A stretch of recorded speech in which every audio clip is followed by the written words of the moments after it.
Good afternoon. I hope everybody had a good break and a good lunch. We're going to reconvene the budget hearings. We're going to start with the Office of Capital the Mayor's Office of Capital Projects. Staff, could you read it in the record? Page 63, Office of Capital Projects, Director James D. DeRosa. Page 65, 2025 unaudited salaries, $4,946,392. 2026 budgeted, $5,919,450. Page 66, 2025 unaudited total expenditure, $7,569,819. 2026 budgeted, $9,133,106. Page 67, 2025 actual staffing level, 67. 2026 budgeted, 72. Mr. Chairman. All right, thank you. Let's start off. Do you have a list of all your professional services contract director? Did you bring that information? Mr. Chairman, I'm happy to discuss the professional services contract, but I don't have a list with me today. You don't have a list of them? Okay, all right, we'll get to that when we'll cross that bridge when we get there. All right, starting off, I want to ask about the output metrics. Total bond expended per advantage. And I see in 2025 it has increased quite a bit. Director, can you speak on to that? This is page 63, Councilman. Through Mr. Chairman, so on page 63, you're asking about the amount of bonds expended? Yes, per advantage, yes. Yes, so we've worked with the finance department to, as you know, throughout the last year to really work hard on focusing on bond expenditures. And so these numbers have come from the Department of Finance based upon capital bonds that have been expended, and as council may or may not recall, most of our budget and all the money that we put into our projects in the neighborhoods are through capital bonds. So we do track that output matrix here.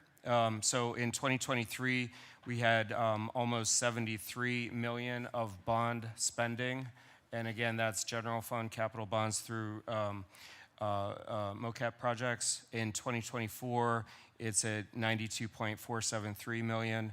And then in 2023, or 2025, we jumped up to $130 million, and that's due to a couple things. One is that we've become more efficient with delivering our projects. There was a backlog of projects that we needed to get out, and also we have been working hard to get the police headquarters project finished now in 2026. So last year we were really ramping up the work on that particular project and spending down the bonds associated with that.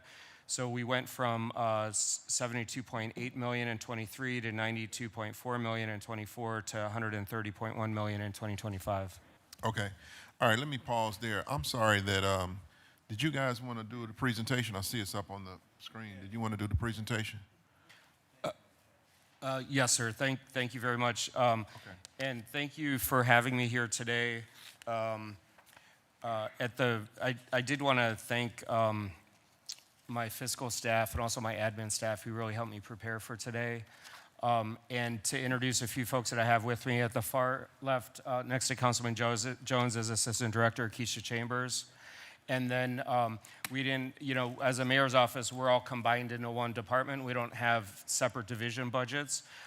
So behind me, directly behind me is Mark Dulick, who's the manager of architecture and site development.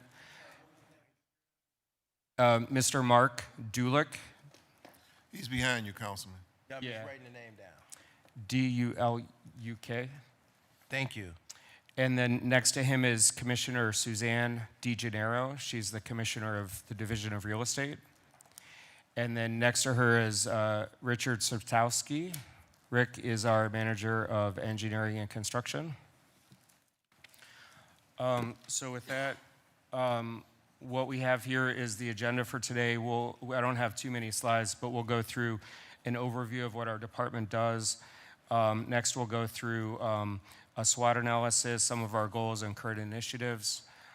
Then we'll talk about performance and work completion, accomplishments, and our staffing levels. So this slide here shows how our department is structured. Our Division of Engineering and Construction manages the roads and bridges in our city, the right-of-way. And we have 5 sections underneath that division. One is the division or the section of roadway design. One is the section of bridge design. One is surveys and plats. We have construction, and then we have right-of-way permitting and enforcement. Top right, you have the Division of Architecture and Site Development, and that is split into 2 different sections. Architecture focused on buildings, and site development, which is focused on parks and green space. And then the Division of Real Estate is our 3rd division, which manages really all the real estate needs of the city outside of the land bank. So for the city needs, which includes land purchases, sales, and leases. At the top here, I'll read our mission statement, which is to provide for the planning, design, and construction and preservation of the City of Cleveland's facilities, infrastructure through collaborative and comprehensive planning, leadership and management, excellence in sustainable design and technical expertise, and quality construction based on integrity and professionalism. And, you know, here in capital projects, we often just focus on buildings, roadways, parks, and real estate, but really it's all about the people. It's the people who live in our city, and it's the people who work for our city. And so, first of all, I'd like to thank all 66 current MOCAP employees who do hard work every single day on behalf of the residents. And our goal is to create better places for our residents to live, work, and play.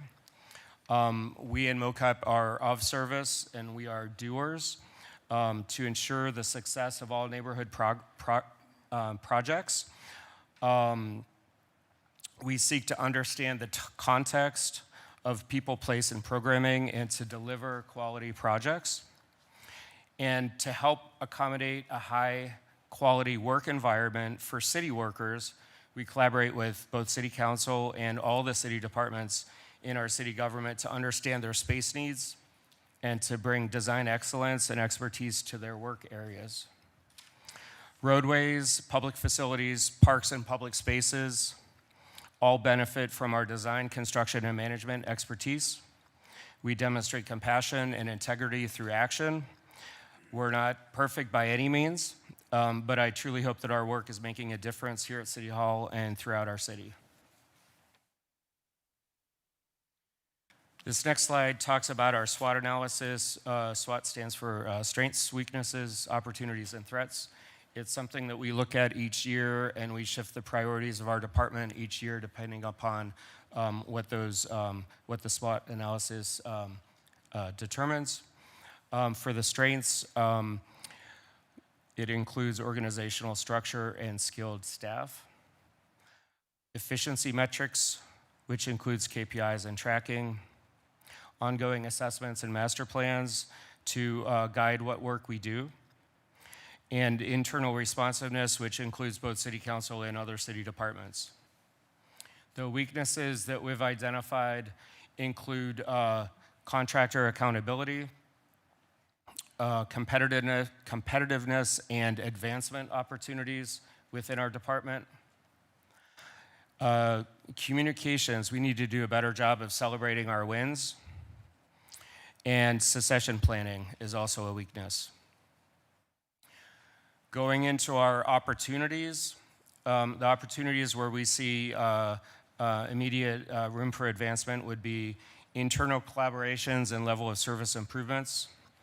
And that includes working with our new Department of Parks and Recreation, working with Urban AI, and also with the Finance Department, which we've been really working hard with on bond spend downs and transparency. Another opportunity is contractor development, as well as creating entry-level positions in our department, and focusing on process improvements, which includes invoicing, project closeout, and bond spend down, and the capital improvement plan. And finally, we have our threats, which this year we've identified as funding competition. As you know, there's reduced federal funding coming out. Another threat is material and construction cost increases, which you can attribute to inflation, tariffs, wars. The job market, which we're working hard to use different recruiters, social media, posting on industry-specific websites, as well as diversity-oriented professional associations. And then finally, the political climate, which includes both at the federal level with a change of funding priorities, as well as next year the change of soon the change of the governor in the state of Ohio. So based upon the SWOT analysis, we have come up with goals for the department that are shown here. So the first one, based upon funding competition, the first goal up there was to align new capital improvement plan process with new funding strategies. And just as a word to council, on Monday, I'll be at the Municipal Services and Properties Committee to present a proposed capital improvement plan, along with discussion with finance about the changing of how that would be funded. All council members are welcome, I understand.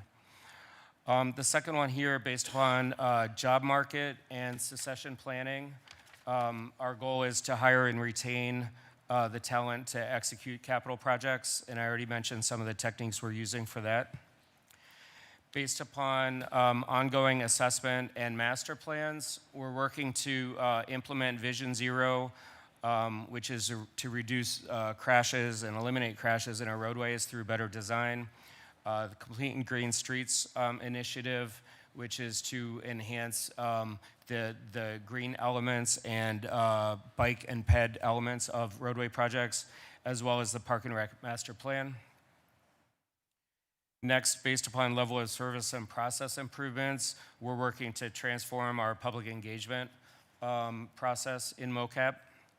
And finally, related to contractor accountability, we're improving our project delivery, and starting last year and continuing even more this year, we're also using third-party inspectors on our roadway projects to spot check quality control, which we think will help supplement our staff and bring contractors more accountable for their quality work. So this is a list of some of our current initiatives so that folks see concretely what we're working on, some of the bigger projects. One is we continue to do facility assessments of public works facilities. So for the longest time, we've focused on improvements to recreation centers because that touches the residents the most, but now we have to really look at our public facilities, public works facilities, to make sure that we have we're meeting the public works needs as well and the workers' environment in those facilities. Next is the fire and EMS modernization plan, which is a study to look to bring all of our fire and EMS facilities up to par. Next is the police energy improvement project, which is improving all 5 police districts through guaranteed energy savings performance contracts. And we know there's going to be a future presentation at the safety committee. We welcome coming to that to give the update to city council on the Leopardo project. Next we have Residents First, so to supplement the work and initiative in building housing, we have hired somebody focused on enforcement of the right-of-way rules, which includes right-of-way contractor registration and also right-of-way enforcement in an effort to increase the quality of our right-of-way. We're focused on core-to-shore-to-core projects, or shore-to-core-to-shore projects, which includes Bedrock project, which we manage, as well as the North Coast Connector project, which we manage. Re-envisioning public engagement, I mentioned we have a consulting team which is helping us go through a process of revamping when and how we go to the public and what we actually present to them and how we capture what we hear from them. We're working to manage our own construction projects. Currently, any projects with federal funds need to be managed by ODOT. And so there's some things that we need to do in-house in order to manage our own projects. So the city implementing Workday is one step that's really going to help us because we have to do a better job of tracking how much time we spend on each of these projects. And then finally, the workflow documentation and improvements is something that we always continually strive to improve. We have a new project controls manager in MOCAP, and we strive to use technology both in the field with our inspectors, but also internally we use smart sheets to keep track of our projects, and we interface with other city platforms like Acela and CityWorks on a regular basis. So a few specifics about each of the divisions. So the Division of Real Estate is in the top left. And as I mentioned, the Division of Real Estate manages the purchase, sale, and lease of city properties. They managed tax exemption for the city, netting savings of $3.3 million, and also managed city-owned properties with an assessed county value of over $9 million. To the top right, you have architecture and site development. They managed $526 million in capital projects, completed capital renovations on 19 recreation and public facility projects, completed the new fire station number 26, which was the first new fire station in the city for many, many years, and also managed $2 million of grant funding. Bottom left is engineering and construction. They managed over $454 million of capital projects. Grant funding managed was $168 million. Majority of that is for the North Coast Connector project, but we have lots of grants that come in from state and federal sources. And then to the right is related to our bond program. So last year, the 2025 capital improvement plan budget was about half the normal amount at about $36 million. And that broke out into road and bridge budget of about $13 million, public facilities budget of about $12.7 million, recreation budget of about $6.3 million, and vehicles at $4 million. And the amount of last year's plan, it directly relates to this new program that we're instituting this year, which I know you've had comments and discussion about previously in the budget hearings. And then the last point is our bond spending, which Councilman Bishop asked a question about, and we, I reviewed that we're at $130 million of spending last year in 2025. So here's some pictures to talk about, just to show a picture of what we've accomplished. Top left is the Rockefeller Tennis Courts, beautiful project that was done with ARPA funds, with $1.1 million of ARPA funds. Next to that is the Thurgood Marshall Recreation Locker Rooms, $525,000 project that was with recreation bonds. And then bottom left is the Gunning Pool, which was almost $2.5 million with recreation bonds. Perfect timing, Councilman Slife. And then next to that is the Kudell Kitchen, which was a split between Councilman Kelly's money and city money to put a commercial kitchen in the Kudell Rec Center for the first time, operational for the first time in many, many years. To the right, we have 3 photographs of roadway projects. The tall one in the middle is the Carnegie Avenue Phase 1, which we recently completed at the end of 2025. To the right top of that is East 140th Street from St. Clair to Lakeshore. And then below that is representation of the ADA ramps and crosswalks that we install all around the city. That particular location is Macon Avenue in Ward 11.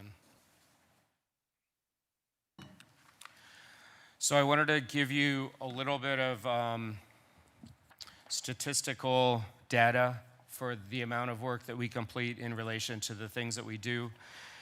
Division of Engineering, and I'm going to read through these. 63 streets were resurfaced by MOCAP. 2 lane miles were reconstructed. 703 ADA ramps were completed. Currently we do the ADA ramps for both Division of Streets and MOCAP. We had 7,760 horizontal sidewalk cut repair locations, and that's where we shave off tripping hazards in the sidewalks. We had 206,213 square feet of sidewalks repaired and or installed, and that would be through a variety of our sidewalk programs or our capital projects. We had 3,270 right-of-way permits issued. We had 72 schematic and conceptual designs reviewed as part of the PETBOT committee, which MOCAP leads. There was 115 feet of enhanced crosswalks, 2 pedestrian refuge islands, and we planted 69 trees along our roadway areas. And in the surveys and plats section, we completed 110 surveys, 13, and that's by staff, 110 surveys, 12 street vacations, 10 encroachments, and 5 street dedications. So the bottom section here is related to the Division of Architecture and Site Development. We had 3 public works facilities repaired or renovated, 6 public safety facilities repaired or renovated, 11 recreation facilities repaired or renovated, 2 marquee properties repaired or renovated, and 18 parks and public spaces repaired or renovated. And this kind of shows the Division of Architecture and Site Development really works across the city with all of their capital needs. So I'm sure we'll get into staffing here in detail, but our budgeted headcount for this year is 72. Last year it was budgeted at 71. And the increase is because one part-time worker is now one full-time worker is now 2 part-time people, and that's counted twice as in the head count. Head count as of the end of the year was 67. We've since had 1 person leave the city employment, so we have 5 current vacancies. We currently have 4 posted. We have 2 that will be posted soon. But we typically do a great job of hiring. It is not easy to hire people with engineering and architectural skills right now, and we really, sometimes it takes a while to find the right person.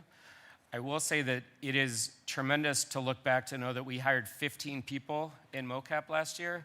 That's a lot of turnover in our department, and it takes a lot of time to get new people acclimated. We've hired great people, but it takes a lot of time to really nurture and let people learn and grow. So that's a representation of, those are the 15 people that we hired, and I didn't even realize it was that many until we got to the end of the year. I have to be creative with what positions, when somebody retires or takes a new job and they leave their position, I have to be creative in what we actually need in our department and how we need to fill that role in maybe a different way. So that's why you're gonna see when we go through the hiring that there's a lot of changing of different civil service titles in our current makeup. So that is my last slide, and I'm happy to answer questions. And if we have specific questions related to the divisions, then I'll have one of the division managers or the commissioner come up. All right, thank you, Director.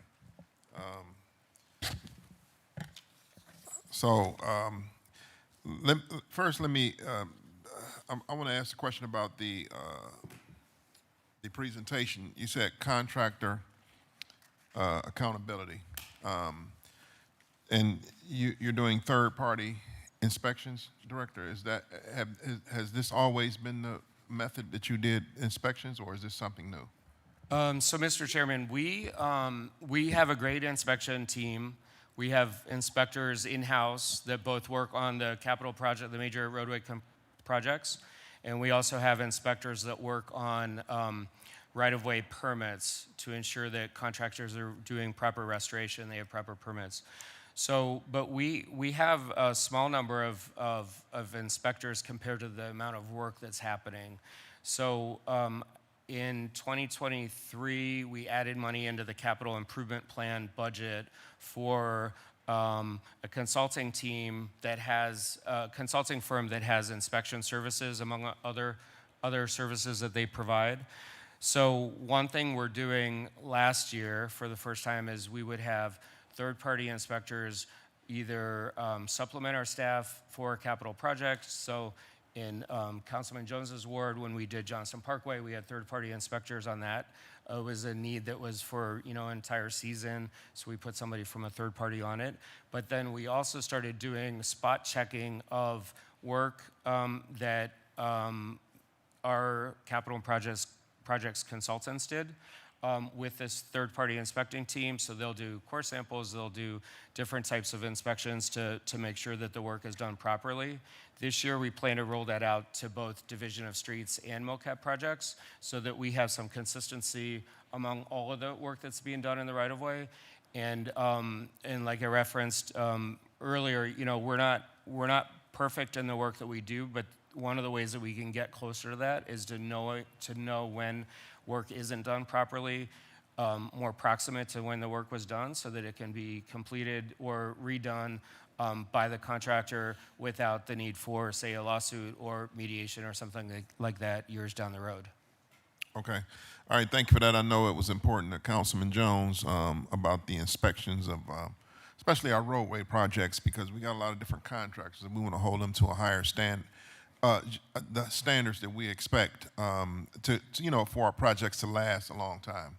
We don't want to put money into projects and then 5 years later, we have to go back and relook at these projects and try to figure out, what went wrong. And it was pretty much, it was just a lack of inspections, okay? So thank you for that, Inspector. I'm gonna go back to our metrics here on page 63. First, I'm gonna get some of my budgetary questions out of the way, and then I'm gonna open it up to the committee because I know they got a lot of questions as far as the CIP plan and projects. So, Director, you said the increase in the total bonds expended was basically a result of the police headquarters? Mr. Chairman, so really two things. One is, yes, police headquarters, the last invoice that I approved was, around $6 million. So they're really cranking out the work to get it completed this year.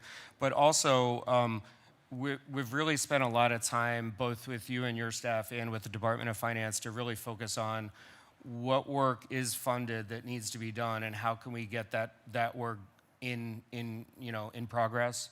And so this is also, being more efficient with getting our projects started when we fund projects and when they're ready to be, worked on. We had some projects in design that were ready to go into construction in 2025. So it's just more work, but also police headquarters with really large invoices each month.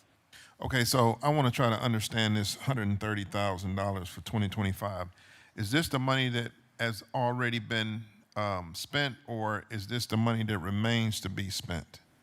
This is, Mr. Chairman, this is the money that has been spent. Okay. So the Finance Department went through their process to determine what we spent in 2025. Now, is there a way that we can determine the amount of money that's still waiting to be spent for a particular year?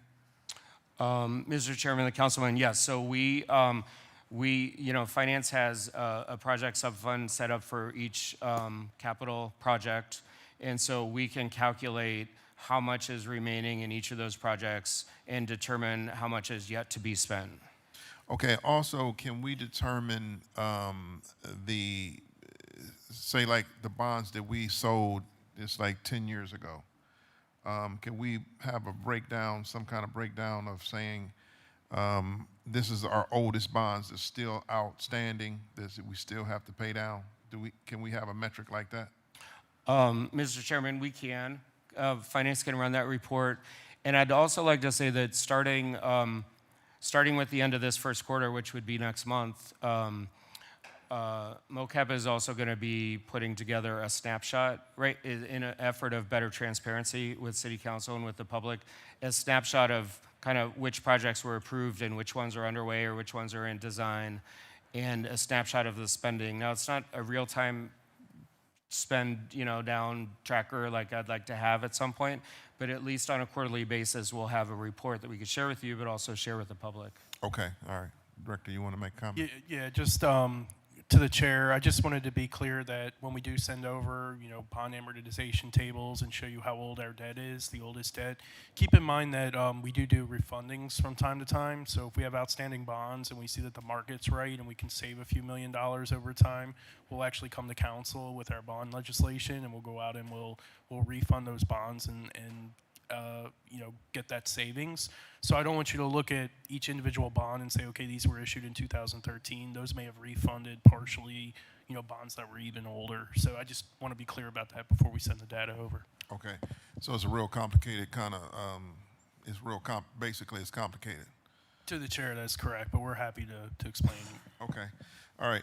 Now, in the metric where it says total miles resurfaced, I see it's a decrease in total miles resurfaced. Is that the reason for our decrease? Is that because of streets have picked up some of the streets paved, Mr.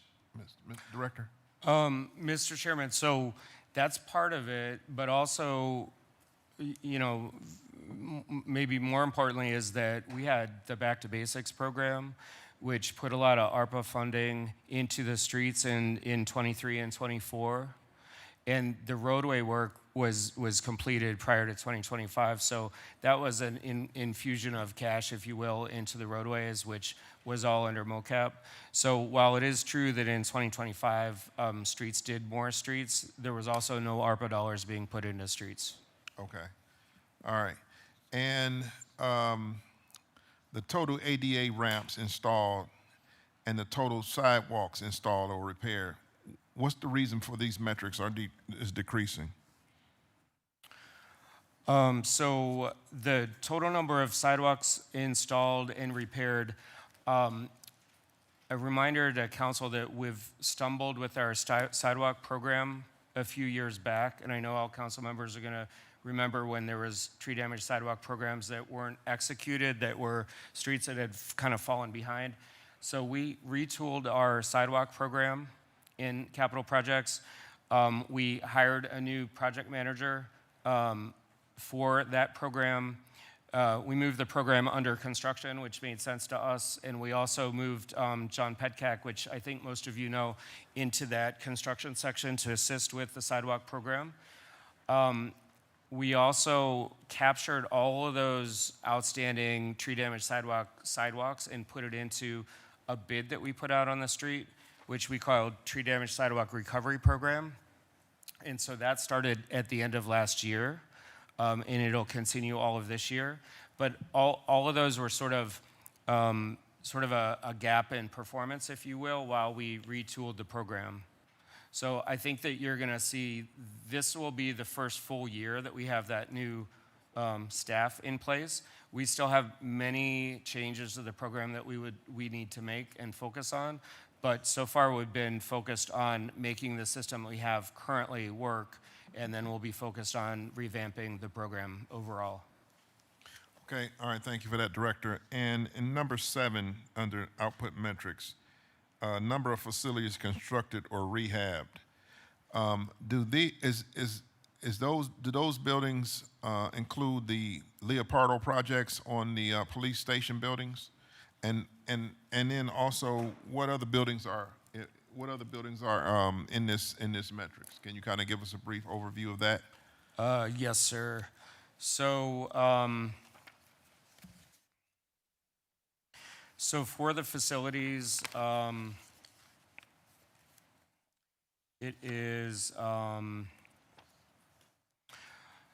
let me just see how it's broken down. So it's not the rec center. Okay, so the facilities would be public safety facilities, which includes Fire Station 1, Fire Station 26.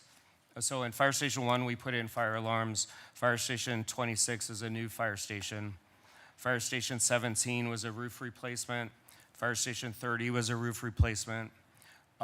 We had a variety of fire stations that received facility upgrades to allow female firefighters to have their own facilities in the fire stations.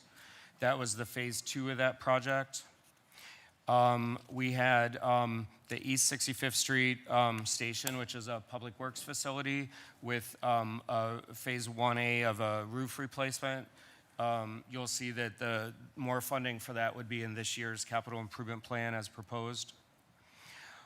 So where the shooting range is for the Cleveland Police, that's called the ordnance range, and there was site work that was done there. The Ridge Road Transfer Station received stormwater retention work, and let's see. And then we had various projects in City Hall. And in 2025, we did finish the last of the city's work at the West Side Market. As you know, that transitioned over to the nonprofit, but there were contracts that were in place to be finished as it related to the elevators and the glycol system. Okay, so the police stations was not included in that metric. I don't think so, Councilman. Think so? Okay. Yeah. All right. So we actually got more facilities that we've done. Mr. Chairman, that's my understanding, yeah. Okay. All right. So let's go on to page 65.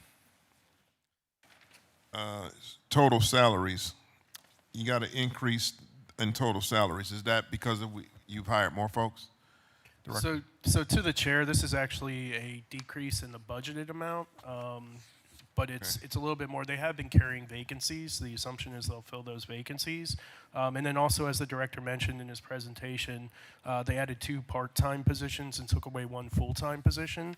So that will be reflected on page 67, where you see that they now have 72 full positions budgeted instead of 71, but those are 2 part-time positions that replaced a full-time position. So they are still carrying some vacancies, but the budgeted amount is on par with if they were able to fill all of those vacancies this year. Okay. On page 65 under travel, see there's an increase slated for 2026. Can you talk about that? Can you talk about that travel budget? Mr. Chairman, so there's a couple lines here. So travel is something that usually involves airfare and major travel. That's why our expenditure versus our budget is low this year, because we as far as I know, we didn't have any travel through airfare, but we do have a lot of need to make sure that our staff is skilled and up to speed with current practices. And so we go to Columbus a lot for ODOT related training. And so there's often, travel time to get to ODOT and the mileage, but not much airfare typically for our department. Sometimes this year there'll be some airfare. But that's why you'll see more in the tuition and registration, because those sometimes just require registration, and then the mileage is elsewhere. So all in all, it is an increase.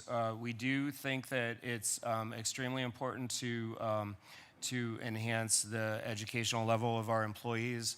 We feel that oftentimes we're placed into management responsibilities without any training on how to actually manage staff. And so this year we're going to be going through a Cleveland State Leadership Academy for those that manage staff.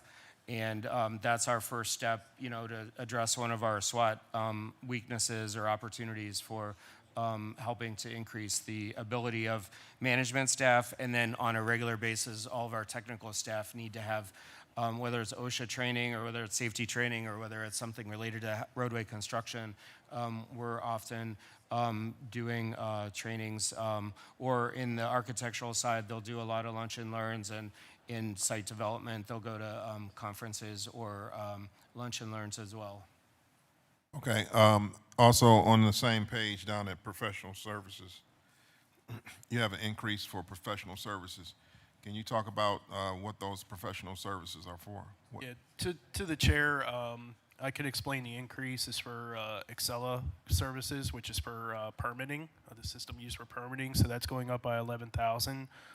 There's also built into that fee various bridge inspections for 2026. I'm sure the director can shed more light if Yes, so Mr. Chairman, we are required to inspect all of our bridge structures, and we pay Cuyahoga County to do that service. That's something, their annual inspection is almost just over $90,000 that we pay the county. So that's a service that we pay for instead of hiring out for third party or hiring staff ourselves. So that's a big chunk of that. It's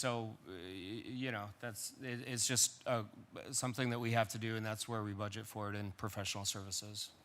Okay, on page 66, under revenues, what are the miscellaneous revenues that are listed? What are they? Yes. So those would be expenditure recovery, but let me get to that page here. So miscellaneous revenue includes a couple of different things. One is that there was, that's where,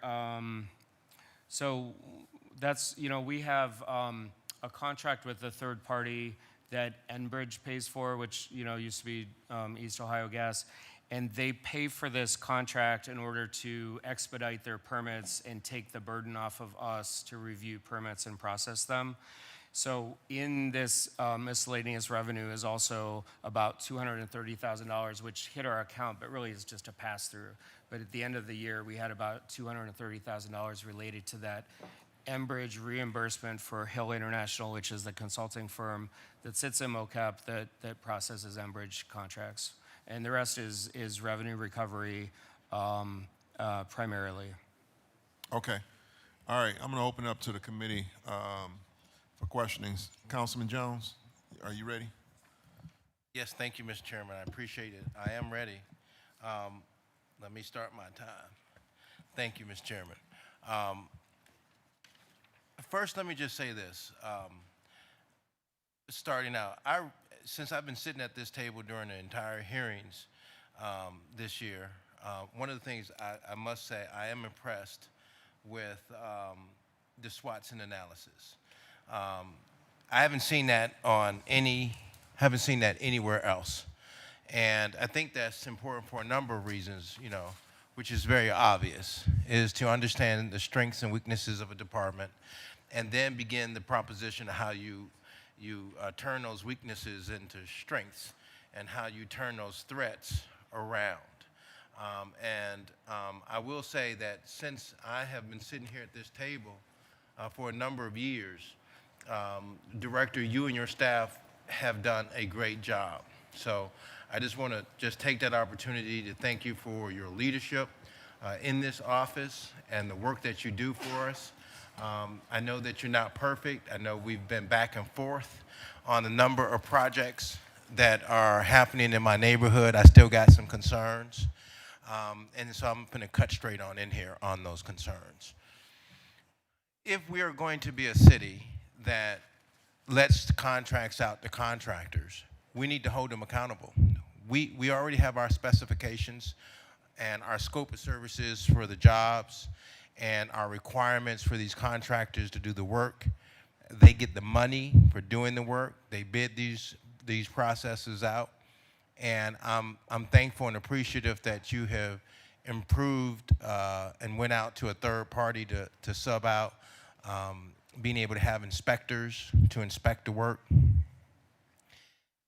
What do we have as a baseball bat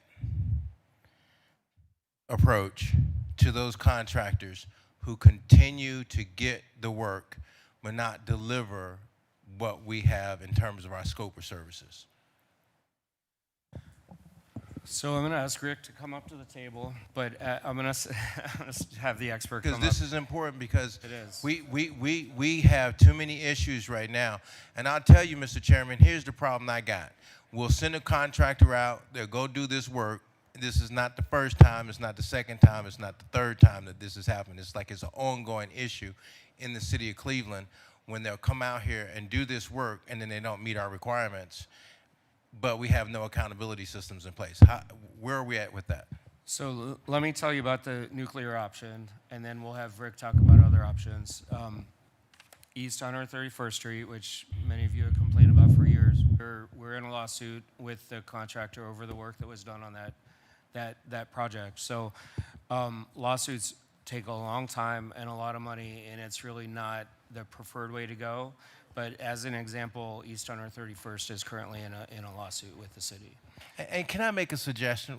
If we have, Mr. Chairman, a contractor that continues to disrespect our city's scope of services, disrespect our community in terms of my neighborhood, I can't speak for everybody's neighborhood, but have their materials and their supplies and their machinery and equipment, and they just toss it up on somebody's yard and properties and then leave a mess, an eyesore.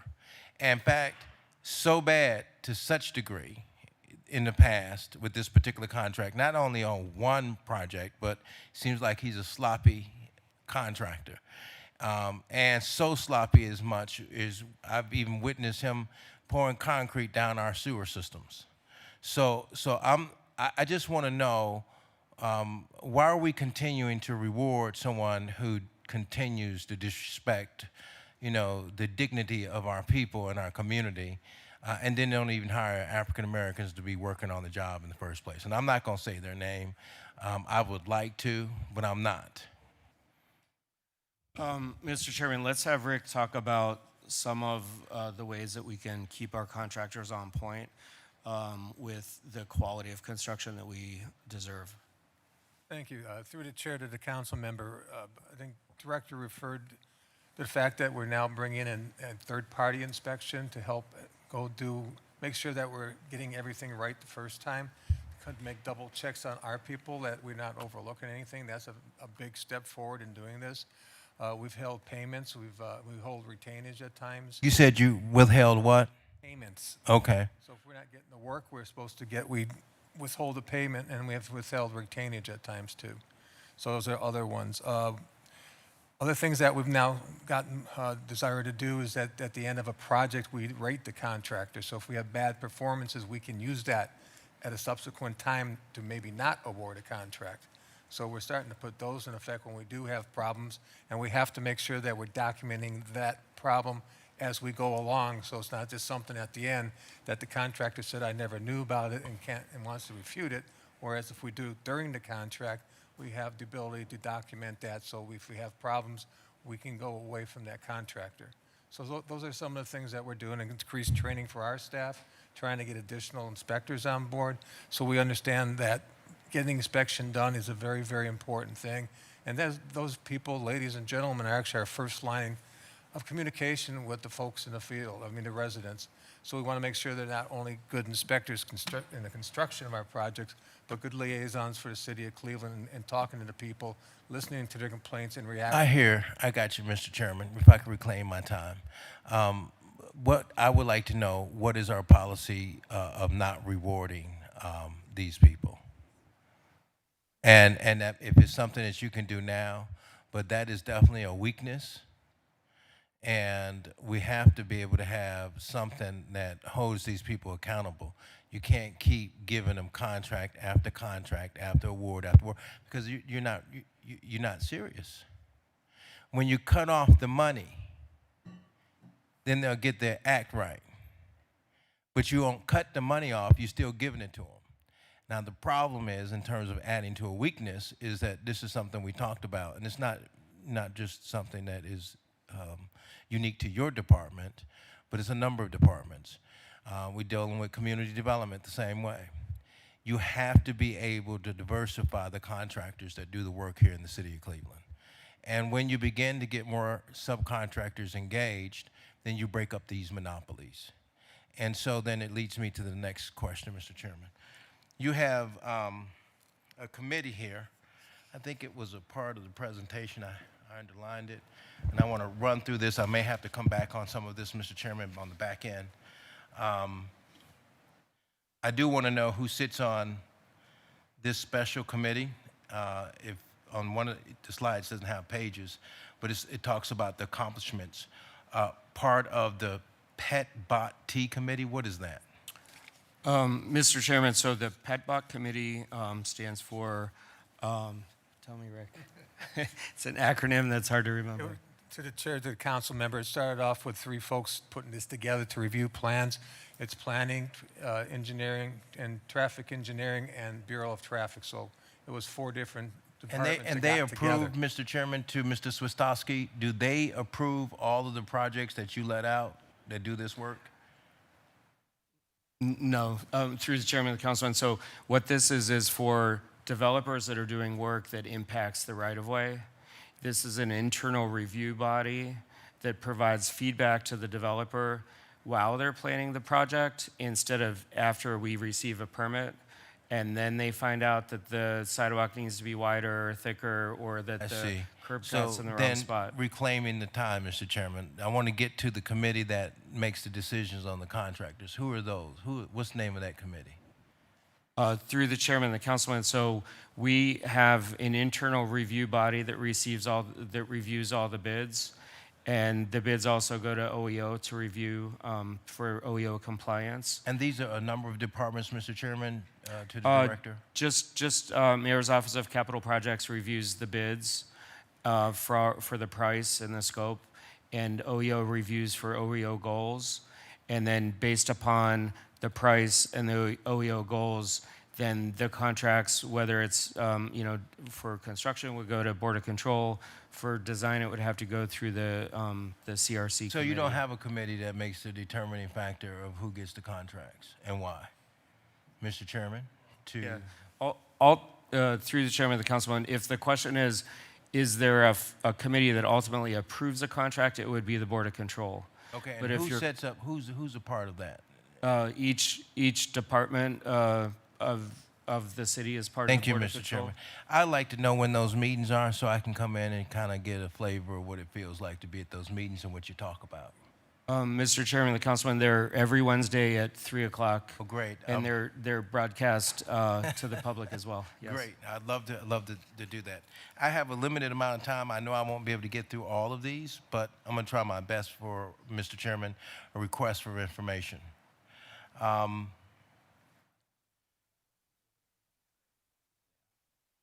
Again, we don't have the pages.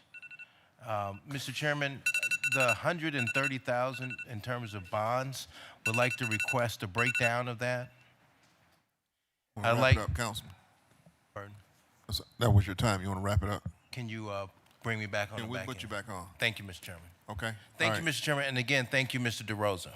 All right. Thank you. All right. Thank you, Councilman Jones. You brought up some great questions because that's a concern for everybody here at the table, because the quality of work that's done in the city is going to reflect the city long term. All right. So thank you, Councilman Jones. I'm going to go to Mike Plensick next.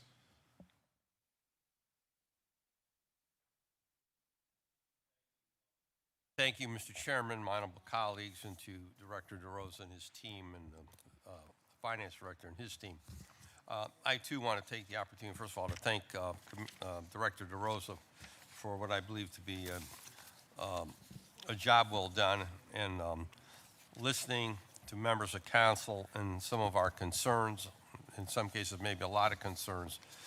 And I do, as Councilman Jones, and I'm sure others will say, this is the first time I've seen a division, and I'm directing this to the finance director, a department indicate its weaknesses. And I think that's important, because we talked about being transparent at this table and being open and honest. We might agree, we might disagree, but whether we like the news or not, or the statement or not, to get a better understanding of what issues are within a department or division, I believe is very admirable, and I think it's something that we should all ask for going into next year with the upcoming budget next year, as for, because we all know there are weaknesses. We all have weaknesses. All 15 of around the table. There's some things we excel at, and then some things we don't. And it's good to know where a department is needing help. So I'm jump right in. So on your weaknesses on the contractor accountability, and it's been touched on, who is assigned to, on your staffing levels to monitor Enbridge, Ohio? So, Mr. Chairman, the actual employee that sits in MoCap is a third-party consultant. So Enbridge pays for an employee from Hill International, which is the name of the consulting firm, to sit in MoCap. Now, that person doesn't report to us per se, but works in all instances really under Rick for all the questions that we receive from council and the residents to give us responses, as well as to process permits and do the work that they need. Thank you. But isn't that like the fox watching the hen house? Through the councilman, through the chairman of the councilman, yes. Yeah, you but, ain't kidding. But You ain't kidding. but it's also a very direct line of information to Enbridge, which we all benefit, including folks at this table, so that while, yes, they're paid by Enbridge, it's also a great way to get direct information. If we had somebody like that from, say, First Energy that was sitting up there as well, we would probably have a much better and clearer vision of what's happening with that utility as well. But again, here's my challenge, Mr. Chairman, and my honorable colleagues, Mr. DeRosa. They are an employee of Enbridge, in essence. They're paid by Enbridge. And so what I can understand, I've had sections of my ward that have been worked on since before winter, starting last year. Why do we let them start in the dead of winter, ripping up streets? I don't see them doing that in the suburbs. Someone's got to explain that one to me in the dead of winter, why we start letting them. Now, I'm not disputing the fact that the gas lines have to be addressed, but why don't they address them in the springtime versus the winter where I got streets just tore up?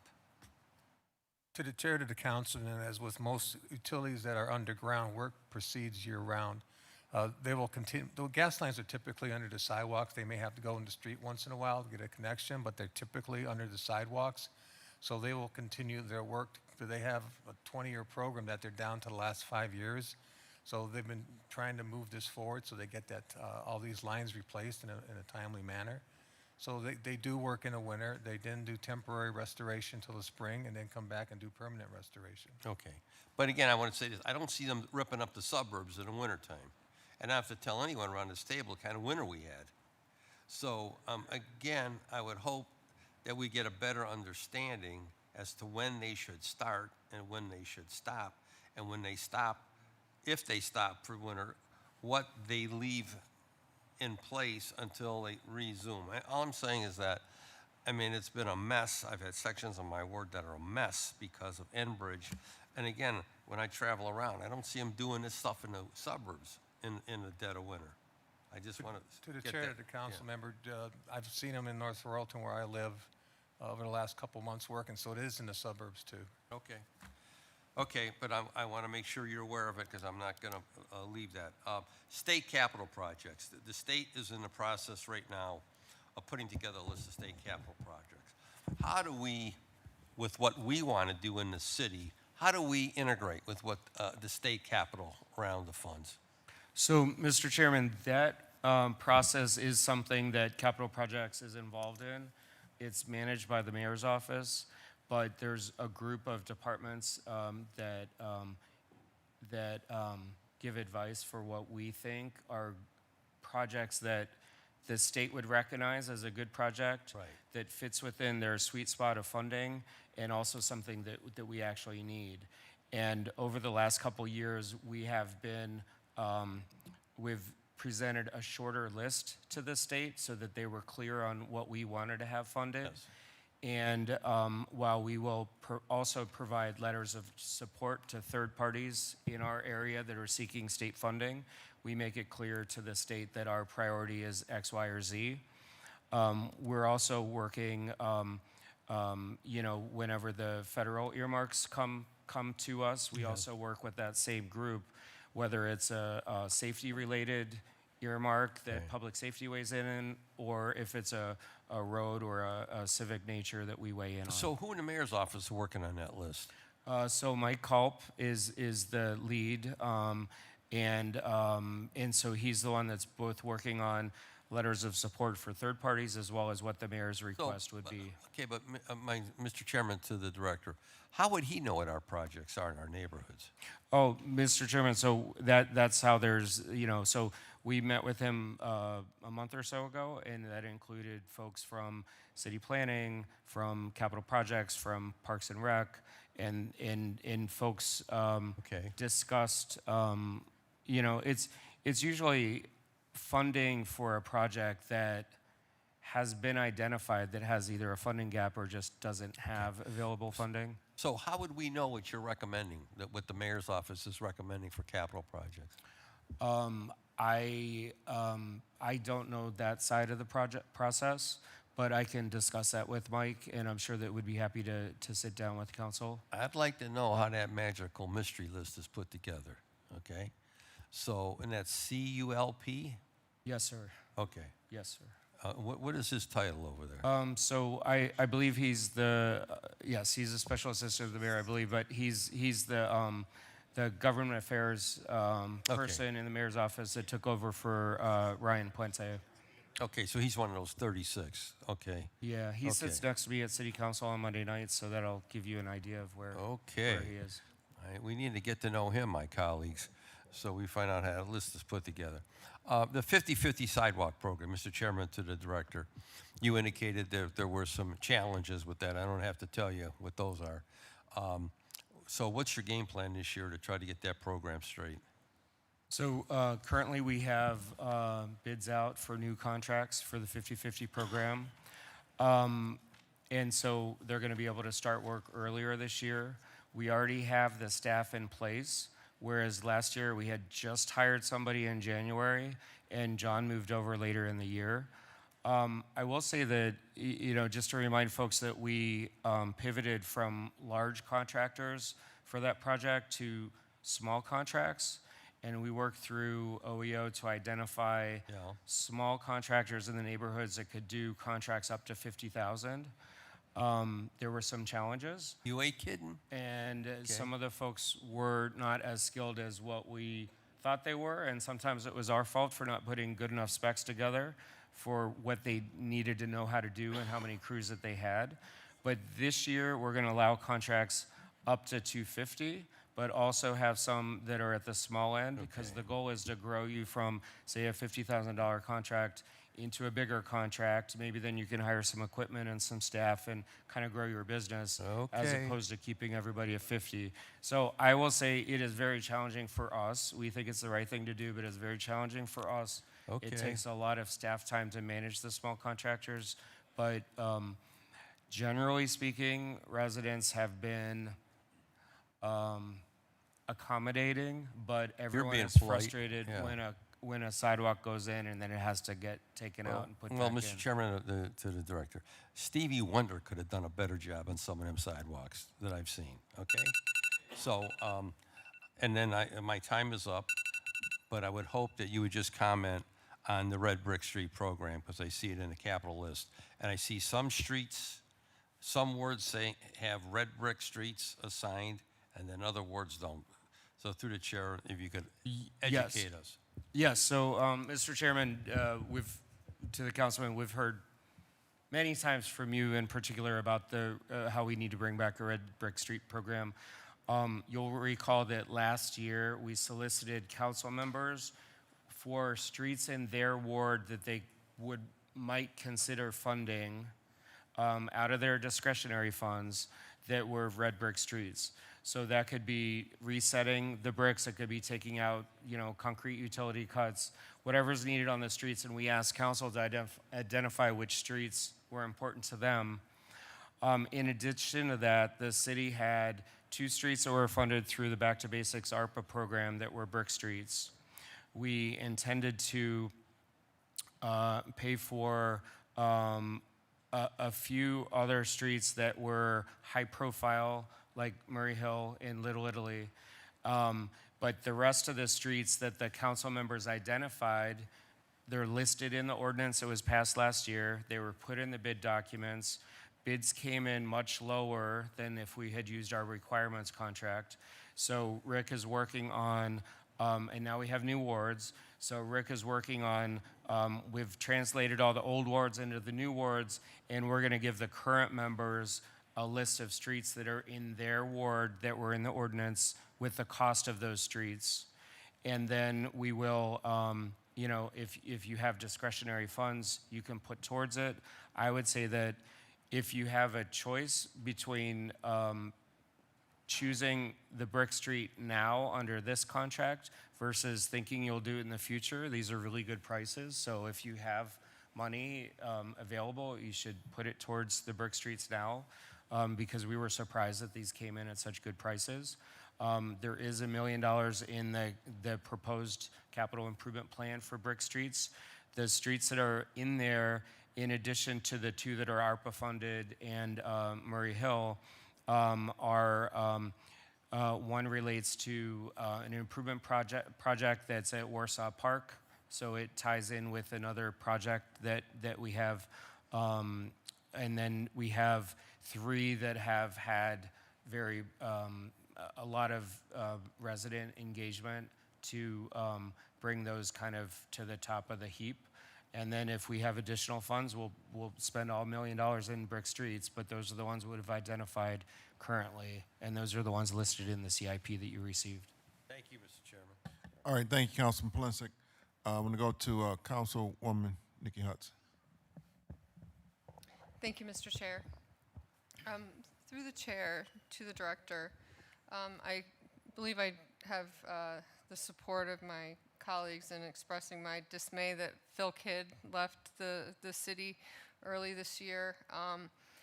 Through the chair, who is now doing the work that Phil Kidd was doing? I believe it was with the Complete and Green Streets program. Through the chairman of the councilwoman, so Phil left in, say, January, and we have not yet hired someone for that role. It will be posted, if not now, it should be posted any day. And you're right, it was a focus on complete and green streets. So his manager is filling in for that role until we hire a new Phil. And he is the additional vacancy that is reflected in my slides versus what was shown at the end of the year. Thank you. And I also appreciate the SWOT analysis. And what are you doing to make sure, I see in the threats that the job market is, mentioned as a threat. What are we doing to retain, employees like Phil, just, from leaving the city for greener pastures? Through the chairman of the councilwoman, I will say that I had conversations with Phil, and it was that particular green pasture that was really green and really great.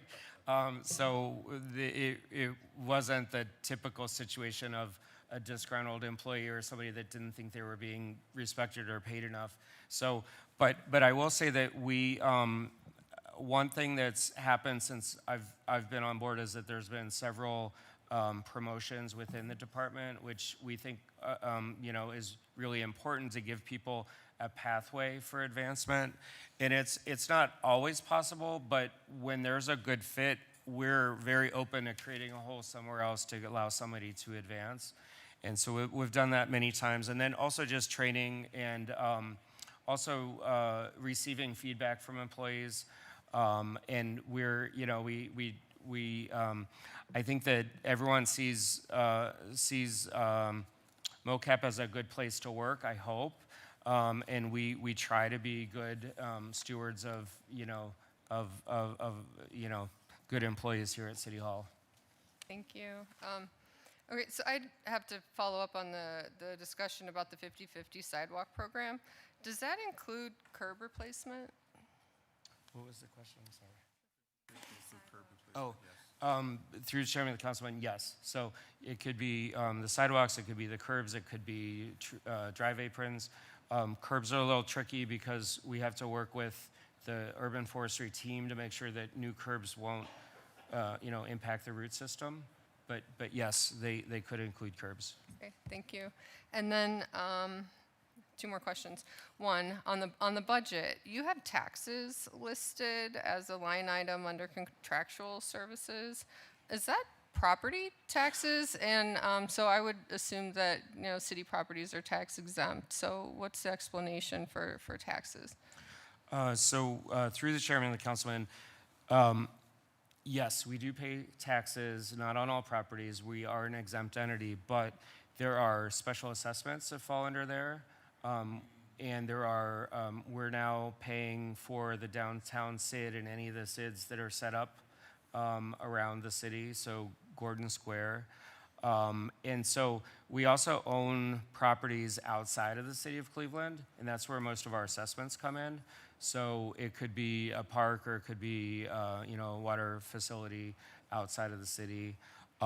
In addition, I would say that when we purchase a piece of land, you do have to pay taxes for that first year, and then you can apply for the exemption. So there is that little catch. If we're in a project where we're purchasing land, you do have to pay for that first year. Thank you for the explanation. One final question. For your fire station projects, regarding new construction or improvement projects, do the improvements include improvements aimed at providing optimal air quality inside the fire station and limiting exposure to hazardous substances inside the stations? I understand that, firefighting comes, along with a whole host of occupational safety hazards, but I'm specifically speaking about exposure inside the fire stations. Through the chairman and the councilwoman, great question. I would like to flag that one of the projects that we had listed here was the fire and EMS modernization plan. So I'm going to have Mark speak to that briefly, and then about air quality, please. Thank you, Director. Through the chair to the councilwoman, thank you for the question. The whole spirit of everything we're doing for the fire station modernization program is about the health, safety, and welfare of the firefighters.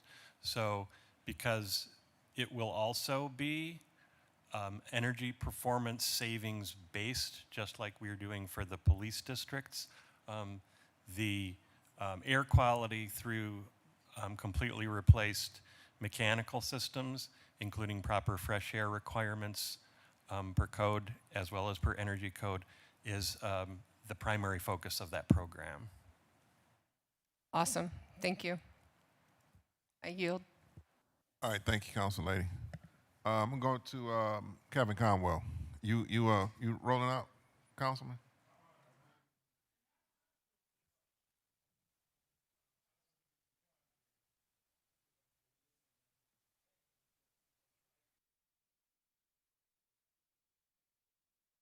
Councilman, talking to the mic, please. Yeah, you guys do a great job. I look around and you have saved money in my community and taxpayers' dollars at work. And I like what you did with Wade Ovo, and you can continue to keep saving us money, which is real good. And I like that you do there.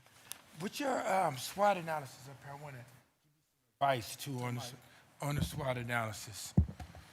You know what? When I do that in the neighborhood, I do strengths, weaknesses, opportunities, trends, and threats. So I put the trends in there, so I'm able to look at, Jamie, what direction things are going and lessons learned. So I'll do, once again, the strength, weaknesses, opportunities, threats, outside threats, and then trends. That way I can monitor the trends. And that's all I want to tell you. I got to get. Thank you, Councilman.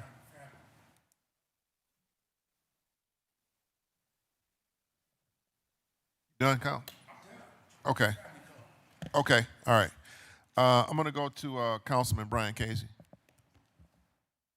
Thank you, Mr. Chairman. Mr. Chairman, to the director, since you had mentioned it earlier about the police headquarters, back in March of 2023, when we passed the legislation, that was, in the legislation, it said it was not to exceed $90 million. Mr. Chairman, to the director, some of the information that we've received from our policy and research says we're at $107 million now, $107 million for the police headquarters. Can you touch on where we are with the police headquarters, and is it exceeding $90 million? So, Mr. Chairman of the Councilman, so the legislative budget for the headquarters is related to what we're paying the contractor to build out that facility, to purchase and build out that facility. And that is not exceeding 90 million. On top of that, we have city costs related to our owner's rep, which oversees the project, does cost estimating. We have certain IT needs that are specific to police that was always on our side of the equation. We have a public art budget that was always on our side of the equation. And if you look at the last 2 years of the capital improvement plan, there was funding in 25 and 24 for those below the line costs, which is like security, furniture, fixtures, public art.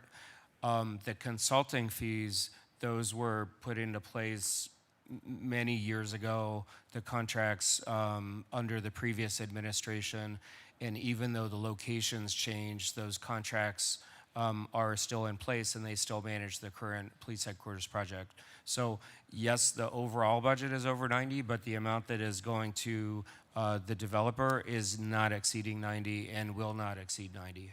Okay, and Mr. Chairman, to the director, in that legislation, it also stated that the council was to receive quarterly updates, which, as far as my knowledge goes, we haven't gotten any updates, and this is a 2023 legislation. So we don't have to go through, is it over 90, is it 107, whatever it's at. Mr. Chairman, maybe capital projects or even Division of Police or somebody can come in, and since you haven't provided the quarterly updates like you were supposed to per the legislation, if you could at least come to the table and give us an update on the police headquarters, seeing that we're told, even though we don't have an update, but we hear that it's supposed to open in October. So I believe that council deserves to hear where we are with that project, since it's such a big project. Mr. Chairman of the Councilman, we would welcome that opportunity. I apologize for not keeping track of that requirement to report to council. That's on me, but we are happy to do so. The current schedule is that the construction would end at the end of July, and then we need time to move folks into the facility. And we would be happy to come with a presentation. Well, and I hope that's true, Mr. Chairman, to the director, because our lease at the Justice Center runs out October 1st, I think it is. So, and the administration didn't want to come back to re-up for a year. So come October, I think we're out of time, or October 31st, whatever it is, we're out of time at the Justice Center. So I hope it's ready to open. Through the chairman of the councilman, we will get into details when we come to give a presentation. I would just say that evidence is going to take longer to relocate due to chain of custody requirements. So there is going to be a piece of that facility that we need to extend the lease for. But we do have the ability to decrease the amount of space that we lease from the county with 90 days notice. And so we will have to work through that process with the county so that the amount of space that we lease is as small as possible related to the elements that have not yet moved into the new headquarters. All right, well, Mr. Chairman, to the director, we look forward to the update. Thank you. All right, thank you, Councilman Casey. I'm going to go to Councilman Chris Harsh. Thank you, Chairman. I want to talk a little bit about the real estate work that happens in MOCAP. Through the chair, earlier this week, we had a conversation with the Department of Development about consolidating all the real estate work from community development and economic development, and how there were real estate holdings and doings in other departments as well. So through the chair, could the director or Ms. DiGeronimo, could you talk a little bit about the real estate work that happens in your office and the state of conversations with the Department of Development about merging that work? Let me just start, and I'll hand it over to the commissioner. And as the piece that I see moving, and then we'll have Commissioner talk about the pieces that will, all the other work that will remain. The piece that I see moving are excess properties. Likely would transfer over to this new department to process. But there's a heck of a lot of real estate work not related to the disposition of property that will remain with the Commissioner in MOCAP. Thanks, Director. Through the chair to Councilman Harsh. So Division of Real Estate continues to manage the lease portfolio, and that's all of the properties that the city leases to others and space that we lease for city departments. So that will remain with Division of Real Estate. In addition, Division of Real Estate will continue to handle the property tax payments, which includes kind of going through the list to figure out which properties are eligible for exemption, seeking the exemptions, and managing that. And then in the meantime, until the Department of Development gets fully staffed, we continue to kind of support with the disposition of excess properties and just assisting with, survey needs. Yes, also utility easements is another big area where we really manage all of the, like for example, when the regional sewer district needs easements from us for utility work on city properties, which is pretty extensive. We're working on quite a big portfolio right now of those properties. We will continue to manage those. All right, let me interrupt if I could. Sure.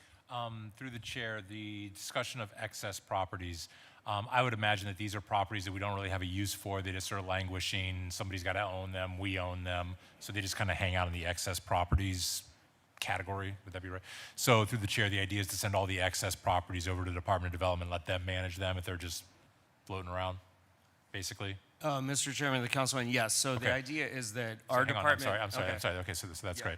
great. So then through the chair, when we have a property that needs that easement or we have on lease to a user, do we then consider that to be non-excess property and that property will stay in your department? Ms., do you understand the question? So, yes, I think through the chair to Councilman Harsh, what you're asking is when we do lease property to outside parties or grant easements to outside parties for utilities, you're saying, your question is, are those considered excess properties or that will be managed Yeah, by so the once Department of we Development? have a leasee or we have to grant easement on that property, they're no longer considered excess. They are now actively being used. Correct, or a portion of the property is, yes, and we manage that piece Okay. of it. And through the chair, I'm sure you've had this discussion, so can you tell us a little bit about it? It seems like the type of activity that should all be consolidated under the Department of Development according to the vision of streamlining all property in one location. Have you had the discussion with them? Mr. Chairman, yes, there's been an extensive set of investigations, visioning sessions that both Commissioner and myself participated in, and there was really a very open-minded goal at the beginning to see what the right structure would be. And what it came down to was that any needs of the city would be handled by the Division of Real Estate in MOCAP. Any real estate needs that are related to outside, I wouldn't say outside parties, because if it's Metro Parks, generally speaking, they need to do something on a park, which is a city property, a city function that's managed by Commissioner of Real Estate, versus Mrs. Smith in XYZ neighborhood that would like to purchase a land bank lot or a piece of land that happens to be next to their property. So that's kind of how it was broken out, but we did have many discussions about many departments where this new group could sit and many ways that this new group could be comprised of all of the real estate functions in the city. Okay. Through the chair, I understand that when the city is doing something on a piece of land, that's property needs to be managed by the city. Kind of understand that. I understand that when we have to grant easements, we do that all the time anyway for property we're using or property we're not using. But I don't understand what the benefit of keeping a separate division of real estate from the rest of the city's land holdings are. And I won't spend the next 5 minutes getting into it, but I do want to understand that better at some point, because I don't know that it's achieving the efficiencies that we want to realize. But let me change questioning to the bidding process. Through the chair to the director, could you describe the process of bidding out a public improvement project? Say, for instance, the locker rooms at Estabrook that got renovated. Just walk us through the, thank you, Commissioner, I appreciate you, thank you. Could you just walk us through the basic, textbook example in 1 minute or less? Okay, start your Yes. engines. Through the chair to the councilman. The traditional design bid build project typically starts with a professional services contract that is competitively bid by professional services company that provide required engineering and architectural services to create a set of bid documents. Those bid documents are then publicly bid openly to general contractors who pull together a team of subcontractors pledged to meet OEO goals or make a good faith effort towards those goals. And the lowest qualified bidder is awarded the contract. And then once that contract is certified, we monitor and manage the construction along with our consultant team to complete the construction of the project. Okay, great. So we do the vision in-house. We tell them what needs to be accomplished, and then they start bidding on the job. That's correct. Okay. So through the chair, then, could you describe the difference between that and a what's it called? A requirement contract? Absolutely. Through the chair to the councilman. Requirements contract, the first one we have had in my division is with site development. And what a requirements contract basically does is through a series of unit prices that are competitively bid for a contractor, what we can do is award that contract to a contractor and their subcontractors, and we are able to create task orders under that contract. Task orders? Task orders. C-A-S-T? T. Task, T-A-S-K. T-A-S-K, that's Sorry, correct. To achieve those projects. Many of the projects that we have worked collaboratively on with council for some of the parks projects that have been done over the last year. This is the first year we have had it. Engineering and construction uses it very typically, and they know more of the ins and outs of that. But I can tell you our experience with that has been positive. It has allowed us to basically very quickly work with our funding, your funding, wherever the funding comes from, to quickly get a quote, a price from the general requirements contractor to execute the construction of the project. Through the chair, do either of you have an opinion on which one secures the best cost for the taxpayer?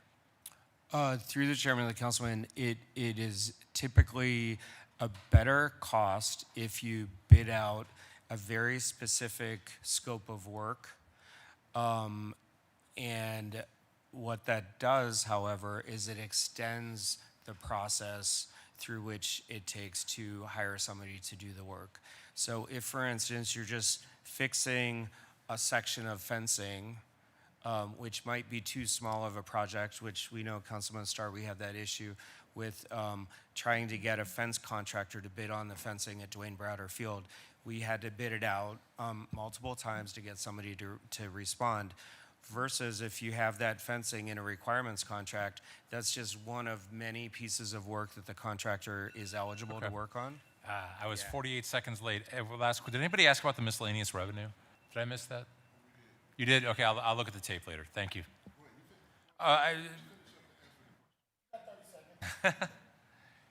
About the miscellaneous? Through the chair, there's miscellaneous revenue.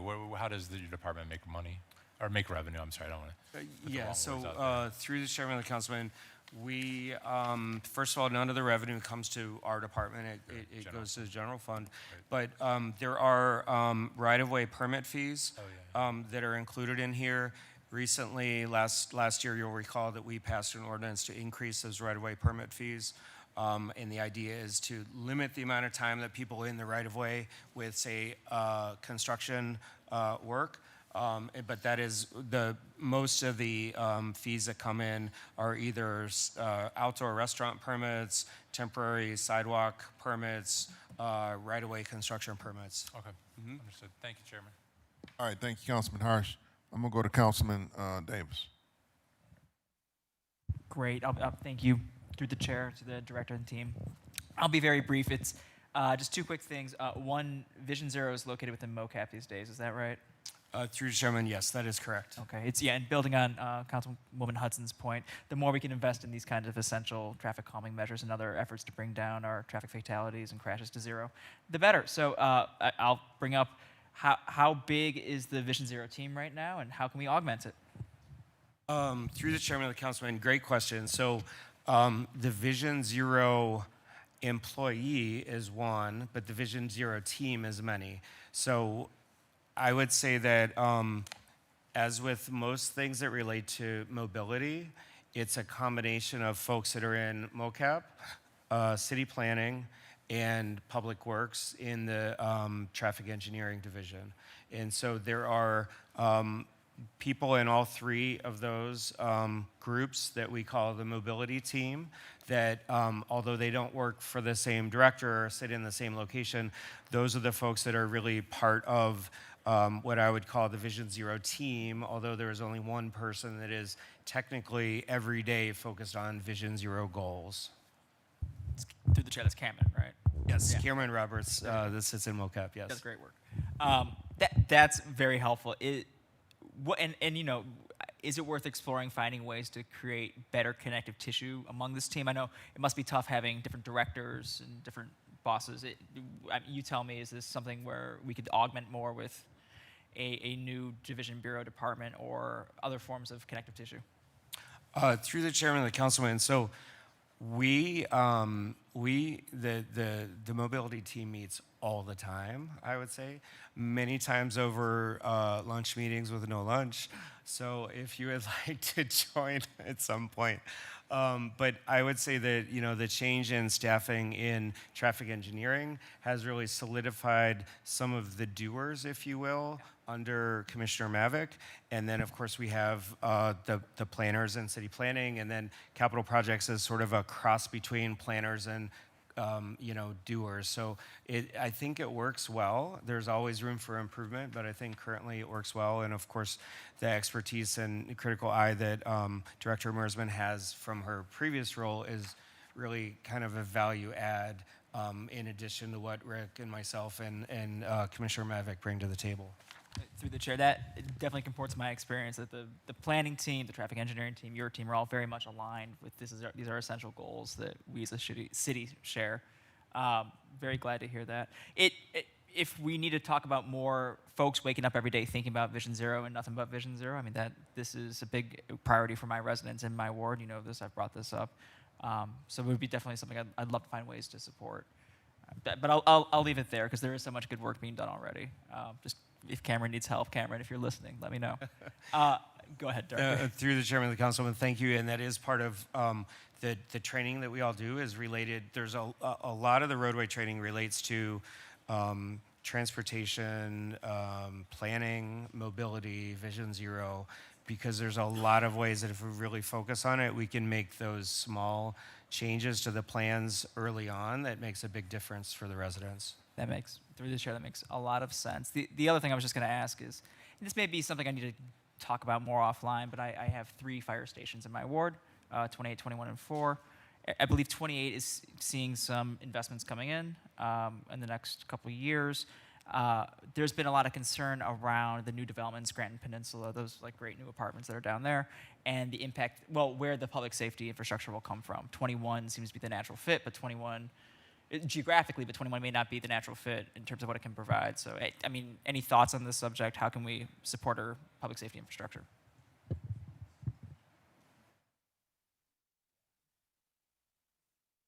Through the chair to the councilman. Thank you for the question. The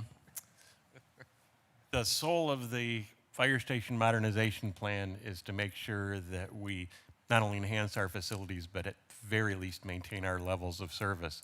So it's funny, 21 is emerging as being able to play a role in terms of what the overall ability of the divisions of fire and EMS will have to be able to serve the city. So it's a great question, and it is part of the modernization plan, is determining what resources need to go to all of the stations in the city, but the particular ones in your ward actually have more overlap than you'd think, at least preliminarily. Through the chair, that I keep saying this, that makes sense to me. Like you see where they are on the map and the needs they serve.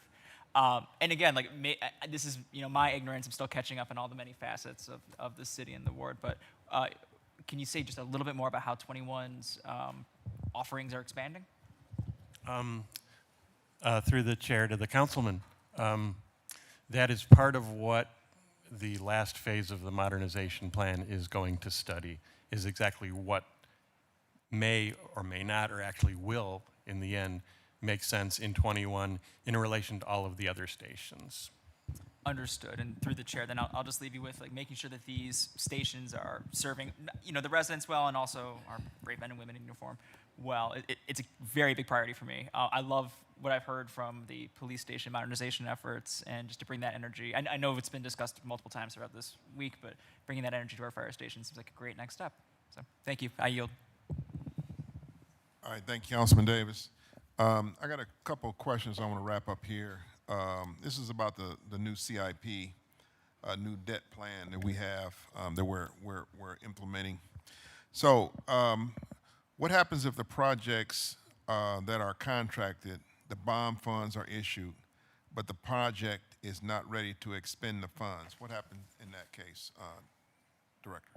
Yes, so to the chair. So as we've discussed over time, we're not going to actually borrow funds until there's executed contracts. So if there's an executed contract, the understanding is that we're about ready to start work on the project. So I don't know that you're going to have a lot of borrowing now for projects that are not actually underway by the time we go out and do a bond deal. I can let Director DeRosa speak a little bit more about individual projects, but that's the whole point of doing this, is to better align and make sure that we're not in the position where we need to spend down, or at least minimizing that going forward.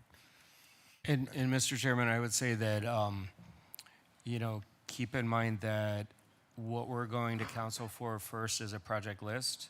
And so that relates to your question, so we're gonna say that we think that, a project at Trent Park is approved by council, then that would go to Mark to finish up the design and put it out to bid.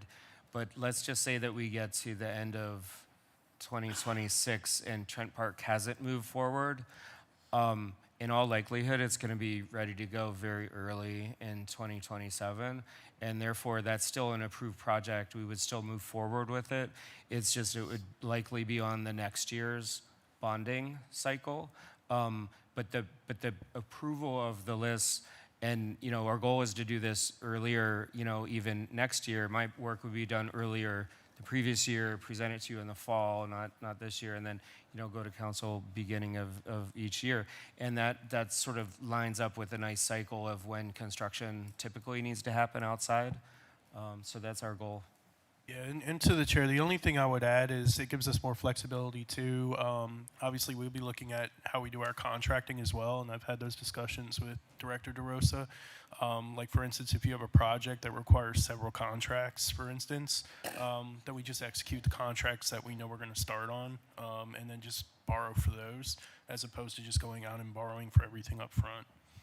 Okay, so now, our bond council, does the bond council have to approve the projects list before it's contracted? So, to the chair, we always have bond counsel. This isn't even a change to the process. We always have them review the list to make sure it's eligible for bond funds. Okay. Most of the time when we send them items, it is, but we always, there's no exceptions, have them review the list to make sure it's eligible. Okay, so how will MOCAP prioritizing contract projects that are ready to begin to expend funds? How do we prioritize them? So, Mr. Chairman, the first, the list that we're proposing to City Council now, those projects have already been, we know that Councilman Casey has been a proponent for the playground at Terminal Park. Those are things that inside we've already been working on. Typically, we use on-call professional services, say on the recreation side, to design the playground, to design the lighting at a certain park, so that we're already sort of working towards a project, although we haven't expended any money on the actual capital side of it. So we prioritize it based upon where it's at in that stream of design. And in general, we prioritize these projects not exactly by what needs to be done. There's so much backup of needed projects in our city. We have a 5-year capital plan now, and it's not that something is needed in year 4 or 5 as much as everything's needed now, but certain things have more proximate need because of, say, safety, government regulation, a contractual obligation. We have a lot in roads and bridges this year because we have projects that already have leveraged financing through the state or through the feds, and this is the project year for those projects. So that's kind of how we prioritize onto this short-term list. And then ODOT projects, they have a firm deadline, and we have different times of year that require Mark to put out other projects. Okay, all right, thank you, Director. So how will the shutdown of finance in November interfere with the finalization of contracts and timing of the general fund reimbursement when we have to reimburse from the general fund? So, to the chair, first of all, that doesn't affect us going out and borrowing. Second of all, it's not, I know there's this conception that finance has a hard close in November. That's not necessarily the case. The reason we do that is because we do a transfer ordinance. So we need to know what the numbers are. So even if there are future transactions that need to happen in November, late November, we can still do those. We just need to know in advance. So that's what we ask for. It's not, I know there's this misconception that we just shut finance down in the middle of November, and that's not necessarily the case. But in terms of borrowing, I mean, the markets don't depend on when we're open, when we're closed. We can always go out and borrow. And again, it's the anticipation, it's the ability for us to go out and do a transfer ordinance to smooth out our budget at the end of the year. Finance is aware of what we're going to borrow and all of that, so we can build that into our plan. So bottom line, it should not have an effect. So basically, you're a finance director, so you shut it down for everybody else, but you still can take in projects, correct? No. To the chair, that's not the case. It's not shut down in the middle of November. Okay, I get it. We just ask that everybody tell us things that need to be pre-encumbered. So we just ask, what are you guys actually going to need between now and middle of December? Middle of December gets a little dicey because we're trying to close the books and keep the numbers from moving, and people are away on holidays anyway. But we are not hard closed in the middle of November like a lot of folks think. Okay, so, okay. To the chair, I would say it's more of a slowdown. Again, we have to get ready for transfer ordinance. We have to plan for next year's budget. We have to plan for what the carryover is going to be. So it's more of a slowdown. And what we look at with departments and divisions are, if it's something they really need, even though it's past the deadline for operations, safety, et cetera, we will allow them to do it. But if it's just they're trying to look at their budget and say, oh, we didn't spend this much money, we just want to throw it out there because we want to reserve it. So we just take a good hard look at how critical those contracts past that deadline are, and if they really need them, we do it. So it's more of a slow, get proper cutoff at year end, get balances, and be able to do the transfer ordinance. Okay. All right, Director, you have talked about the benefits of this new plan, and that's basically cost savings.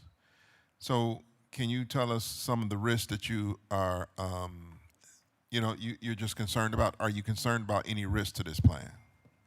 So to the chair, I think it's much less risky than what we're doing now, to be honest, because, I mean, you think about a home improvement project you do as a good example. You go out and let's say you take out a loan to do that home improvement program. Let's say the contractor, decides he can't do the work for 2-3 months. I mean, you're paying interest as an individual that took out a loan right up front. So you're taking on the upfront risk that that project doesn't get done on time. By doing it afterwards, you already have a contract in place, so you're eliminating, a source of risk. So I would argue that the amount of risk is less. You're always going to have capital market risk. But in the end, I think I mentioned at the beginning of these hearings, in order for us not to be able to go out and borrow, there would have to be some catastrophic event in the markets where volume completely dried up, which I haven't seen. But anything is possible, but I think that risk is extremely small. Okay, and the last one is, what are the legislative steps? Is there any legislative steps required to reimburse the general fund with these bond funds at the end of the year? Yeah, so to the chair, I mean, up front, we, one of the changes in this process is we're coming, Director DeRosa will come with a formal CIP and we'll need formal approval from council of those projects. And then, obviously the other piece of legislation is the budget itself, because we have a transfer to capital. We need a funding source in order to enact this so that MOCAP can go and start on their projects. Then at the end of the year, we're going to need, bond legislation like we always do, so that we can go out and issue the bonds. But as part of that, bond legislation, and a new feature of that will be that you will actually have a list of contracts line by line that you can align with what we're borrowing. So you'll be able to easily identify and added transparency. Now, something has come to my attention that I didn't realize through bond counsel, that we have introduced legislation. There are certain IRS forms, because we're using the carryover. We intend to use that as a funding source. So we do need to file something with the IRS, and there's legislation pending that we hope to get early March, after budget hearings are done, passed, which essentially just gives me authority to sign and file those forms so that we can use that. So again, that was something that wasn't in the workshops. That's something that bond counsel first made me aware of a few weeks ago. But other than that, I'm not aware of any other legislation. If anything comes up, because this is a new program and that's bound to happen, possibly, I'll be sure to bring that to council's attention as soon as possible. Okay. All right. In closing, Director, I do want a briefing for the Municipal Services and Properties Committee on Leopardo. Okay, and that's important because we're going to have to come back and do the same thing with the fire stations, correct? So I do want my committee to have a chance to understand and vet the stuff that we have done already as it relates to the police stations in Leopardo. So our next round, we'll be a little bit more versed and educated on the next steps for our next building sets of building. Okay, so that wraps up MOCAP. The next section, I'm not sure who's going to chair the next section. I'm going to turn it over. Okay, all right, thank you.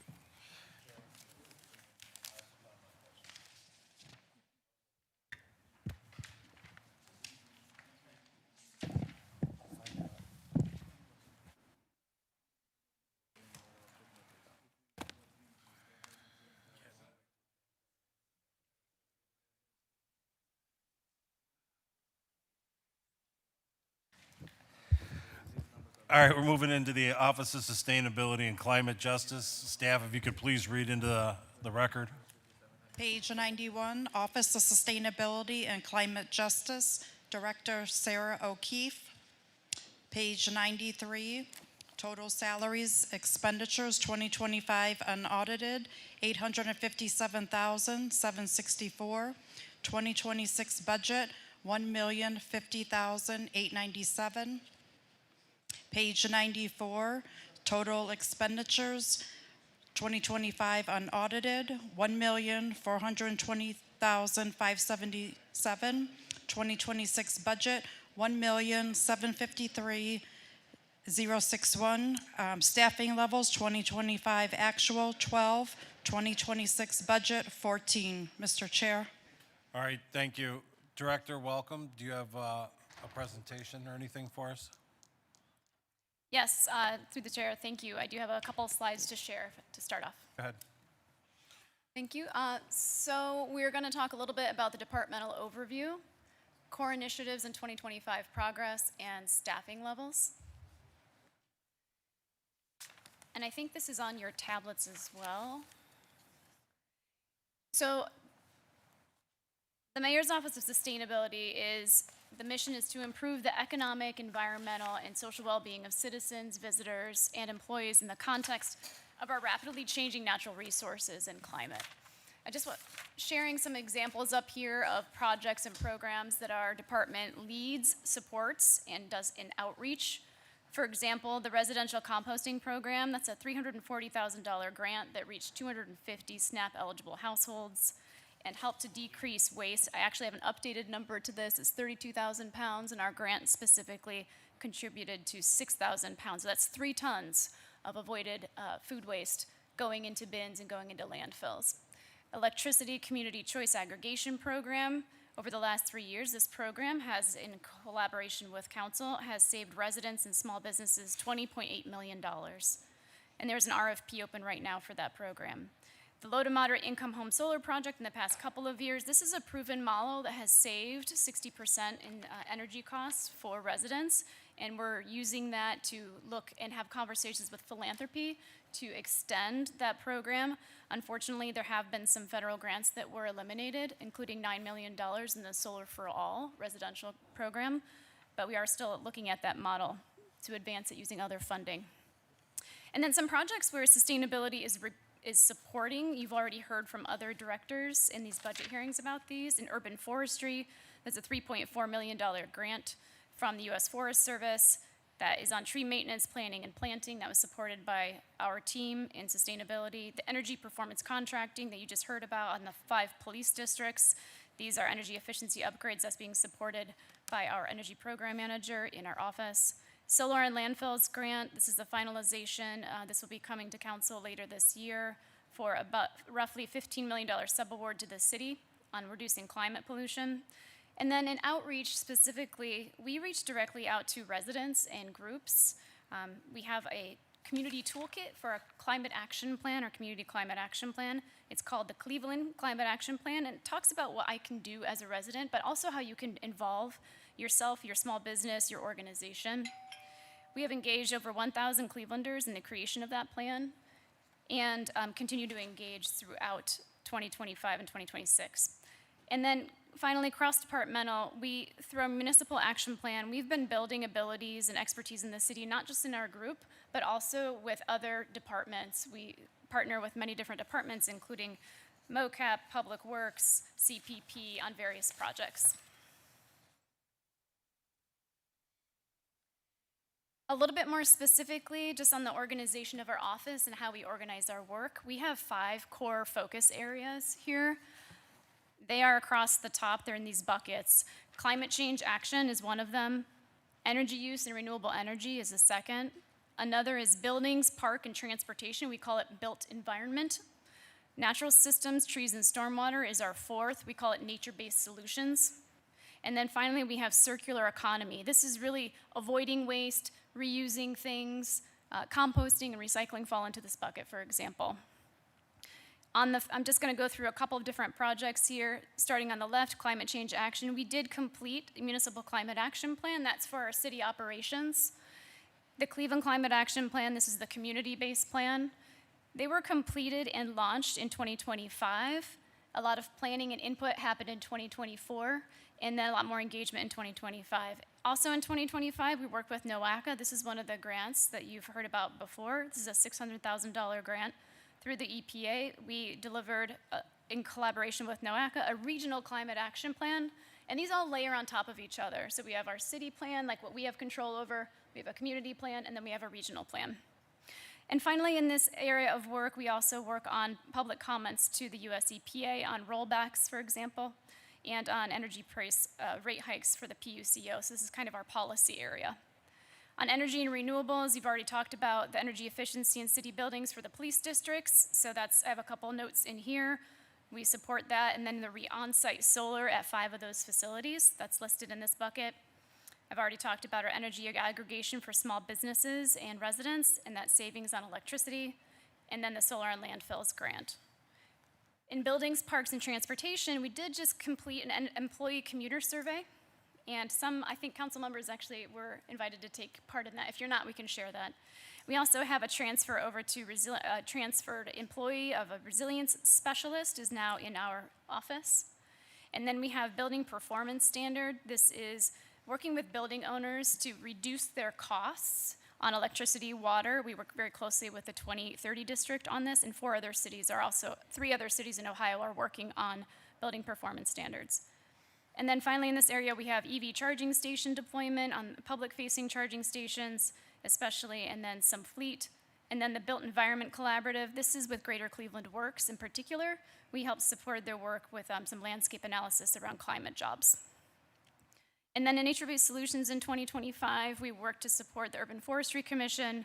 We also did the final transfer of that grant completely under urban forestry, so they administer that grant and all of the milestones under the new division. Nature exploration areas is something we helped support in the Cleveland Children Outdoor Bill of Rights with Western Reserve Land Conservancy. I'm on that committee. And then in the policy side of things, we have public comment. We cooperated cross-departmentally on Army Corps of Engineer Cleveland Harbor Plan. And then finally, in circular economy and waste, the residential compost drop-off program I already talked about, that's funded through a grant that has reached, as I said, actually 279 households have a free access to that. And then we have Fix It Cleveland. These are bike shop. These particular repair workshops are for bicycles. They are held at Cleveland Public Library locations, and that was supported by our office. And then finally, we have ITS collaboration. We worked with ITS to incorporate some language in their RFP about recycling hardware and tracking the waste avoidance. They already do that, but we don't necessarily track it. And then sustainable purchasing policy with finance. And these metrics are a little bit small, but they're in the actual budget report, so I have them in there and I can walk through them if you have any questions on them. But we report our number of internal stakeholder engagements and external stakeholder engagements, electric vehicle stations, solar, and then the total amount of grants accounted for and accepted, not expended. This one's a bit important here. In 2025, you'll see that we listed 4 accepted and not expended, and then there's an asterisk on the amounts.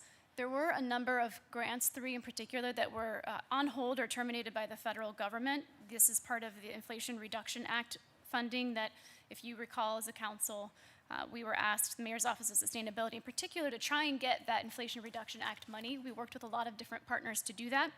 $3.9 million in EV charging was terminated. $9 million in residential solar was also terminated, and then $340,000 in energy conservation has been on hold. Those are 3 of the grants. The one that's listed with asterisks, it says 14.8, is still in progress, and that is called the EPA Climate Pollution Reduction Grant.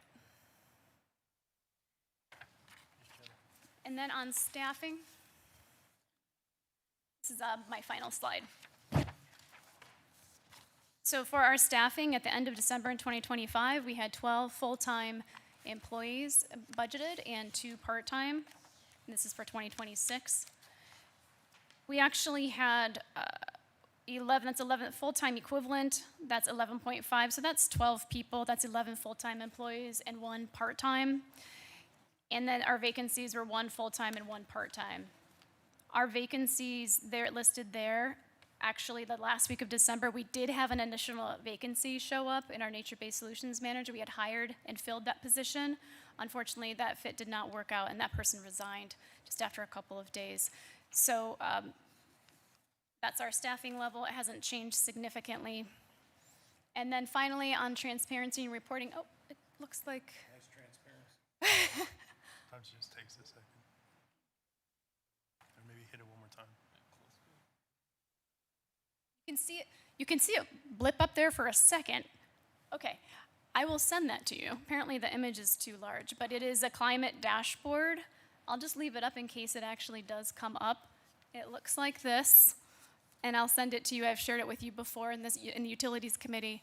And this is our climate dashboard that talks about our updates on our climate action plan. You can go in there and interact with it, and we coordinate updates on a biannual review on all of the actions themselves and where they stand, but they're pretty current right now as well. And that's my final slide. All right, thank you, Director. Director, we're going to start on page 91. We have got the number of solar installations. It's number 3 through programs that are directly influenced or managed by the city of Cleveland, residential and city. You only did 3 in 2023. You only did 1 in 2024, but you say five were in progress in 2025. Did any of those 5 get completed? So to the chair, those 5 in progress are the police districts, and the planning started in 2025, and they should be done by August or so, September of this year. So those are 2025, nothing in 2025? then? Correct. Okay. Number of EV charging stations installed? We did 3 in 2023. In 2024, are those 2 still in progress? They are in progress. They were a result of, we had funding, that $3.9 million, we didn't get it. We were trying to expand at 2 sites. We are not doing that, so yes, they are still in progress. Are you, if the funding went away, are you still going to do them? Oh yeah, How are you going to get the funding? they're already paid for. But you just said the funding went away. So the issue was we had 2 in progress at 2 sites, and we wanted to use that $3.9 million to expand public charging stations. That funding went away, so we halted some progress on the West Side Market and the Willard in order to see if NOACA funding that they had available, if we could expand with using their funding. So we could have a couple at Willard Park and, Willard Parking Garage, and then West Side Market. Unfortunately, we're not able to do those, so we're moving forward. Those will be installed in the next month or 2, and then activated, and then we have 6 additional charging stations that will be across the city at 3 different sites. 'Cause I remember in 2024 having the conversation about Willard Garage, and I didn't think it was Yes. ever going to go. And you said it coming. was. And here we are, Yeah. 2026, and still nothing. What about the 6 that were approved in 2025?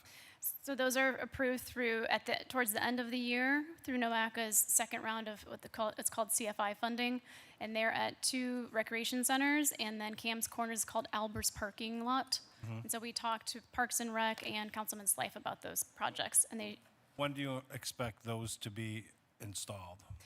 in 2026, 2027, it depends on, we are working with NOACA and their timeline. And Director, how come it takes so long to put an EV charging station in? I mean, we've got 2 years now. So, to the chair, there's a lot of electrical work. For example, at West Side Market, we tried very hard to make sure that there are 2 electricity operators there, and we wanted to make sure that was CPP.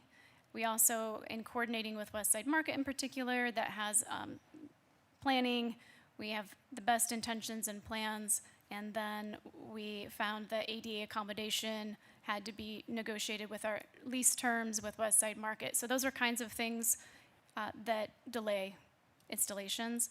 At Willard, some of the electrical. All right, going to 5B, you had in grants, and you say that total amounts of grants accounted for and accepted but not expended. In 2023, was there $940,000 that you were awarded and not expended? Yes, to the chair, and I can explain what I mean there if that, okay. I'm going to get to it. Sure. And then same in 2024, except it was 3.4 million.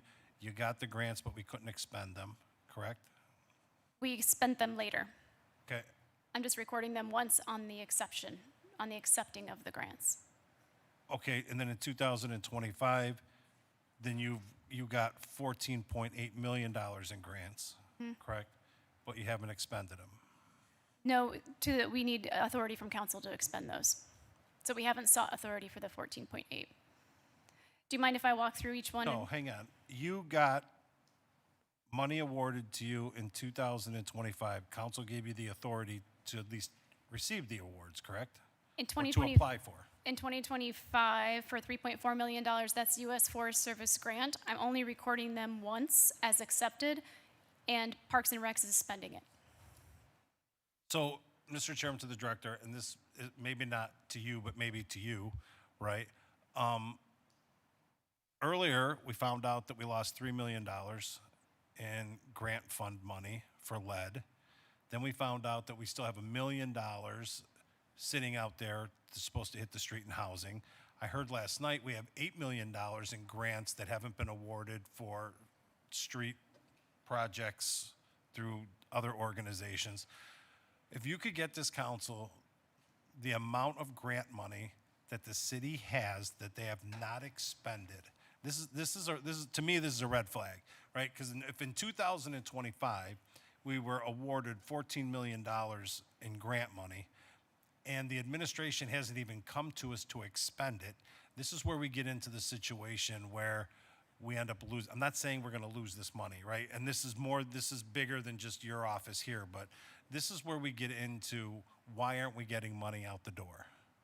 Does that make sense? Yeah, so to the chair, I understand your concern, and this is exactly why we built in 2 positions this year when we get to finance into the strategic business unit so we can centralize grants.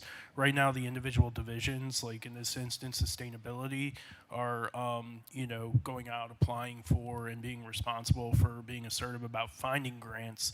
We need to centralize the process. We understand that. I think in this particular case, I understand, the disappointment with the lead grant having to return funds. I don't believe this is the case here. The director has been I'm a not good. saying it is. Yeah. I'm saying we would be fiscally irresponsible on this side if we know that there's $14 million in grants. We can't do anything until the legislation comes our way. But now we've got a red flag here that there's $14.8 million. Now, I don't know what your asterisk down here means. Does this mean that there's $13.24 million of that money that has been pulled back? To the chair, the final note here that talks about 3.99 and 340, that has been pulled back by the federal government nationally. Okay. Yeah, so that what I'm saying, so that one's gone. Then the $9 million residential solar for all terminated. By the federal government nationally. Right. And 340,000 energy conservation on hold. By the federal government. Right. Which brings 13.24 million on hold. So Correct. that means 1.6 million in grants that you still have. So what is that 1.6 million? And I apologize. It looks like I maybe outlined this a little bit poorly. So I just would like to opportunity to walk through so that it's understood. So in 2025, the 14.8 is in addition to everything that's under asterisks here. So that 14.8 is one grant, Okay. and that other 13 million are 3 additional grants that we do not have because of the federal government actions. Okay, but if we have 14.8 million in grants, according to what I'm reading here, and if I add up your numbers with the 3 asterisks at the bottom, that comes to 13.2. On top of the 14.8 On top of. Correct. So we're actually talking about almost $28 million in grants. that we earned, and then 13 were pulled back by the federal government due to executive orders. Okay, so there's really so we really do have $14.8 million in grants that were awarded in 2025 that have not been expended. Correct. We do not have authority to spend them yet. When are you going to come and ask for authority to expend? To the chair, this spring. The other 2 grant amounts that are listed in 25 and 24, you have already provided, council have already provided authority, and we have been spending on those grants. I just wanted to make sure that's understood. I just am accounting for the year only that we accepted them, and then I can provide a follow-up report that shows exactly what was expended on each of those, Okay. if that's helpful and So clarifies. in 2023, there was 940,000 Yes. awarded? Awarded. Awarded. Correct. And they're 2 to 3 year grants, so we're still spending on them now. Okay. Okay. And that was my second question. Okay. So how, if you could, you don't have to tell us now, but if you Okay. could get us a list of that 940,000 is a total. Yes. How much we've expended, how much is left. Yes. Same with the 3.4 million in 2024. Yes. Same with the 14.8 million in 2025, even though you haven't expended anything, if you could tell us what grants were received and how you plan on expending them with the time frame. Yes, absolutely, to the chair. I can do that. All right. Go to page 93. Your full-time permanent is up by 1.5. Is that because you're adding 3 people? So to the chair, the director's been doing a very good job of filling her positions. She is getting a net of an additional 3 positions. One of those would be for a grant administrator. So to your point about receiving the funds and managing them, that's one position. The other is for an energy project administrator, according to my notes. I can let the director expand on that. But that's going to be a reason for a lot of the increase in overhead costs, as well as benefits and the above the line items. And then if you look at the actual head count, you'll see that they were budgeted for 11 last year, and there's a net gain of 3. So now they'll have 14 positions total. Okay. And if I may, 2 of those are part-time student assistants. All right, staying on page 93, just because I've been asking every department if you could give us a breakdown of your travel, even though it's Yes. not that much, and you've come way down in your travel, but because I've been asking everybody across the board, if you could let us know how much is actually your travel and how much is the staff's travel. Okay. Professional services, under contractual services, you're asking for 75,000, Yes. and what would that be for? To the chair, for contractual services, for professional services, for 75,000. That is for built environment. So we have the built environment. I was talking about the initiative where we help building owners save on money on their energy costs, et cetera. So that is a services to support that program. Okay, and then under program promotion, you're going from 4,000 to 25,000? Yes. So as I explained in our 2025, we launched all of those climate action plans, and in 2026 rather, we want to have more collateral and things. We haven't done a lot of that in the past. You'll see in 2025, we didn't have a whole lot of expense there, but what we want to do is really engage more in person, and so that's what that budget is for, program promotion. And then under your professional services, that's just the built environment? So Professional under other services. contractual, for another Correct. 35, who are you using for your other contractuals? Sorry, let me get there. So energy efficiency programs. Give us an example of who you, Sure. That ranges from support of property management and having some of that external review, like third-party reviewer, and preliminary engineering design services okay. for major repairs. And then rental property, where's your office at? It is, to the chair, it is in Erie View Plaza. Okay, and then to the CFO, can we get an amount of what the city pays per year to 75 Erie View? And I think we put that in already, but if I just want to make sure, I want to know how much we pay in rental property to 75 or throughout the whole city. Yeah, to the chair, that won't be a problem. We'll get that to you. Okay, and then staying on page 93, do you plan on doing some computer software upgrade? You're going from 5,000 to 89,000?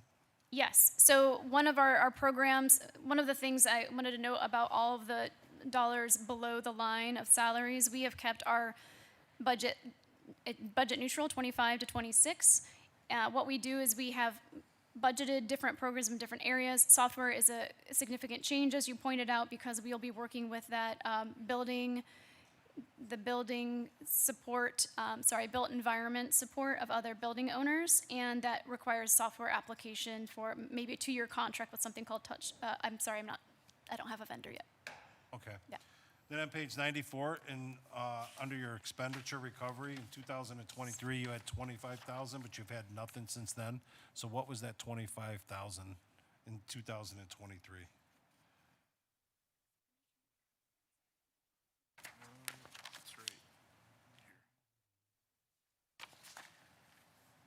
To the chair, I will follow up on that. That is not a typical expenditure recovery. Maybe the finance team has a note on that.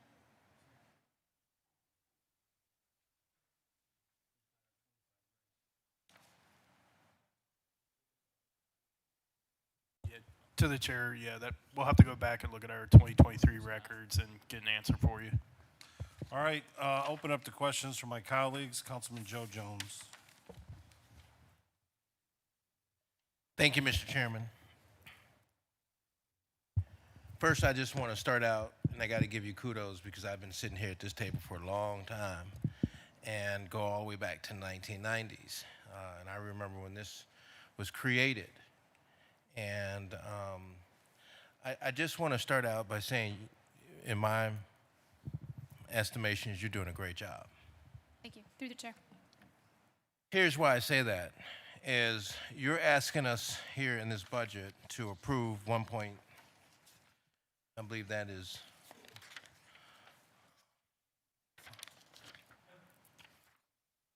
over here on expenditures, $1.7 million. And yet you have brought in more than that. I guess the question I would have to ask, and I see these in this number here in terms of your output metrics, why wouldn't we not just show this is something that is coming to the department? Do we show a total grant, some type, yeah, even though she has production here? Will we show that somewhere else? Because I can't recall if we had it years ago where we went under expense, stuff that we were able to come in. Why wouldn't it be under that column? So through the chair to the councilman, generally, if I'm understanding your question, generally grant revenue is not shown in the operating budget because it's not originating from the general fund. So grants in general don't show up. So you wouldn't put it in the revenue stream in that way? Through the chair to the councilman, a general grant, no, wouldn't show up in the operations. Well, I just want to say you've earned your keep from what I'm looking at. And I just want to say that, all of what has been canceled out that you have down here is $13.2 million.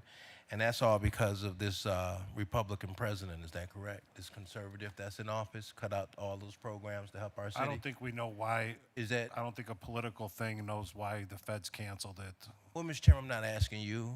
That's why I got my time. I want to ask her. I don't think you asked anybody. You just made a statement. Mr. Chairman, I have my time, and so I would appreciate if you allowed me that. With all Got due a question respect. regarding the budget? It is regarding the budget. The So why politics would, of Mr. Washington's Chairman, regarding the budget. why would the federal government cut funding in this way? Through Did the they give chair. us any kind of reasons why, Mr. Chairman, to Dr. O'Keefe? Through the chair, what I can say factually. Be nice. What I can say Tell me to be nice. factually I don't is. have to be nice. Through the chair, what I can say And I don't factually neither. is that those grants were terminated publicly through actions by the federal government. Did they give us a reason, Mr. Chairman? The reasons why? They didn't give us no reasons. They just canceled it out. Through the no chair, explanation? that was a national action to all of the different. So this recipients of the grant. was the way of this new president, who's conservative, who happens to be Republican, have decided to cut these grants, and with no resolution on the reasons why he's doing it. Through the chair, the federal government provided us termination notices. Did they give us a reason why? I'm happy to follow up and share that information. I appreciate that. Can Sure. you make that available, Mr. Chairman, to Director O'Keefe? Sure. And then the next question, Mr. Chairman, talking about the budget, page 91, because that's what we're talking about. Now you're talking. Well, it's what we're talking about. We've still been talking about it. I don't like to lose money here at the table. And I'm concerned about the $14 million. Do we see any possibility of them cutting this grant, Mr. Chairman, to Ms. O'Keefe? Through the chair, at the moment that grant has been awarded since October of 2024 to the county, and it has been progressing, and it has strong support from a number of levels of government, including our state representatives in Congress. That's good. And so Mr. Chairman, is there a breakdown of where this is going to be expended, this grant? So we already asked at the table about 10 minutes ago for the grant breakdowns and where they're going to be spent. Do we have an idea offhand, Mr. Chairman, to Director O'Keefe? That's my question. And whether it's a repeat, it's my question, it's my time, Mr. Chairman. We know. Through the chair, this grant supports solar and landfill projects. I see. And Mr. Chairman, can you give me an idea of what you mean by a solar, because that's something I don't know about here. Landfill, what does that mean? Certainly, through the chair. It's a higher use of landfills. Landfills are where waste goes, and they are kept. They often don't have any other use, but they have, in the past decade or so, been a good, they're often called brownfields, and converting a brownfield to what is called a bright field is using a landfill space and having ground-mounted solar panels that generate electricity. Does it generate the electricity, Mr. Chairman, based upon the waste, or they're generating electricity based upon the solar systems from the sun? Through the chair, it generates electricity based on the solar. So it uses solar panels and converts the energy from solar energy to electricity. They're just mounted on a landfill because landfills often are empty spaces that are fenced off and not used for other purposes. That makes sense. And then, Mr. Chairman, moving in your presentation here earlier, low moderate income solar project, proven model saves 60% savings. What is that actually what we're talking about here? Are we talking about solar panels on people's properties in the city of Cleveland or on properties that the city of Cleveland own? Through the chair, that is on 7 households that we worked with back in 2023. I think we finished the last project in January, and it was 7 households working with Habitat for Humanity. There were solar arrays on households that helped them save energy. And the 3.4 thank you, Mr. Chairman, to Director. And the 3.4 Mr. Chairman, to Director, on your first presentation, it talks about energy performance, or no, urban forestry at 3.4 million. So your department wrote the grant, and then that grant went over to urban forestry. And are they doing something in particular, or is these trees just going to be planted throughout the entire city? Through the chair, that $3.4 million we supported, we led the grant, but urban forestry management contributed the content to that. So it was a combined effort. It was just based in our office, so that's why I have it under ours. It was passed over, and yes, they are using it for tree planting, tree maintenance, and a tree management plan. I see. And then, Mr. Chairman, looking here, who is the grant administrator who works in your department? Our grant administrator was hired in late last year. Her name is Vanessa Beard. Did she write these grants that we're talking about, or was someone else write No, them? she was just hired recently through the chair. Who wrote these grants, Mr. Chairman, to the Director? Through the chair, various people contributed to that. I can get a rundown for each of the grants if you'd like. Was it a particular lead that led them, or? So for the $3.4 million through the chair, I was one of the contributors. Another one in my office was named Anna Zaremba. She has since moved on from What's the her city. name? Anna Zaremba. She has since moved on from the city, however. She's going to graduate school. Good outcome. Great. She said It she's is coming a back great to Cleveland. And Mr. Chairman, again, just looking at this and then winding it up, we had some conversations some years back when we talked about how the Lake Erie was ballooning with all of this issue, farm runoff. I don't remember if you recall that conversation, Mr. Chairman, to Ms. O'Keefe. Through the chair, algal blooms, I believe, yes. Now, what are we doing to deal with that issue? Because before we knew where it had come from in terms of the Sandusky area. Have we tried to do anything with our neighbors and talking to them about their farm runoffs into our lake and this impact? Mr. Chairman, to Director O'Keefe. So through the chair, the work on algal blooms is done heavily through Cleveland Water Department. And we collaborate with others, Great Lakes St. Lawrence Cities Initiative, which is a convening of different cities to have learnings on things like algal blooms. Oh, sorry, I thought that was a timer. I'm sorry, were you? Through the chair. So that is, those are a couple of different ways that we're working on those. Yeah, but So we do not have any grants. I would like to know more about that whole process to get kind of caught up where we are, because it's been quite some time, and want to, Mr. Chairman, understand how we might be able to, or are we addressing that issue, and to prevent that issue from continuing to happen in our lake. And Mr. Chairman, I don't have any further questions other than this. Thank you. I appreciate it. All right, Councilman Harsh. Thank you, Mr. Chair. I just have to ask one question. I generally find this department kind of all over the place. I think some things are really great. I'm really looking forward to the solar project in the neighborhood. I think putting solar up on our waste places is fantastic. But I got to ask about the where'd it go? And the slide.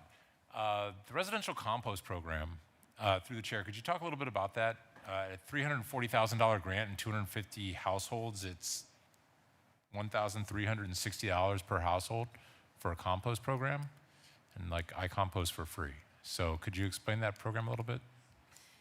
Sure, through the chair.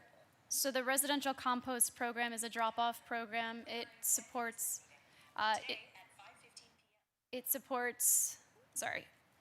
so the residential composting program supports 250 subsidized households, and it also supports a workforce development training program with Riddle Green Partnership. That's not on the slide.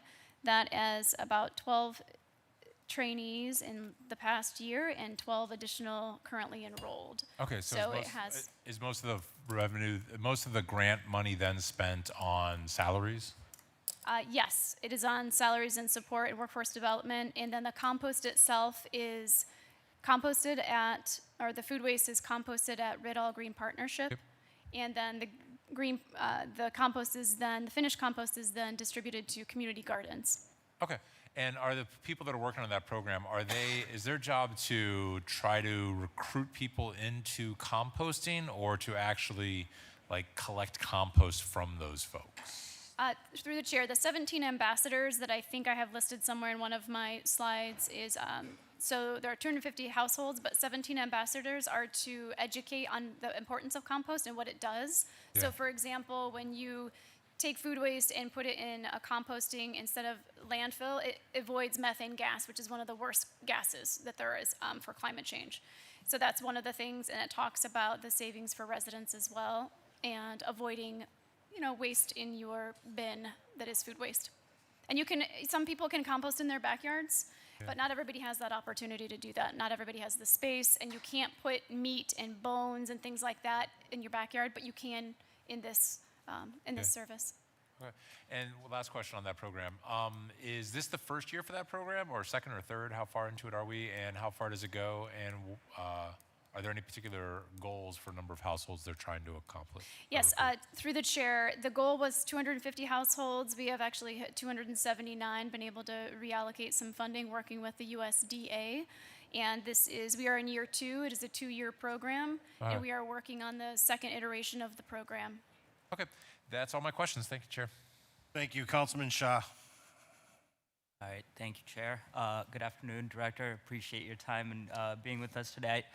Just wanted to touch upon the usage of AI in our city departments. I was wondering if, understanding how much of an impact it has on the environment, I have some real concerns about what pace we're adopting it as a city. And it's something that I'm hoping as a table and council will have a conversation about setting some guardrails so that we're, being careful about what we do. But I wanted to understand from your perspective and your role, is there any work being done on understanding what kind of impact we'll have if we adopt AI at the rate that we are? I've already heard from IT and some other departments that they're already starting implementing some of these things. Just wanted to understand from your perspective what those conversations have been like. Through the chair, thank you for the question. So I just want to clarify, is the question, what do city operations, what's the impact on the environment specifically from city operations using AI, or just generally AI in Cleveland? City operations. City operations, okay. Correct. Through the chair, while we have worked very closely with climate mayors, of which Mayor Bibb was co-chair a couple years ago, in understanding and using that peer learning to understand generative AI data centers and the use and the environmental impact. It's a bit all over the place, I'll be honest. And you might have heard yesterday, there was, I think it was a Sound of Ideas, there was a program where we had the Midwest Climate Collaborative talking about AI and data centers, and a couple of experts We are not there yet in studying the city operations use of AI, however, and I think we're a bit in the same boat as everyone else at the moment. I appreciate that to the director through the chair, and I would suggest, once we're exploring, and I'm hoping my fellow council members will move on this as a body. But absolutely, I think if we are implementing or adopting anything, I feel like it's a no-brainer for that work to go through your office because of the impact it will have, and if that's not something that's already being considered. And this is, of course, not any frustration that's directed at you. I understand it's not in your control, but some of my frustration with the mayor's administration of why we're not doing this review internally before we start adopting these things. But thank you for that, Director. I appreciate that. I yield my time. Thank you, Chair. All right, thank you, Councilman Shaw. Two things I want to follow up on. Director, did we hear that the city has a composting program? To the chair, the city has a composting program for residents. It's a residential drop-off composting program that is grant funded. Okay, so Correct. is there a charge for that?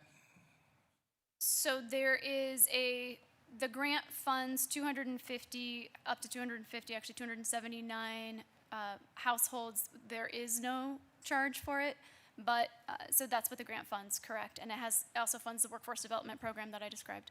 Right, okay, so can you provide the council with some more information on that compost? Because I think Rust Belt Riders charge for their compost, their composting, but if the city has a program for free, I think we need to get that information out. And then, Just a correction, Chair. It is for SNAP eligible households, so I believe that's where that is. right, Correct. right. Ours, there's no eligibility requirements as long as you're a Cleveland resident, correct? So this grant funds SNAP eligible households, 279 of them. So if you are not SNAP eligible, right? No, I get that's what if you're not SNAP eligible, do you have to pay? So through to the chair, if you would like to have composting services not controlled by the city, we don't control this. I was answering the question if we have our own program. We only have the grant-funded program. Our partner is Rust Belt Riders. But if you are not part of that program, then you do pay a fee if you select Rust Belt Riders as your provider, and that is about $12 a month. And then where do you go to compost then? So Rust Belt Riders has... I know Rust Belt Riders, but the cities is different, correct? We partner with Rust Belt Riders to provide Okay, 8 so it's the additional same one. sites. Okay. It's the same provider. That's All right. correct. You left me with the impression that the city had their own, not Oh. the Rust Belt Rider one. Our Okay. partner is Rust Belt. All right, so real quick, I want to touch, because I want to get it on the record, right? Number 6 on page 91, and that is our residential and small business community choice aggregation program for our customers in the city of Cleveland who are not CPP eligible, right? So in 2023, there was a $5.2 million savings. In 2024, there was a $12.3 million savings. And in 2025, there's a $3.3 million savings. When did we become contracted with SOPEC, which is our energy choice aggregator? In 2023. Okay. To the chair. So 5.2 to 12.3 to 3.3. Can you tell us why such the differential in the savings? Yes. To the chair, our program starts in August, so that's partial year savings for 2023. And then in 2024, we had a very good rate. In 2025, electricity capacity prices increased for everyone.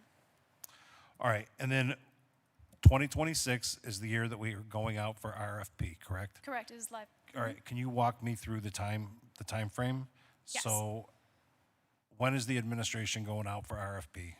So we are in RFP right now. We've connected and had communications to the chair on social media and are working with Joan in council. Okay, so the RFP for our energy aggregation is currently live. Correct. Okay. It closes on Friday.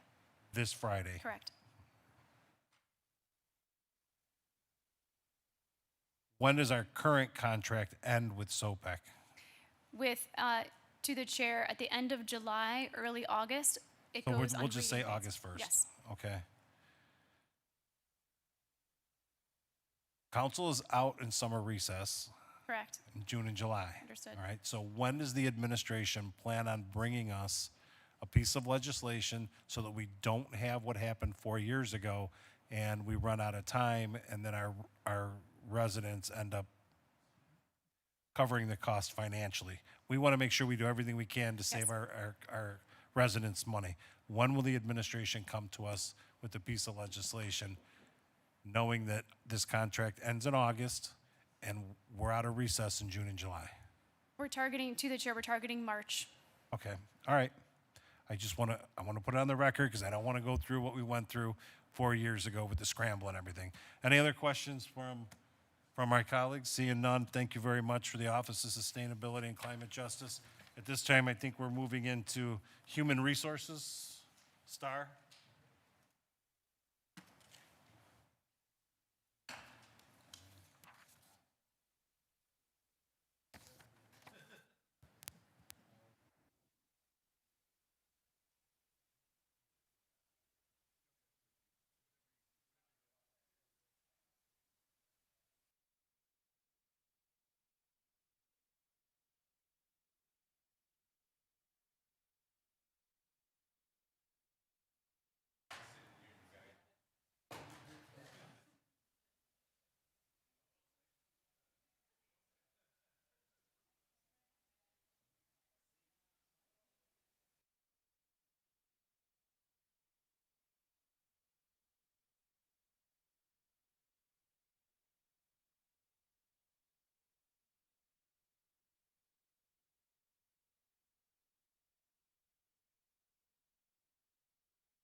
Hello.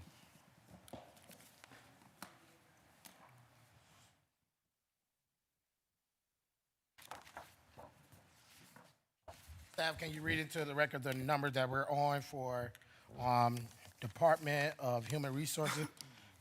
Page 133, Department of Human Resources, Director Matthew J. Cole. Page 134, Expenditures 2025 unaudited, total salaries $2,335,223, 2026 budget $2,608,216. Page 135, total expenditures 2025 unaudited $6,207,450, 2026 budget $6,461,665. Page 136, staffing level 2025 actual 28, 2026 budget 31. Mr. Chair. Thank you so much. In addition, can you also read into the health and self-insurance fund as well as prescription self-insurance fund as well?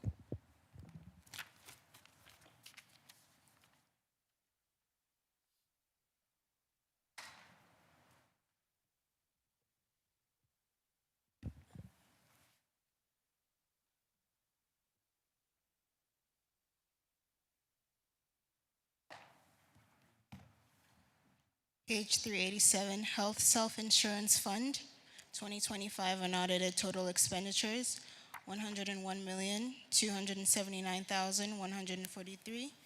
2026 budgeted, $104,997,214. Page 388, Prescription Self-Insurance Fund, 2025 unaudited total expenditures, $29,636,372. 2026 budgeted, $30 million. Mr. Chairman. Thank you, staff. And just for a reminder for my colleagues at the table, we do have a presentation for this budget hearing that we will go through first, and then followed by any questions that we will ask of the committee. So if you just heard, we are going to go from Department of Human Resources as well as health self-insurance fund, as well as prescription self-insurance fund, and then we'll flow right into Civil Service Commission. If you have any questions, please write your questions down and hold them to after we do the presentation so we can be able to get through this and make sure we spend enough time to deal with this Department of Human Resources. So first, I would like to make sure we get introduced to who's at the table, starting with the Director of Department of Human Resources. Can you introduce yourself for the viewing public? Yes, thank you, Chair and Committee. I'm Matt Cole. I'm the Director of Human Resources. With me today is the Executive Director of Civil Service, Rashawn Long, and the HR Manager of Talent Management, Janet Schiavone. All right, well, let's go ahead and roll through your PowerPoint presentation, and we go from there. Great, thank you. So my third slide here has the mission statement and objectives. I know you guys have seen this before, so I'm not going to spend time there, but I think the departmental overview is important. We are responsible for all city human resources administration, training and development, performance management, policy administration, employee and labor relations, compliance through administration of all the collective bargaining agreements, and establish policies and processes, among many other tasks, as I know you're all aware. The HR department works in strong partnership with the Civil Service Department to continue to attract and retain qualified, productive, and motivated and dedicated employees to provide effective services to the residents of Cleveland and the city of Cleveland. Moving on is the HR organizational chart. This was the chart originally submitted in October of 2025. Just a couple of notes of change to this. In the third from the left bar down, the fiscal administrator, T. Schuster, that position right now is vacant, and we're about to start interviews for the replacement for that position.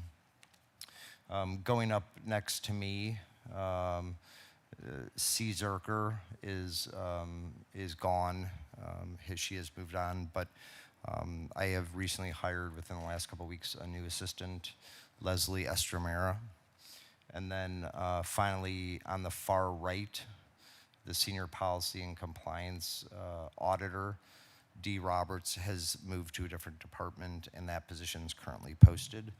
And then finally, I'm sorry, I moved over one. Right in the middle, there's a Labor Relations Officer vacant. That is still vacant and reposted for the second time. We're still looking to fill that position. So I just wanted to note those changes for you, Chair.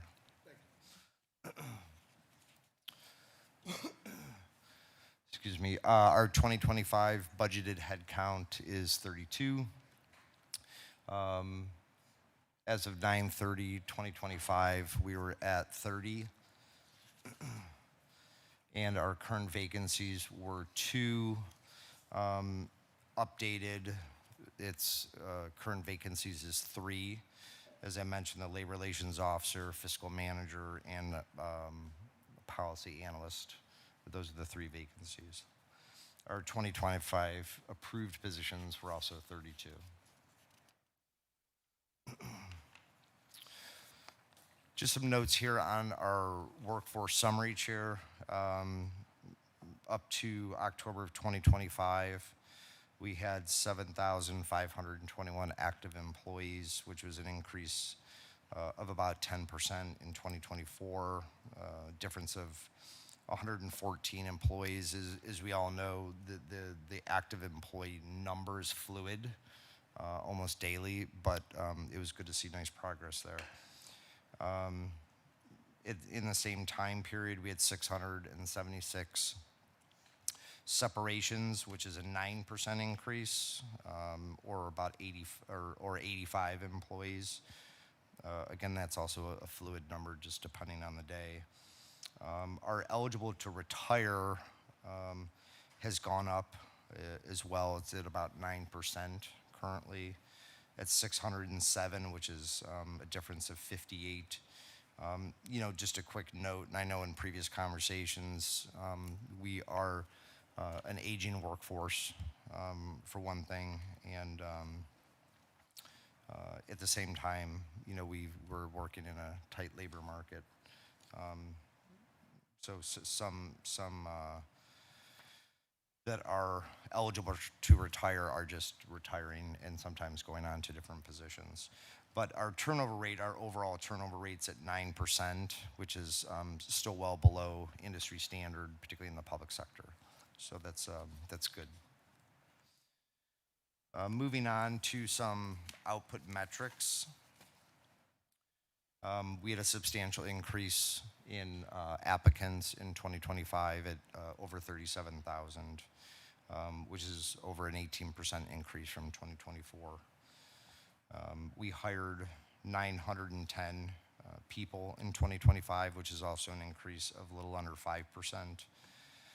Our step 3 grievance numbers continued to decline. They went down over 10% this past year. A quick note or shout out to our labor group, who's done an excellent job in increasing communications and collaborations with our unions. I think we've built some very strong relationships there. Our overall FMLA requests also have continued to drop, so those are down about 9% this past year. Moving on to our core initiatives in 2025 progress, really I just a wholehearted shout out to our whole HR and civil service teams.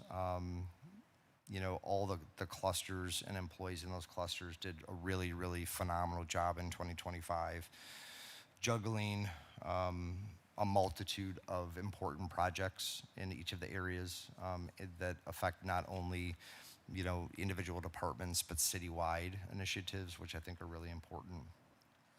At the same time, their own day-to-day work, which, I just really want to acknowledge all of the hard work.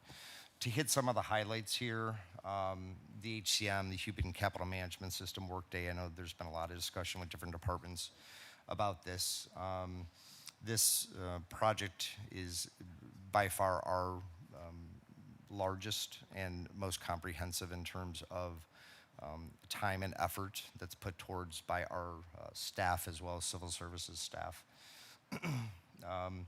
The management training program, I know this is probably something we'll talk about in the budget in terms of increase on professional services. It relates to Ordinance 29, 2026, which I had presented, I think, about 3 weeks ago. And I know that later on, Janet, if you so choose, can provide a bunch of additional information related to that project. But again, it's a very important project for the city. And in 2025, a lot of the footwork was done to prepare for the next step of this project. So we're really looking to hopefully land the rest of this in 2026. Our performance management program, in the fall of 2025, we had a soft launch for our performance management program. It was a very comprehensive performance management program, but originally launched to non-bargaining. That is going to expand in our hard launch in 2026 to all employees, and will actually be the tool that will be used for the performance management program will be Workday. So that's, in an effort to have citywide, consistent, and effective performance management for all our employees. Moving on, we continue to develop policies and procedures that are employee-directed and best practice, the most modern and legal policies that we can implement for the city of Cleveland. So that's really an ongoing effort. Most recently on Friday, we launched a new social media policy. HR University. So in 2025, we launched HR University, which is basically cohorts, groups of individuals that are HR professionals across the city of Cleveland to upskill them in necessary HR proficiencies. It was very, very successful. We had 3 cohorts in 2025, and in 2026, we're planning on launching HR University 2.0, which is going to up the ante and up the training for individuals in 2026. Thanks. I was going to grab that. We launched a little bit more of a formalized H-1B program for work visas for individuals looking to obtain employment visas with the city of Cleveland. Last year we submitted for 2, and we were 2 of 2 that we got. This year we are submitting 4. So we're continuing to try to increase our effort not only to attract individuals who may require sponsorship, but support them through that process. Next, CLE Rewards Program.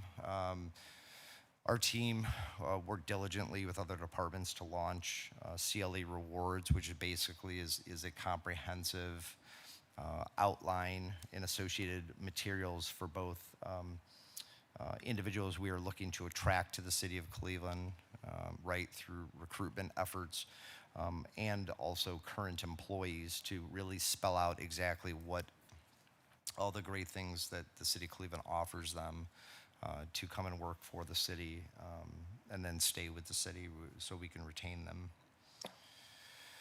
Health benefit enhancement and cost containment.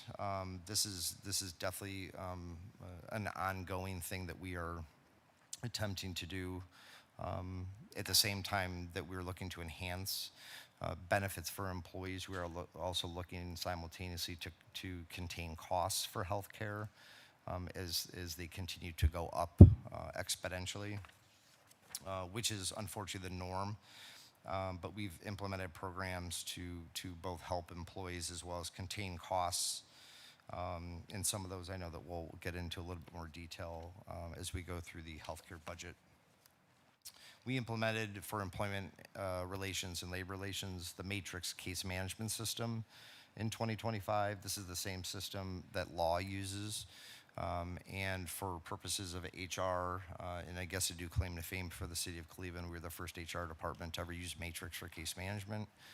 But basically, we populate all of our anything and everything that we do in HR is populated into matrix for case management. So that could be charges of discrimination, grievances, disciplinary cases, leave cases, ADA cases, pretty much anything that you can imagine, so that we can easily track all of that. FMLA, we finished rolling out Sidewalk to all city departments for the management of FMLA cases, which again is very important because one, the number and the size and scope of the city of Cleveland in order to manage all of our FMLA cases. We revamped the unemployment compensation program, so it's basically the way that we handle unemployment claims that come in for all departments of the city of Cleveland.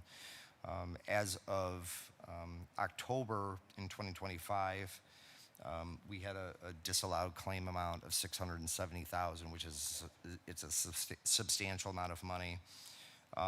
In checking recently, as of December of 2025, that was up to $750,000 in disallowed claims. So that's important. We initiated random drug and alcohol programs for all employees across all departments that are required to submit to random drug and alcohol testing that had been ceased during COVID. We also implemented a Department of Transportation clearinghouse for the monitoring of all drug and alcohol testing, which is not only a requirement, a statutory requirement, but also is very important for our individuals who have CDLs, that we're able to obtain real-time drug and alcohol testing results. And then finally, one of the big things in 2025 that we tackled was collective bargaining, that I know you, Chair, and the committee are well aware of, the number of collective bargaining agreements that have come across to be ratified by council. And we are wrapping that up. We only have a handful of contracts left to finish. And that is all I have for you. I do thank you for your time and certainly am open to any questions. Thank you. Thank you, Director, for your presentation. First and foremost, I would definitely want to ask, how long have you been employed with the City of Cleveland? To the Chair, I started in August of 2023. August of 2023? Yes, sir. And before you came to the City of Cleveland, you were employed in HR and somewhere else. Can you talk about where that was at? Yes, Chair. I was with the Ohio Turnpike Commission, State of Ohio, for 20 years in various HR positions. At the conclusion of my tenure there, I was the HR director and director of administration for that entity. And I take it, are you from Cleveland? I am from Cleveland, yes, So you sir. wanted to come home, basically, right? To the Chair, I love Cleveland. Okay, Yes. okay. All right, you was at the state, you said, I'm coming home. All right. The right opportunity. Wanted to make sure I get that understanding for there. Yes, sir. I know a couple different things that I do have a few questions in before I open it up to my colleagues on regarding just your presentation, some of the things that you have in there. You have a couple different programs, and one of the things I would just want to look at is, from your standpoint, you mentioned there is an HR system that you have in place. What is this new human capital management system? Do you have a budget for that system? And if so, what's the dollar amount for that system? To the Chair, the human capital management system is called Workday. That's the system that we're integrating. It's a very modern HRIS and human capital management platform. It's really the standard now for HR systems. In terms of the budget, Chair, that budget does not fall under HR. That budget, I believe, primarily falls under ITS. So the budget for your new HR system is not under your budget, is under IT system?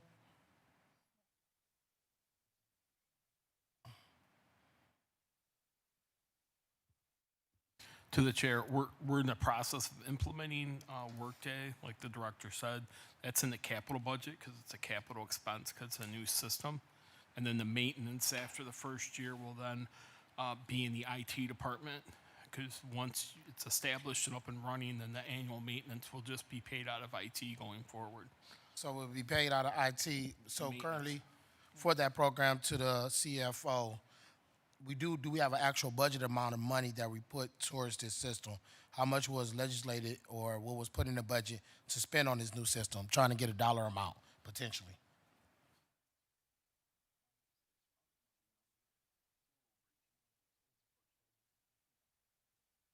To the chair, the council member, or to the chair, it's a little over 18 million right now budgeted for the Workday project in capital. Okay, and it's all through capital expenses? Nothing else through the Through the chair, the council person, yes, that's correct. It's in capital only. Okay, because one of the things I was looking at and working with the staff from council, when we were trying to break down and understanding to make sure we align this question, is to understand, because when I look at the overall HR system and what is projected, right now it currently have different other funding sources other than capital. So my next question would be, why are police headquarters bonds funding this project where it's close to around $6 million for this system? Why is that a part of the system as far as funding the 18 million? To the chair, the council person, those are actually public facility bonds. In the system, I think they do say police headquarters, but they're technically public facility bonds. And public facility bonds can fund software. So public facility bonds can fund software? To the chair, yes, that's correct. We talked about council, and when we're buying software, no matter if it's the HR system or different ones, public facilities is where that falls under the bond laws. Okay, and then we did have to legislate that to be able to have this be an option for public facilities to utilize these dollars, did we? To the chair of the council, yes, we had to have legislation for this project. That's correct. So I'm gonna make sure our staff look up that legislation and send it over, just to make sure we got a clear understanding Sure. of what that is, and things like that. And then also, and then there is some different couple things I definitely would like to ask from the internal services fund group. And one of the things I'm looking at mainly from the health self-insurance, I think on page 388. Yeah. Make sure I get good. I think 388. Health. So it should be 387. 88.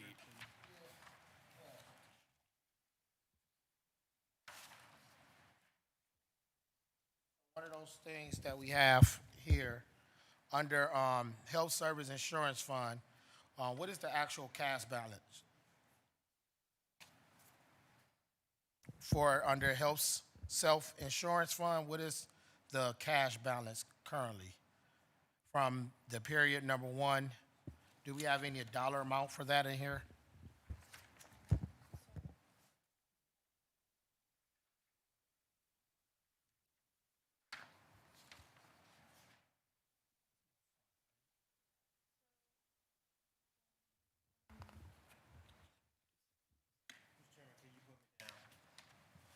To the chair, the health self-insurance fund, the current balance is $12,346,069. Right, and to the chair, I just want to add on to that, the reason that we have that amount of money in there is we have IBNR, so it's incurred but not reported. I'm Yeah. sorry, I couldn't hear that, Mr. Chairman. Can you please speak in the Yes. mic a little bit louder? Yeah, Can through you the, hear us? to the chair, the reason we have that amount, they're required to have this healthcare fund fully funded. And our IBNR floats around 10 or 11 million. So give you an example. If an employee goes to the doctor today and we don't see a bill for weeks and weeks or a hospital bill, we have to have that fund there to have a fully funded healthcare fund. It's required by state law. That's why there's usually around a 10, 12, 13 million, and we get a new number from an actuarial twice a year that will tell us what that reserve is to make sure we have a fully funded healthcare program because we are self-insured and there is a state law that we fully fund that fund. Got it. And then from that standpoint, we also do have, the same question would be asked for the prescription self-insurance fund. What is the cash balance for that? To the chair, at the end of 2025, the cash balance was $731,525. And to the chair on that one, because there's not a lag in prescriptions, we're not required to have a big balance there because the lag is much smaller. When people get prescriptions from CVS Caremark, we get those bills quickly, unlike medical bills. So that's why there's not a huge balance in there. But for the prescription, there's like a little bit over 700,000, almost 800,000 in carryover. All right, and then definitely, so therefore, we don't currently have quarter one projections yet for the prescription self-insurance fund yet. We will have to wait till a couple more weeks or so. Yeah, to the chair, the first quarter is not over yet, so. First. And then also, just from that standpoint, to the director, one of the things I definitely did look at when we was talking about his presentation, something that was taking place on the budget, I noticed that you currently have an increase in salary for staffing, but you also have less staff. What is the increase for as far as salaries, but you're having a decrease in staffing through the? Yep, to the chair. So again, this goes along with the pattern with union negotiations and non-union employees of 3% raises. This is a division that has been close to fully staffed. I know their headcount is dropping by 1. along with those raises. And if you look back at 2025, they were pretty close to their budgeted amount. They ended up spending about 2.3 million out of the 2.45 that was allocated to them. So it's not a huge increase. You're talking about an increase in the budgeted amount of about 130,000, but that's the reason for the increase. Okay, and then from that standpoint, we also talk about some of the different staff training you have. I know you had one ordinance came through council required $100,000 for staffing and management system. Is that still included in this budget? And also, I know we have another ordinance, I believe, 26-2026, where you're trying to combine additional staff training, which is around $900,000. Could you explain what is the actual ordinance that was the $100,000 that was put into the program, and also which core initiative within your presentation would that fall under? Sure. Director. Sure. Thank you for the question, Chair. The answer to your original question is no. It is not something that's going to go into this budget. That was Ordinance 110, 2024. And just as a piece of note for the Finance Committee in particular, I did send all the members of the Finance Committee following the presentation of 29-2026, all of the corresponding information related to not only 110, 2024, but 29, 2026 as well.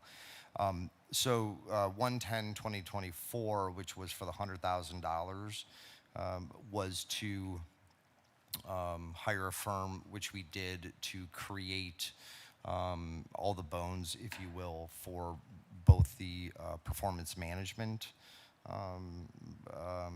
system that we launched actually in fall of 2025, and also the framework for the management training, which is related to Ordinance 29, 2026, to actually get a firm in to conduct that. I did bring Janet Schiavone with me, who I think could offer some additional information as it relates to this topic, if you're okay with that, Chair. Yes. Any other updates that you can give for that standpoint? Because one of the things is, we were looking at that ordinance, we seen that it was $100,000, and then we had a new ordinance, it was similar language, but it seems as if it may be some differences, just getting clarification. That $100,000 was to provide what type of training, or what was it actually done with that $100,000? To the chair, the $100,000 in terms of the consultation included a lot of different components. One of the primary components that our consultant helped us with was to do an extensive, it's called an OTNA. It is basically a training needs assessment. And what we were trying to do is establish the current culture and its ability or its understanding of the need for performance management and a comprehensive citywide management training program. That needs assessment had about a 70% return rate. We surveyed all managers and senior leaders, and in addition to that, they did 14 focus groups. What that basically yielded was an executive summary that said the city is in a position and ready to move into a new mindset for performance, which means before we can even institute a performance management program, we have to train our managers. The managers are the backbone of that performance management program. So what the consultants confirmed for us is the city's readiness to move into those programs. We have since then fully developed the performance management program. We did put together an in-house training team that went through a 2.5-day training. And just as soon as we are ready to execute Workday, about 2 months prior to the go live date, we will deploy that training team to go out and train our managers on performance management. That is a complete in-house training team that is going to take a curriculum and begin to have that conversation with our managers so they are prepared to start working with their employees on the performance management program. And then Janet, if you don't mind, Chair. Yes. Can you also explain how now the piece of legislation that was presented about 3 weeks ago for management training, what the difference is there and the difference in the legislation that we presented to get Consult HR in originally and what we're attempting to do now? Thank you. So to the chair, a part of the consulting work that we did under the 100,000 was to make a series of recommendations. Where do we go from here? Part of the recommendations were the performance management program that we explained, but it was also for a larger management training framework. And what that means is, as part of the mayor's strategic initiative, we were asked to develop a framework for ongoing management training. Management training is never one and done. But we do have to level set and start someplace because it has been a very long time, before my time with the city, that an overall comprehensive citywide management training program was put in place. The training program that we hope to put in place, which is what the $900,000 is an estimate, and what it would cost to execute training over 1,100 managers. And it is not just a one or a half-day training, it would be a series that they would go through. That's an enormous amount of time. But in addition to the training, there would also be some other levels that we would have to address through that management training framework. Okay. Yeah, we're gonna have to break that down in a committee here. I think we got something coming up on the schedule sometime next week. We definitely will go into that because I know my colleagues, I see some of their faces, they want to get more understanding of that. So that was coming to committee. Because one of the things is, like I said, when we first was talking about it in the Cane of Finance and Council President kicked it back to workforce, it shows that we put up $100,000 and it seemed as if the consultant looked at that $100,000 and said, okay, this is what you need, and then you possibly need more additional dollars to possibly execute what you're trying to accomplish through the management, training, and development. So we probably get to that more so in later on to be able to make sure we are all aligned on what that actually does. But one of the questions that is more important to make sure we understand is, I definitely will ask to the Director of Finance and potentially the CFO. I know within the public facility bonds and software is generally something that you can utilize, but is it just for clarification, are you able to utilize those dollars from the headquarters to be able to line item it? Is finance able to do that to make sure it's like, hey, we can utilize this without no legislative support? Is this something you can do basically because it's a bond, or what gives you leverage to say we can use those additional dollars to put within the management system? To the chair, we're going to actually rename that in the system. It's actually just a public facility bond. I know that it's named something different in the system, so it's just, we're going to rename that just so it's public facilities, so it's clearer. But the legislation, yes, we have legislation that allows public facility bonds to be. Yes, and I make a note for our staff to look for that legislation to make sure we have clear information on that. And then also I would say on page 134 to the Director of Human Resources, you do have a new line item where it says training, which is $46,000. What is that actually outlines, and what training will be done with that additional $46,000 that is budgeted for 2026?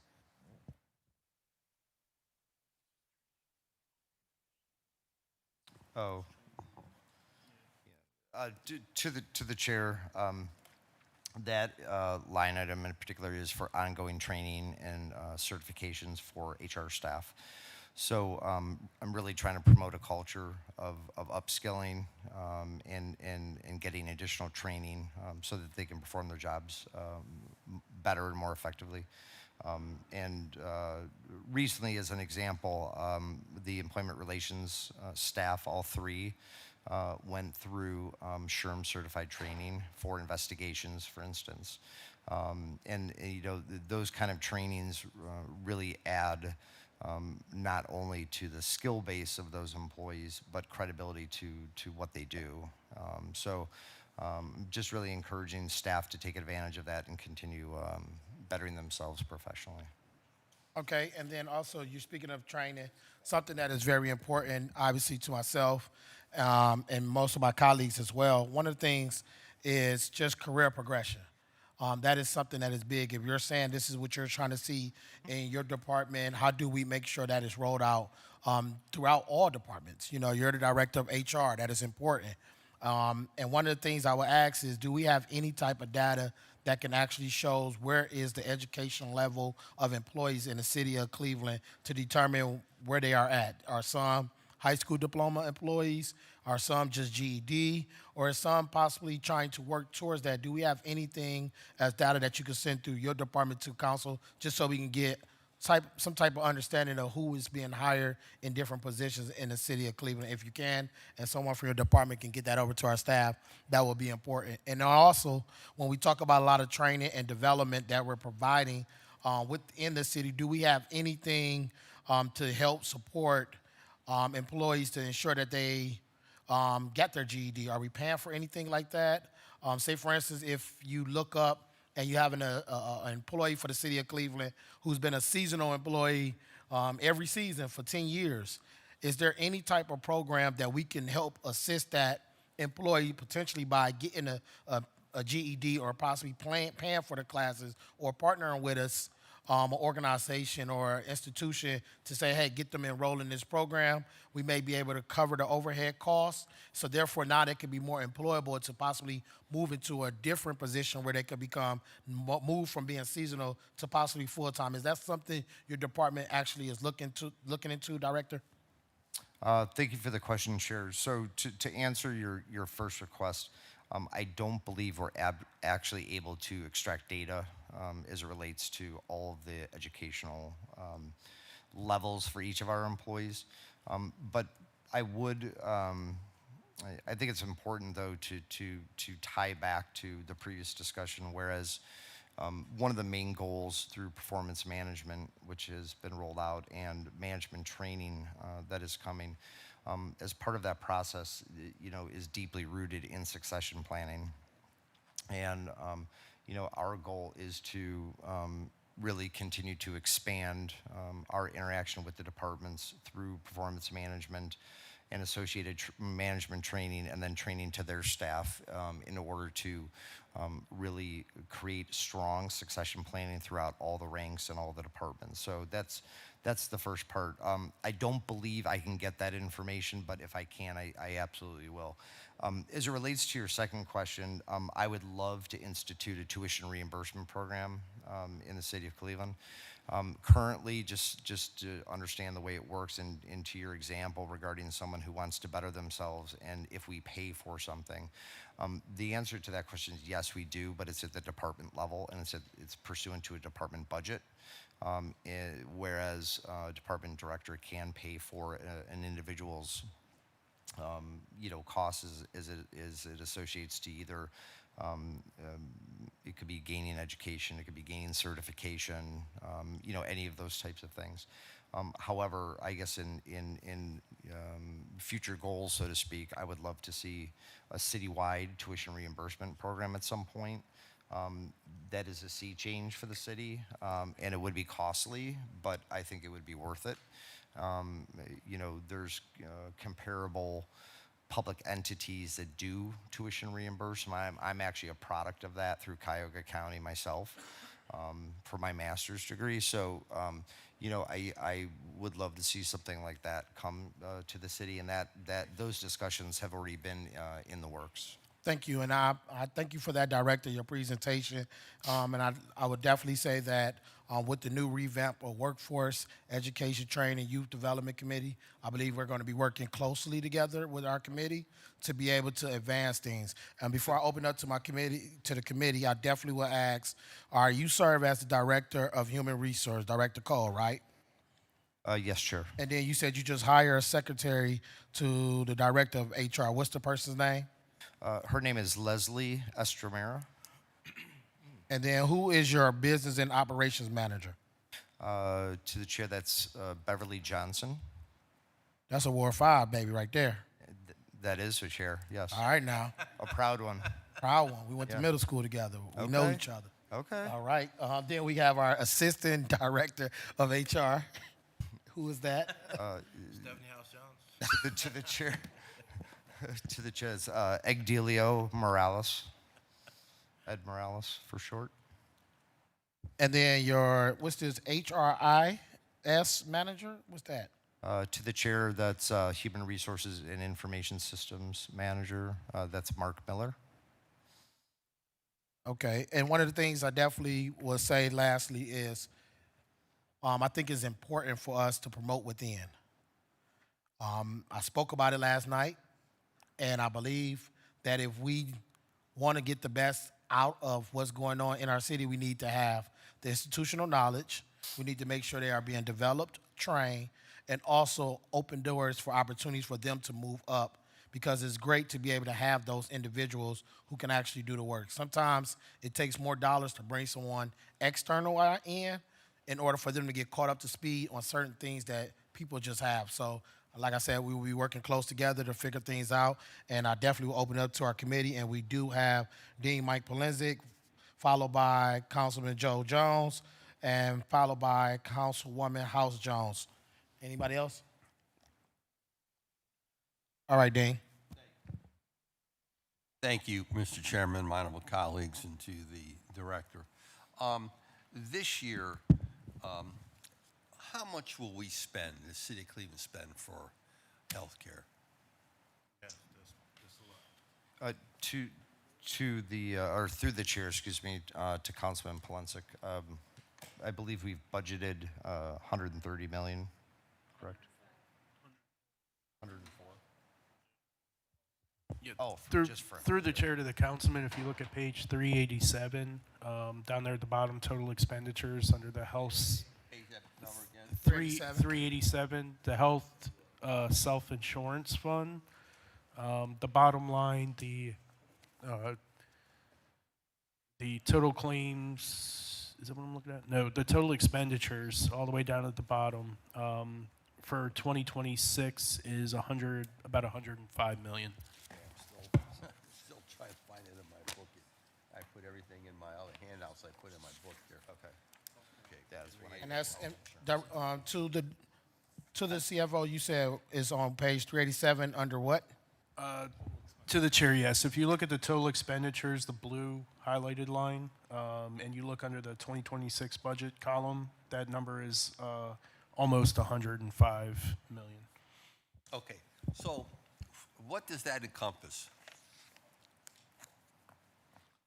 So through the chair, the 104 councilman, million. that's administrative, that's costs related to claims, refunds, maintenance, everything related to health.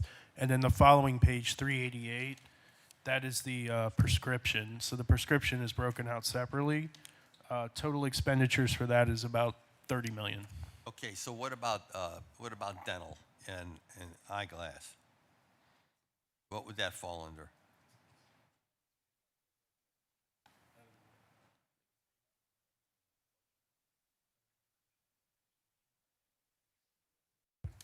Through the chair to the councilman, that's paid out of the operational budget of each division. Okay, so if you were to add up healthcare, prescriptions, dental, and eyeglass, is there anything else I would be missing in that category? Eyeglass, prescription. City-sponsored life insurance. Okay. Okay, I'm going to separate the life insurance out in a minute, but you can provide that to us collectively, that number. Got But- that staff? So we're talking just for the health care for city employees. Now, this would include all enterprise accounts as well, correct? Through the chair, that's correct. This is the Okay. total cost for all city employees. So we're talking, give me some roundabout figure. What are we talking about?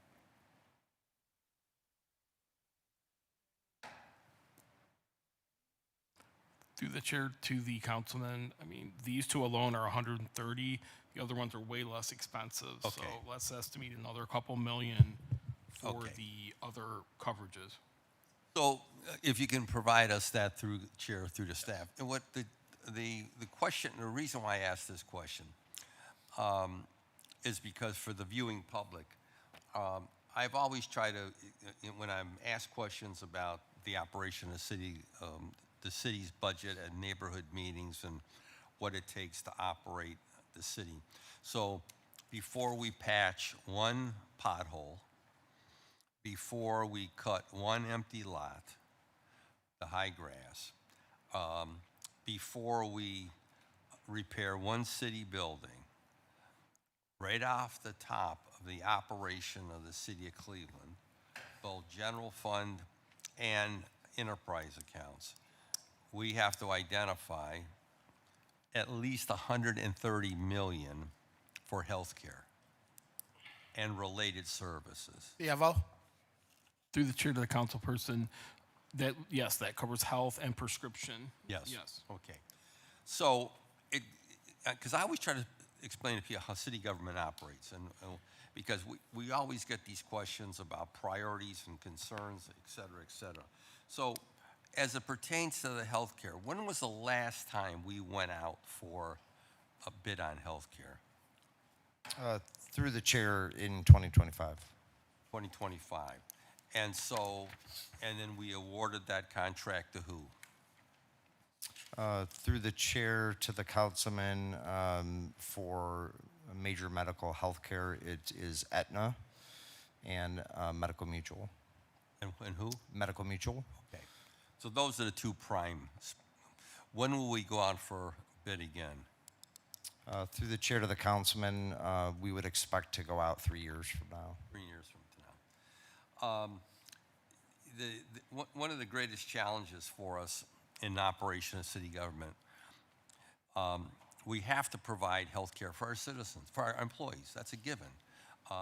You have to provide it. And dental, prescriptions, the whole 9 yards. I remember at a time when city employees did not even have to pay a copay. You didn't pay a copay. It was just the health care was delivered to the city employees. Now there's a copay involved, like in a lot of businesses across the board. So it's something that we have to continue to monitor, and it's something that we as not only Clevelanders, but as Americans, we have to continue to raise these issues with our federal officials. The cost of health care in this country is absolutely outrageous. And my own physician tells me, who's not only my physician, but a friend, a longtime general practitioner, and now working with Cleveland Clinic, is that Americans, we're constantly told we have the best healthcare system in the world, and he educates me all the time. He says, Mike, we don't. What we do have is the most expensive healthcare system in the world. And we see it every day of what we're paying for. So I want to say, again, to the viewing public, when we talk about the operation of city government, this is important. We understand, what does it take to operate general fund and then the enterprise funds of the city of Cleveland? This is a very difficult undertaking for those of us here, because we have to balance everything. We have to balance delivery of services, but we also have to balance the delivery of basic programs for our employees. And the bulk of our budget is city employees. It's the fringe and benefits for city's employees, correct? Director? I mean, through the chair to the councilman, I would say that's accurate. Okay. You were sitting there for a moment. I was wondering what. I was looking too. Yeah, I was looked at the wondering. whole crew. I thought maybe you guys were lost over there. Okay, but okay. I know what it is. Yeah, I know what it is too. After several days of this, I understand it. But They heard you, Dan. so They I'm heard going to wrap it up at this. How many of our bargaining units do we have still outstanding that we have not settled with? Through the chair to the councilman, in active negotiations, like not nearing the end. Right. Right now, we have 3. Great. And we have, I believe, 4 in final negotiations or pending union vote. So we have settled with how many? That would be, I'm terrible at math, 26. So we're well over the hump. Oh, we're Well through the over. chair. Yes, we are well over the hump. Yes, Okay. sir. And yeah, I was going to say, and so this contract went from when to when? Through the chair to the councilman, this is effective April 1st, 2025 through March 31st, 2028. Yeah, we'll be at it again before we know it. Okay. I just wanted to get that information. Thank you very much, Mr. Chairman. Thank you. Thank you, Dean. Next up, we got Councilman Joe Jones. Before we go up, I know it was a question that you asked, Dean, that you wanted the staff to make sure that the Department of HR send over a question that you were looking for. Can you restate that? to That make was sure? about the healthcare stuff, and we'll get that. They've heard me ask that question. I want the total healthcare costs. That would include the prescriptions, dental, the whole shebang, and then separately the insurance, life insurance for city employees. Thank you, Mr. Staff, you got that? All right, Councilman Joe Jones, you're up. Thank you, Mr. Chairman. I got I got a question I asked some time back, and I'm not sure if we've ever done anything with it. But just wanted to make sure I'm on the same page. So I want to start out, Mr. Chairman. I believe that this is another director that certainly is doing a good job. Fielding 37,000 applications. Do we have a breakdown, Mr. Chairman, of the 910 people who were hired and where they went, Mr. Chairman, to our director? Through the chair to the councilman, we can get you a breakdown of those 910, yes. I appreciate that. And Mr. Chairman, I do want to say, and it's not a part of what I initially wanted to talk about, but I do like the concept and the ideal that the city would have its own tuition reimbursement program. I think that organization of our size should have that for its employees, all of its employees. And the fact, Mr. Chairman, that you have department heads that make decisions on who could get continuing reimbursement just doesn't seem like a fair process, Mr. Chairman. And so I would say that if we're going to do this, we should do it for everybody. We sit here at this table and always talk about, which never sometimes works itself out to be the truth, that what's good on the other side of town should also be good for the whole city.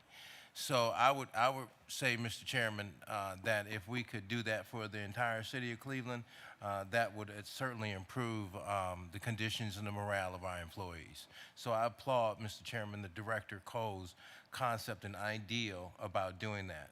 When you work for an organization in this size, we should just, matter of fact, have that in place. Now, talking about, matter of fact, having certain systems in place, Mr. Chairman, is how many departments, Mr. Chairman, that we have in the city of Cleveland that that has their own HR departments?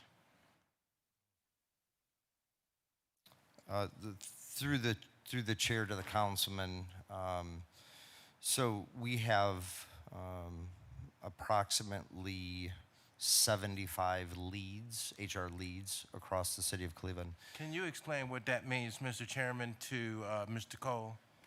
Sure. Through the chair to the councilman, so each department, sometimes divisions, have individuals that actually work for that department that are dedicated to the job duties associated with human resources. Those individuals work specifically for that department on their needs in conjunction or in collaboration with the central HR department. So, Mr. Chairman, just to define, just to make sure I got clarifications here, we have 75 different departments or 75 different leads, which are 75 different people that are doing human resource. Is that correct, Mr. Chairman, to Mr. Cole, to break it down straight and blunt? Through the chair to the councilman, yes, but I would add the caveat they may have other duties associated with the role. Could be some in some cases do payroll, in other cases So do not. they're Some do doing a number of labor, other issues too, plus the function of HR. Yes, and I think it just depends on the number of in each department, Right. the amount of So- work that they have, so on and so forth. So, Mr. Chairman, to the director, because this is important for us to really wait this out, because this is going to impact us on, and this is an issue where we don't, we can better improve our operations and deal with problems. So Mr. Chairman, talking about HR and these people not only doing HR work, but they also do other work too. If a city employee who works for one of these departments decides to come down and get HR assistance and help, can they do that from your department? Through the chair of the councilman, absolutely. Okay, so then the question I would have is, Mr. Chairman, to Mr. Cole, how much money is the city spending on these 75 different HR leads? Through the chair to the councilman, I don't have that. To our CFO, Mr. Chairman, do we know how much money we're spending on 75 different people for 75 different departments, and how much money we're paying for that? So through the chair to the councilman, I obviously don't have the exact amount for those 75 individuals. I will say the average with pay and benefits for one employee at the city is somewhere between 100 and 120,000 a year. So, Mr. Chairman, so we're saying that we have 75 different departments, 75 HR people with 75 different books, management styles and processes that could be completely different from what you offer, Mr. Chairman, to Mr. Cole? Through the chair to the council, I'm not entirely sure I understand the question. You don't understand the question? Well, I think that you're asking me if every different See, department has different. here we go with lawsuits, Mr. Chairman, that puts the city in a really bad place. And I've had quite a bit last year trying to deal with this concept and get my hands fundamentally around it. And so what I'm going to share with you, Mr. Chairman, to Mr. Cole, which I think is important for the city, is that we have one department that handles human resources. And for an organization our size, that should already be intact. So I guess I would suggest to the administration to really, Mr. President of Council, this is really important because I'm gonna really be driving home this issue on HR issues and how we protect our employees, how there's a real fair process for our employees, our managers, our supervisors, and what those processes are. Because see, at the end of the day, we need to do it right. And we're not doing it right. You can't have one major department and then have 75 different operatives trying to do HR work. And then their policies and processes and styles and managements are completely different in terms of how they deal with various different types of issues.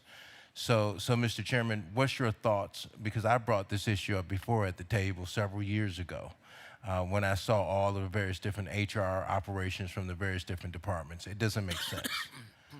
So what can we do, Mr. Chairman, to our CFO, because I see you biting at the chomp here. What's your thoughts on that? Through the chair of the council person, I mean, first of all, there's HR policies that are consistent. So all those people in all those departments, whether it's utilities, airports, parks, it does not matter. They have to follow the centralized policies that Director Cole puts out. These people have lots. But what if they don't follow it? Because I know one that didn't follow it. Well, through the chair to the council person, if they don't follow city policies, then they're subject to discipline up through removal if, that's the case. Also, they process payroll, so they're in the proximity of the people that are working.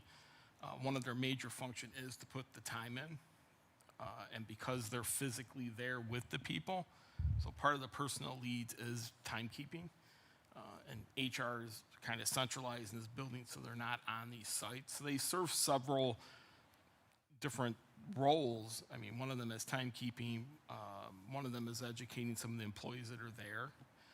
But they still all have to follow the centralized policies as put out by the Department of HR. I think that's become far removed, Mr. Chairman. That's why we've had issues over the past in other departments, and quite windstorms, actually. And I could start naming them off, but I ain't gonna try to get into other people's personal stuff. How do we, Mr. Chairman, to the director, handle our subsidiary operations in the same way? Are they also governed, Mr. Chairman, or to our CFO biting at the chomp on this one with this hybrid proposition that you got in place for all these years? So I guess the question would be, Mr. Chairman, to our director, how do our subsidiaries operate the same way, a hybrid operation like that? That's the only way I can think of it, is a hybrid. Through the chair to the councilman, I just to put, I guess, into the conversation, the way that the city structured with the departments and the hiring authorities, I think is what you're getting to with the HR leads being because part of the. what we have here, Mr. Chairman, is a number of issues. We don't have a centralized location, and I know you're working on your phone, but I would suggest, Mr. Chairman, Mr. Cole, with all due respect, I know you trying to. I'll wait until you finish. This is a major issue. And it's a major issue for a number of reasons. And I can start breaking them down. The first problem is having centralized hiring. You have some folks hire who they want to hire. And you have issues of discrimination. I know it because I get people calling me all the time about it. Then you have an issue of discipline and how to discipline certain employees that don't come to you, Mr. Cole. They're dealt with in those respective departments that don't have the same policies that you have, Mr. Cole, with no disrespect to our CFO. They don't follow your rules. And so, Mr. Chairman, can I have a little bit more time? Can you wrap it up? Yes, Mr. Chairman. And if you can put me back on the back end, you can. Yes, and then I definitely can if you want to wrap it up. Well, you put me on the back end because, see, I want to ask some more questions because this is tantalizing, this whole proposition of why we're here. Because of the issue is we're paying, how much money are we paying? And then I'll come back. How much are we paying for the 75 different positions? And I think Can our CFO get that information to us? I'll put you back on, Councilman Joe Jones, and it's a records request, Mr. Chairman, on that one, then we'll come back. Yes, and we put you back on. So I think the logistics of when we come back to Councilman Joe Jones is trying to make sure the culture is inviting and welcoming within the HR division. One of the things that you may have or you may find if you're not one of the favorite employees, how do you actually file your grievance and be protected and not seem as if you can be bullied? Targeted. And targeted by your department if the HR is not able to enforce. So he wants to be able to say, what is a centralized, anonymous tip line? How do people get to the HR department to file the right grievance? And is the system that we currently have outdated, or when the last time we did a SWOT analysis or assessment of that system that's in place for people to be able to file a grievance and things like that? So I think he's going to talk more about that on the back end, but I definitely want to go to our next council person, Councilwoman Stephanie House Jones, for her minutes to ask some questions as well. Councilwoman. Yes, hi. Good afternoon. Get over here. So, going over to our output metrics. The one thing that, well, I'll start off with this one regarding the 2,000 number of Family of Medical Leave Act requests. We see that that's the number of requests. What was the number actually granted or approved? Through the chair to the councilwoman, in terms of approved claims, I don't have the number on me, but I can certainly request it from Sidewalk for 2025. Okay. Okay. Uh, all right. And with that, through the chair to the director, if you can, with that information, if you can break out the requests by type of request as well as gender, that'll be one set. And then the other one would just separately do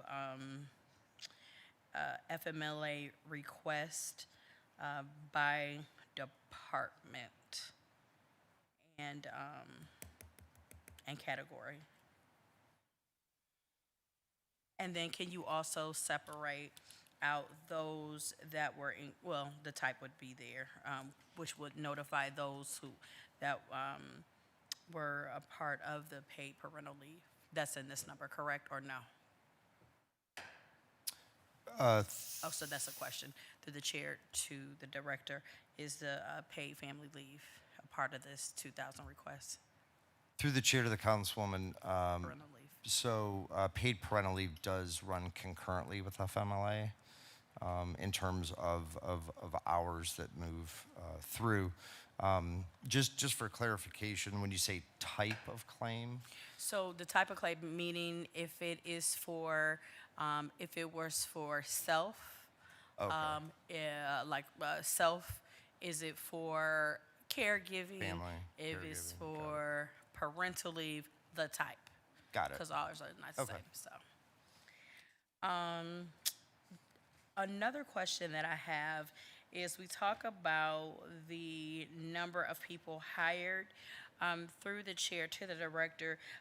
What is the list of the number of employees that retired, were fired, and or resigned from the city of Cleveland last year?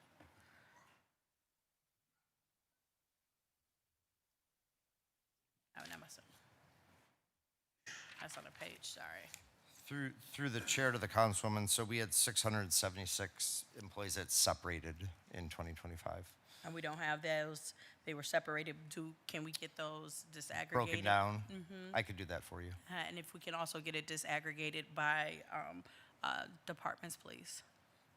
Sure.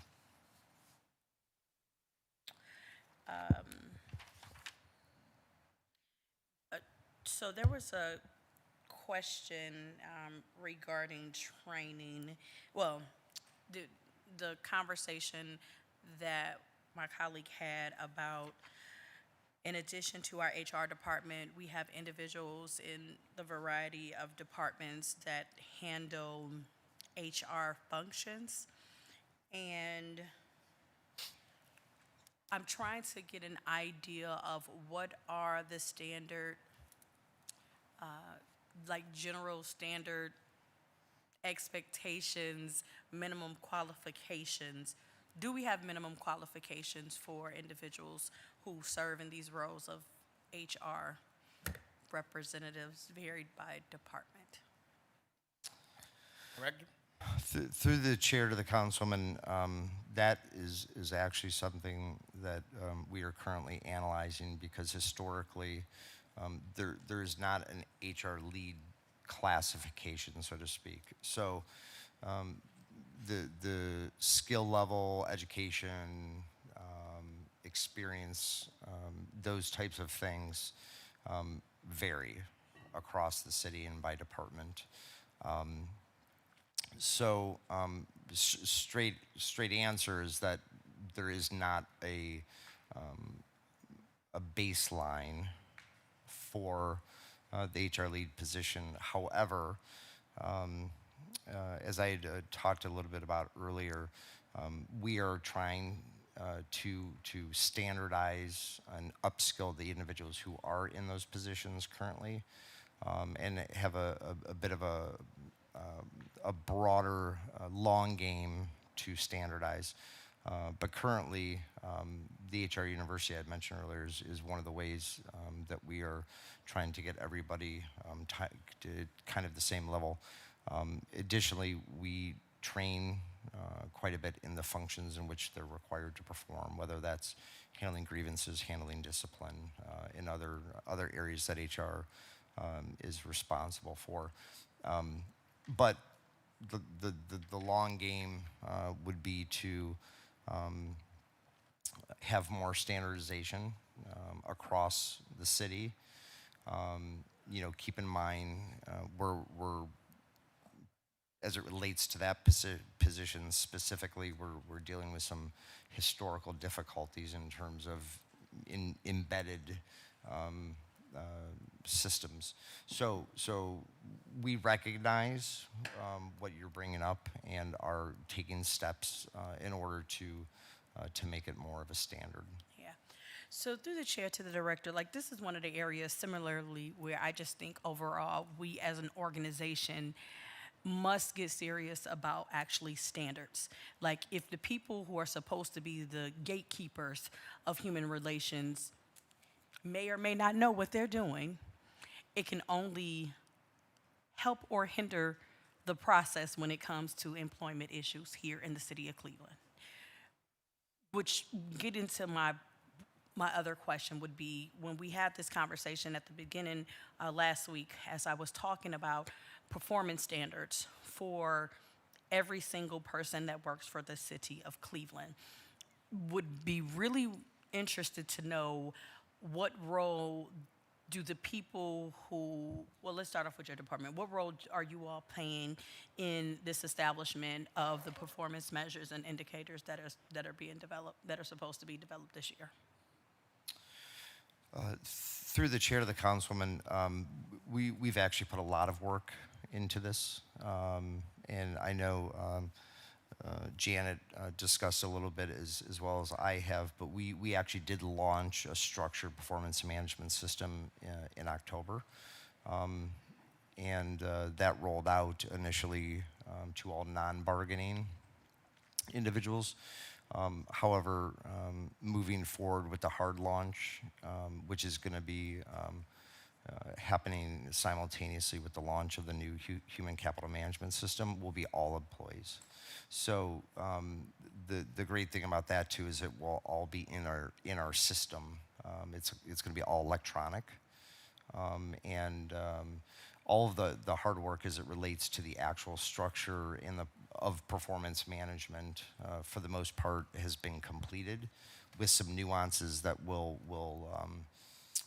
occur, as you go into different positions in different departments, goal setting, certain things that are specific to the individual. But the main structure has been created. I don't know, Janet, if you want to add to that. But I think we're off to a very good start. To the chair, or through the chair, to the councilwoman. There are several features to the new performance management program that are very different from anything tried in the past. One of them is to require all employees to do a self-evaluation, help them to really dive a little deeper into their job, their requirements, their current performance, and how they see themselves. Then beyond that, that self-appraisal goes to their manager, and the theory behind that is the manager then reviews it, scores it, and that then leads to a conversation about what their overall performance will be. The performance management program for 2026 also is divided into different job performance evaluations by job class. So we will have a performance evaluation based on a certain set of job factors and competencies for individual contributors, which are people who do not manage anybody. We will then have, and this is, I think, the most important, is we will have a performance evaluation for people managers, people who do manage other people. Their job factors and their competencies will be linked directly to their ability to manage people. So we will be holding our managers much more accountable for their ability to manage and to develop and to coach. And I've heard comments about career pathing and progression and internal promotion. And those are all the things that we believe a strong performance management program will be able to support, and will be able to grow other programs from that. I know that's my time. I will wait to circle back to follow up. Thank you. And one of the parts that Councilwoman, as Councilwoman House Jones is asking, and one of the things we're going to get down to within workforce is seeing how does the HR department function in relation to Civil Service Commission, to make sure we know who is actually doing the job posting, who is actually doing the interview process to get them through to be actually get these jobs filled, as well as who's dealing with the human resources, which is sometimes a little bit confusion in how y'all work together. So we'll definitely talk about that. Seeing further, Councilman Joe Jones, I do have you next up. Anybody else need to be up? Thank you, Mr. Chairman. I really appreciate that. You know, we get really busy with all of these phone calls, so I appreciate the Gotcha. patience of the committee. I want to get back to the 75 HR leads and making sure that we have that information as relates to how much it's costing the city to have 75 different operations and what that total cost is. And then, Mr. Chairman, I don't know if we at some point will look at how we consolidate, but it makes a lot of sense to me if we have one operation. If we have some leads out of that operation, Mr. Chairman, I think some of that should come from the director's budget. We should be able to know who's working where and for what. The same thing with the proposition of tuition reimbursement. You want to have it out of one location, one central spot, so everything is uniform. So, Mr. Chairman, that's my thought on that issue. I do want to say that looking here at the total expenditures, our department, this department here has spent, is that $6 million? Is that correct, Mr. Chairman? And I see that the numbers are going slightly down. Can you talk to that, Mr. Chairman, to our director? So that would be page 135. Yeah, so through the chair to the councilman, so you asked about total expenses. Yes, at the bottom of 135, you're talking about 6.4 million. Again, as with most of the divisions around the city, the vast majority of that is going to be salaries and benefits related to those. So that's, you know, if you add up the numbers, that's about, I don't know, 6 million of that. So we're going to use all of that money? Is that just the estimate for this year, Mr. Chairman, to our CFO? So through the chair to the councilman, we expect to use that money, otherwise we wouldn't budget it that way. So, Mr. Chairman, looking at, I'm trying to make sure I get this new document, scan document. Let's see, recents. Trying to get back to the presentation that the director held here earlier. And, I'm having some problems.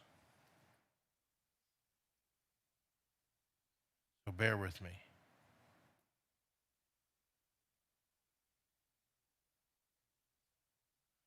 Okay. And so the next question, Mr. Chairman, is I want to just thank the director, because at his HR organization chart, you've named all the people who are in the various different positions on there. I thought that was very helpful in doing that. The last department had a SWOT and analysis approach. Would that be difficult if you did that too as well for your department? Through the chair to the councilman, we could look at doing a SWOT analysis. I mean, Your strengths and weaknesses of the department. Because your department, Mr. Chairman, handles all of our negotiations. Is that correct? through the chairman to the councilman, yes. Is there any negotiations it don't handle, Mr. Chairman, to the director? Through the chair to the councilman, no, but we do use outside counsel also in negotiations. I see. And Mr. Chairman, to the director, where you have the core initiatives as your 2025 chart of progress, and most of these are training programs, management programs, as well as talking about unemployment compensation program from the beginning downward. Have your department functionality-wise, have been doing this over the years, or is this just now being instituted, Mr. Chairman, to a director? Through the chair to the councilman, if I understand your question, a lot of these are new for the city, or it's a reboot of something that was previously instituted. So when you got here to the city, Mr. Chairman, which is now how many years, Mr. Chairman, to a director? Is it 3 or 4? Through the chair to the councilman, it's about 2.5. 2.5 years. So, Mr. Chairman, in the 2.5 years that you have been running this department, these core initiatives, what was already here and what wasn't here? If you could go over that. This is a part of your presentation. Core initiatives 2025 progress. Because sometimes, Mr. Chairman, we don't know what we should be doing, and when we have good directors, we need to point that out. Through the chair to the councilman, the HCM is new. The who? The human capital management system is new. Workday is new. Okay. It's to replace current systems, ADP and Kronos, or most of ADP Got and it. Kronos. Management training program is new. I'm not aware of any previously. And I think that's a great idea, Mr. Chairman, to be training our managers, because we have some folks that's in management and they don't know how to manage. Like we have some chairmen that don't know how to be good chairmen either. And so they probably need some help too in their manners and respect. Got you, Councilman. And you know who I'm talking about. And he can come right on in here if he wants to. I'm with you, Councilman. And any other questions you have for HR? Yes, I do. He's finishing. He's still making presentation on the rest of these core initiatives. Can No you problem. continue to proceed, Mr. Chairman, to the director? Director? Through the chair to the councilman, the performance management program is new. Policies, procedures, and training, that's a combination of both new and rebooting or modernizing, right, existing. HR University program is new. The H-1B program, in terms of centralization and standardization, is new. CLE rewards program did exist. That was refreshed and modernized. Health benefit enhancement and cost containment is both a mixture of old and new, but many new programs that we've implemented through there. The matrix system to the HR department is new. Sedgwick for our FMLA claims citywide is new. And the revamping of the unemployment compensation procedures is the way that we are doing it now is new. Well, Mr. Chairman, that's, out of all of these programs, it seems like, here, let me get that right. I won't get it wrong. So it seems like we have at least 9 new programs for the core initiatives that you've launched, being here in 2 years, that our city so needs these programs. I'm talking about human resources, so I can't even imagine what it was like when you wasn't here then if you're putting all this in place.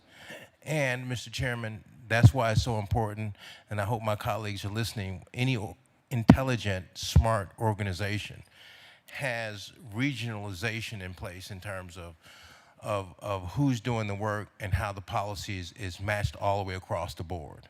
So I just want to say, Mr. Chairman, and I don't want to, I think you've already got it.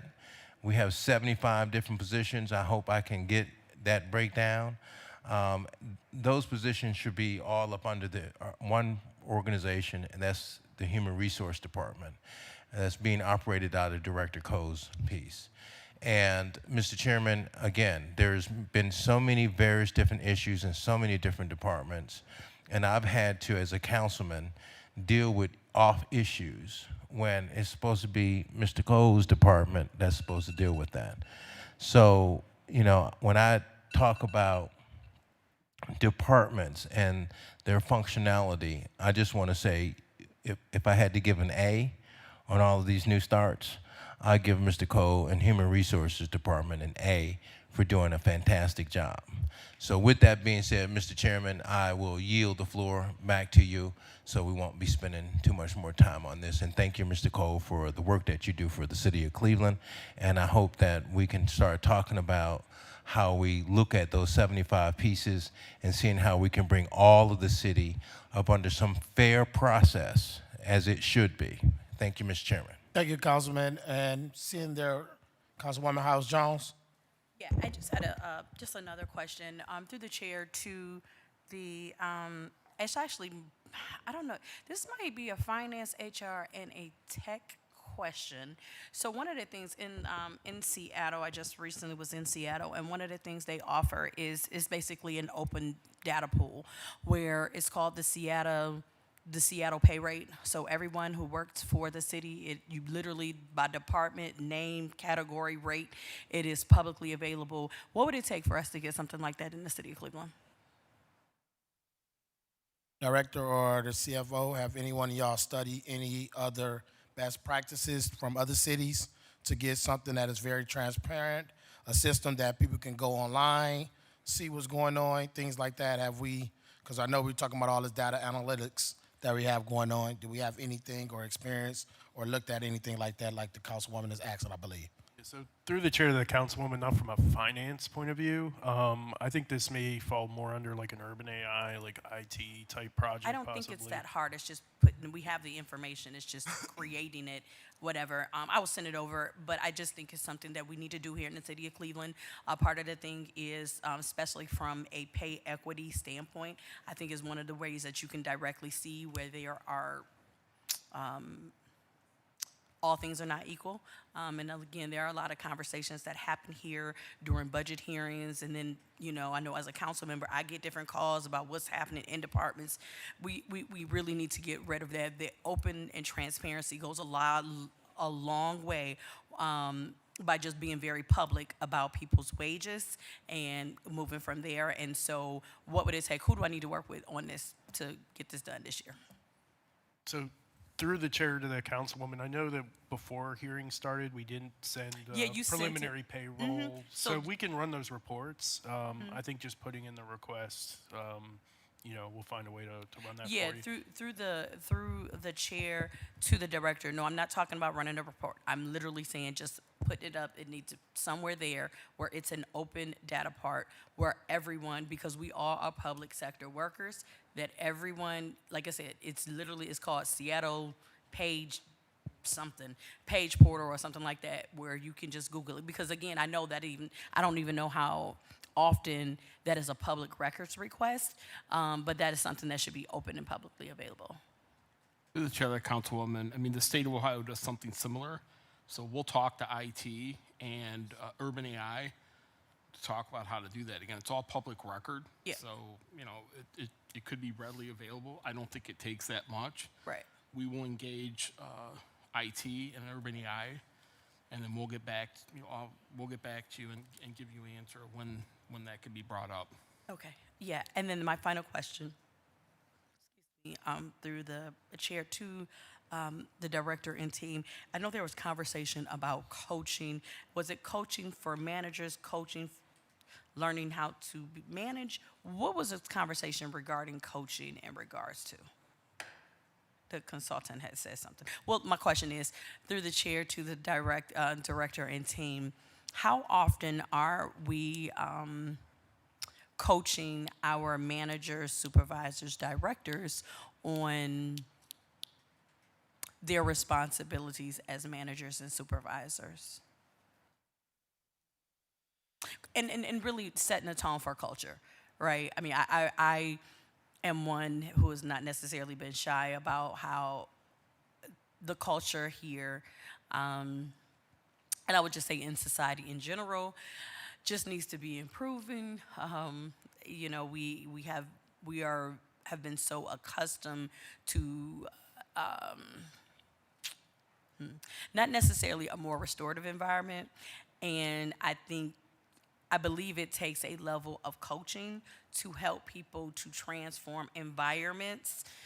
And I do not know if that level of intentionality, if that's the goal, And B, if that is the goal, how we are preparing and helping our team members to lead and guide their team to meet that level of taking, like really taking care of people. You know what I'm saying? I mean, just in my little realm of the world, some of the conversations I have really, I would say,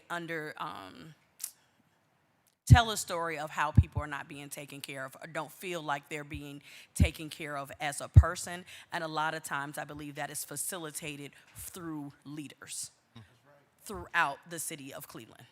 It's not just one department. I believe it is a culture here that has a level of underappreciation for the people who are working here. And if we are not intentional to point it out, to actually help managers, because a lot of times people get promoted because they are good at doing the thing. Being good at doing the thing does not translate to being good to lead, support, and coach people in a team. Those are two different skill sets, and many times people promote because they're good at something, not because they are good at people building. And how are we identifying people's maybe lack of people skills and coaching them in that process? I'm just being very honest. Like, I see this rapidly in a lot of places, and people get in just in a habit, and we do not necessarily coach and support the leader. And we need to, and even having course corrections for leaders who many times need to be supported.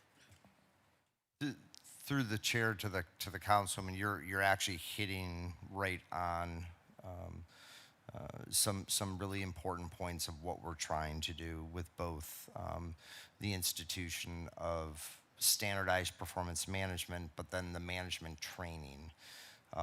We see many of the things that you're bringing up, and we do realize that the culture has not been one in which, in many cases, we think the manager has been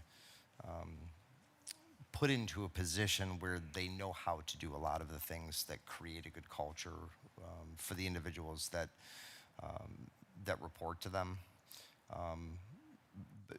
But also, as you mentioned, coaching. I mean, coaching is a really, really significant part of a manager's job. And one piece of something that we would like to have the managers trained on, and then as everything moves forward in an attempt to create a stronger culture, a culture of accountability, a culture of embracing and supporting employees. There's many great effects, that could come from, I think, some of the things that we're really trying to get ingrained across the city that would have a really positive effect on culture and hit a lot of the points which I think that you've brought up. And what we've noticed, and also based on feedback we've gotten, right, through either surveys or focus groups that, Janet had mentioned earlier. We did a lot of meetings with stakeholders and employees across the city to try to get a lot of the feedback to then put into the programs that we're trying to institute. All right, but thank you for that. Well, I will offer, just as the closing up, that as you know, you said you were trying to do managers, I would include the 16 elected officials as well as the directors of all the various departments to probably be the first group of people that you actually start to do that. So you have to model what you want to be done, and those of us who were elected and appointed to these top level positions should be the first group of people that need to go through these standards of learning what it is to coach, be coachable, so that we can set the tone here in the city of Cleveland. Thank you. Thank you, Councilwoman. Seeing there's no other one, thank you, Director Cole, for coming up, and look forward to working with you. And I believe we have civil service. Can we read that into the record?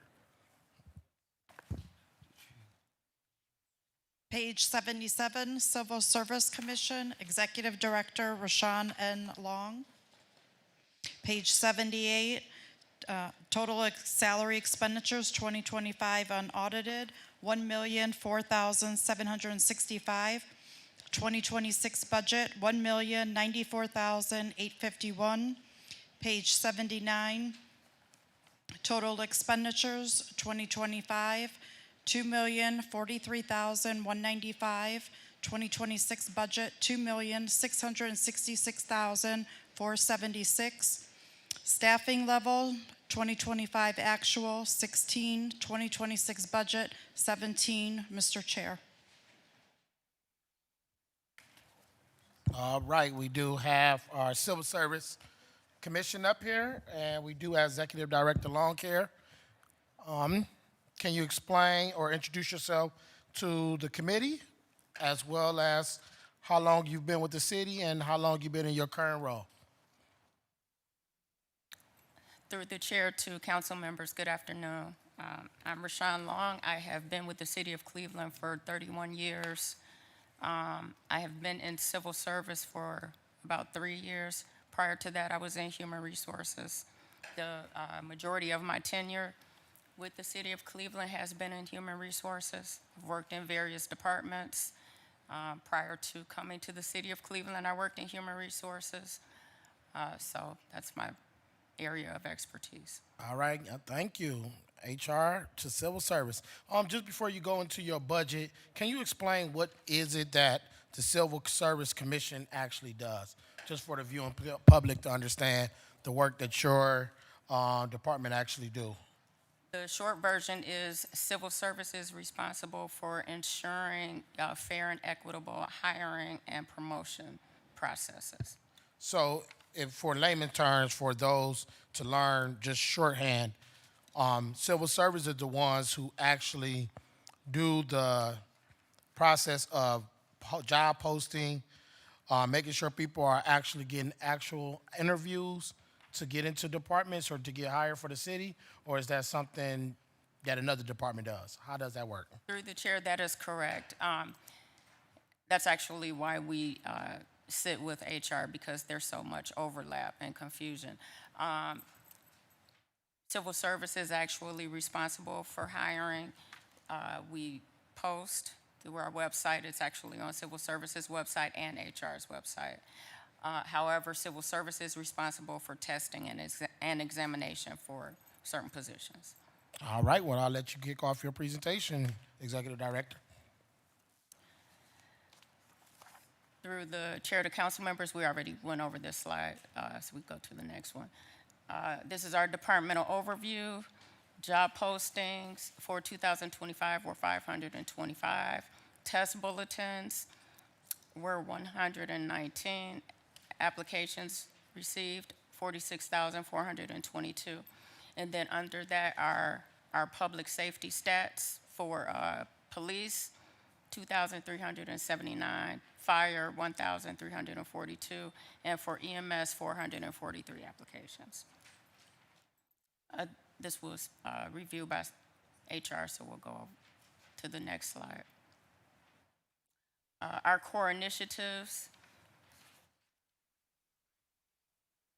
So currently we're performing a job classification overview. When I first took this position, so we did a review, there were a total of 1,937 classifications. Out of those, 940 are active. We actually went through and archived about 425, either outdated classifications or they just were not used. For instance, we don't have asbestos removers anymore. The classification of type is a little bit outdated, so we've archived that because we moved to more modern classifications. Some of the classifications, for instance, public health sanitarian is no longer used, but the classifications were never archived. We use environmental health specialists right now. The career ladder, we're in the process of building tiers for progression, and I think IT talked about that a little bit. They have an apprentice program. for project management and their IT cluster. We have an engineering career path that we're working on, as well as architecture. And tiering and clustering of classifications, an example of that would be administrative manager. So we took that classification and split it into an administrative manager 1 and an admin manager 2, so that it will better align with the level of responsibilities, meaning a mid-level manager or a high-level manager. So those admin managers that were over, I think, $80,000 was the cutoff, were reclassified to admin manager 2s. I think there was a question about that in an earlier group. It also helped support the career ladder and career progression initiative they were working on.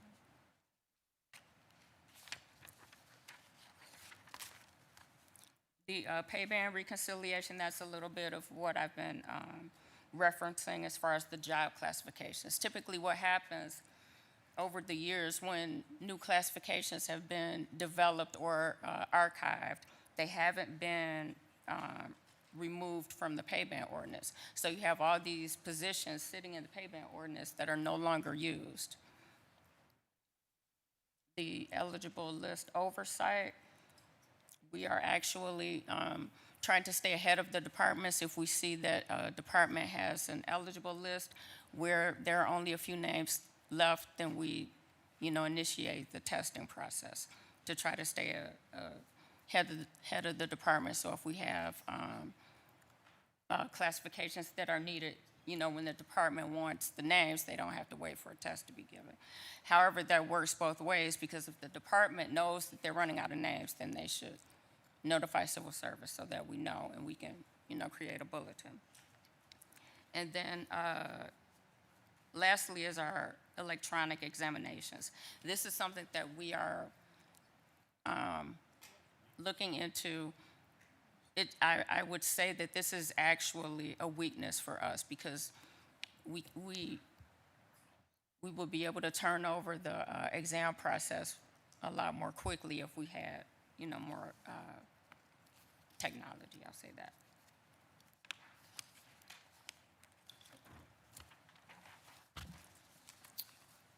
So for recruitment, previously we did not have a recruitment unit. So right now we have a recruitment manager that works out of civil service, and then we have a support person working in that role that is working out of human resources.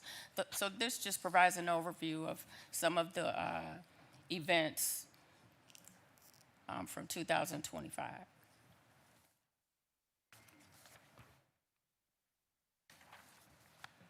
We currently have, we are budgeted for 17 positions, which includes our 5 board members, and we have 1 vacancy, which is a project coordinator.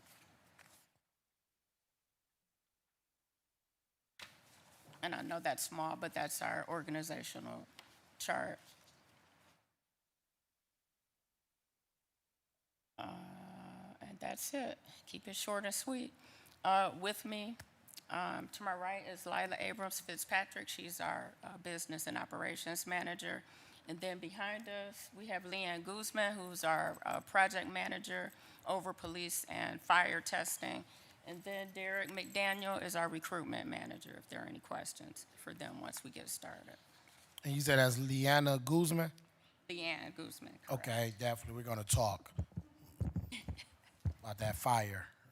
And I know they watching. But no, thank you, Executive Director, for that presentation. It is always good to be able to just get that clarification of the difference between Department of Human Resources as well as the Civil Service Commission.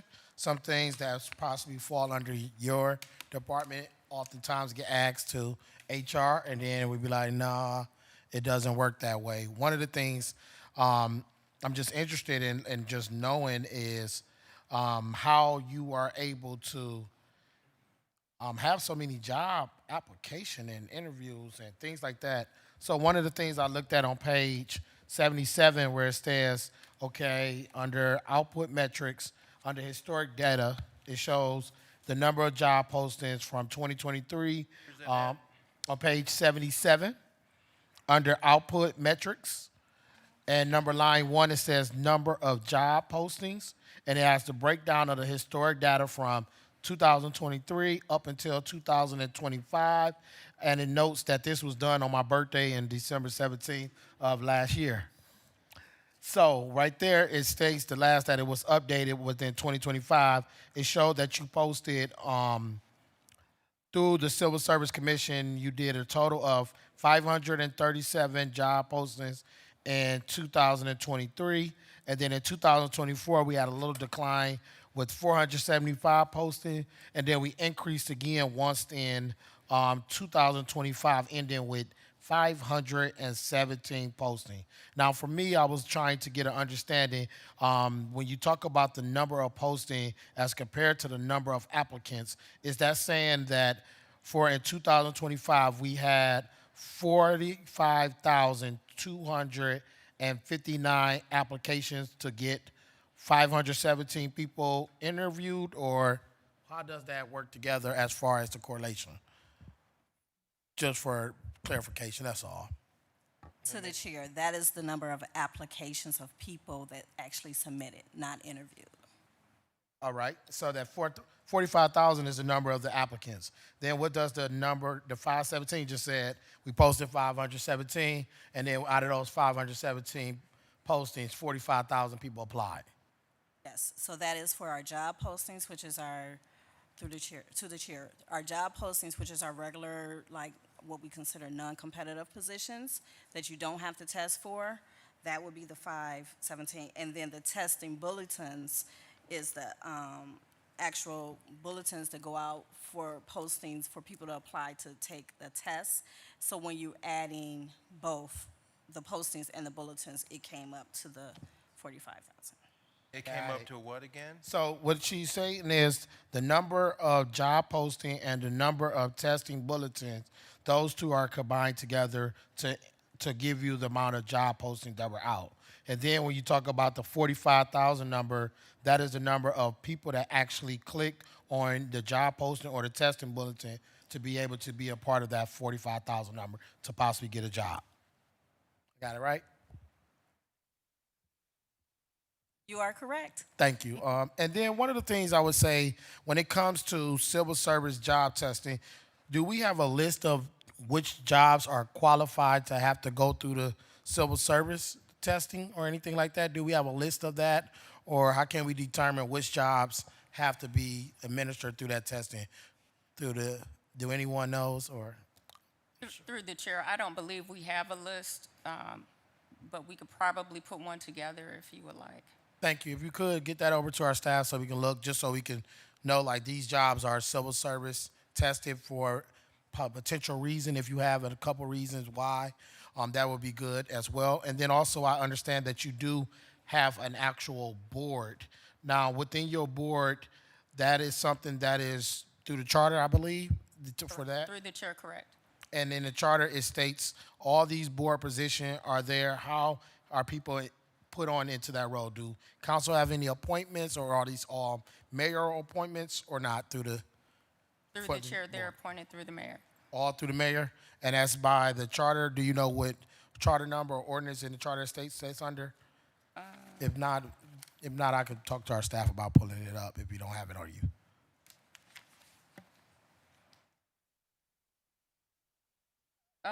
Through the chair, it is in section 124, chapter 27, section 124 of the charter. Thank you, and our staff got that noted, so we can look into that. That's something important. And then also within one of the key things that was great to see is the amount of success fairs. I definitely am got to tell you that you have a great staffer in Derek McDaniel, the work that he does through and throughout. When you talk about jobs, hiring, if I get a resume sent to my email, I send it over to him. And one of the things he does that is so great is he doesn't just reply back with a link. He also tell a person after reviewing your resume, these may be the top 5 jobs that you should actually apply for it, which is sometimes helpful for individuals, because if you just send them back a link to that resident or to that person, they be like, I don't know what I'm looking for. I'm just trying to click and apply for all type of jobs. And he say, according to your resume, this is what I believe the top 5 positions you can do. That's just great leadership on his behalf, and I definitely want to give him his kudos for the work that he does. And also all his annual citywide job fairs throughout the city. If you are a council member and you're new, or if you're a council member who haven't connected with them, or I believe you should work with them when you start talking about finding ways to get residents in your neighborhood the opportunity to get in these jobs. It takes us to work together with the Civil Service Commission, who can also help you with those different initiatives. So I give kudos to the work that you're currently doing, and how we can be able to collaborate is very so important. And I believe I had one other question. When do your actual board members meet regarding the Civil Service Commission? Do they have a meeting date or on the calendar? We meet bi-monthly on Friday, the 2nd and the 4th week, Okay, that's perfect. 8:30 a.m. No problem. Ooh, we 8:30 a.m., man. Okay, no problem. Other than that, I will open up for the committee for any questions. I do have Councilmember Mike Palenza down. Chairman? Thank you. Thank you, Mr. Chairman, to my honorable colleagues.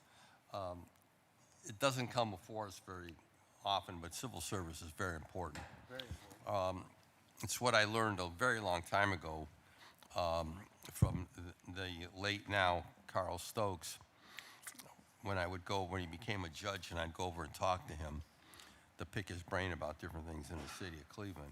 And he said one of the challenges that he found when he became mayor is that it's not the issue that jobs were not available to people.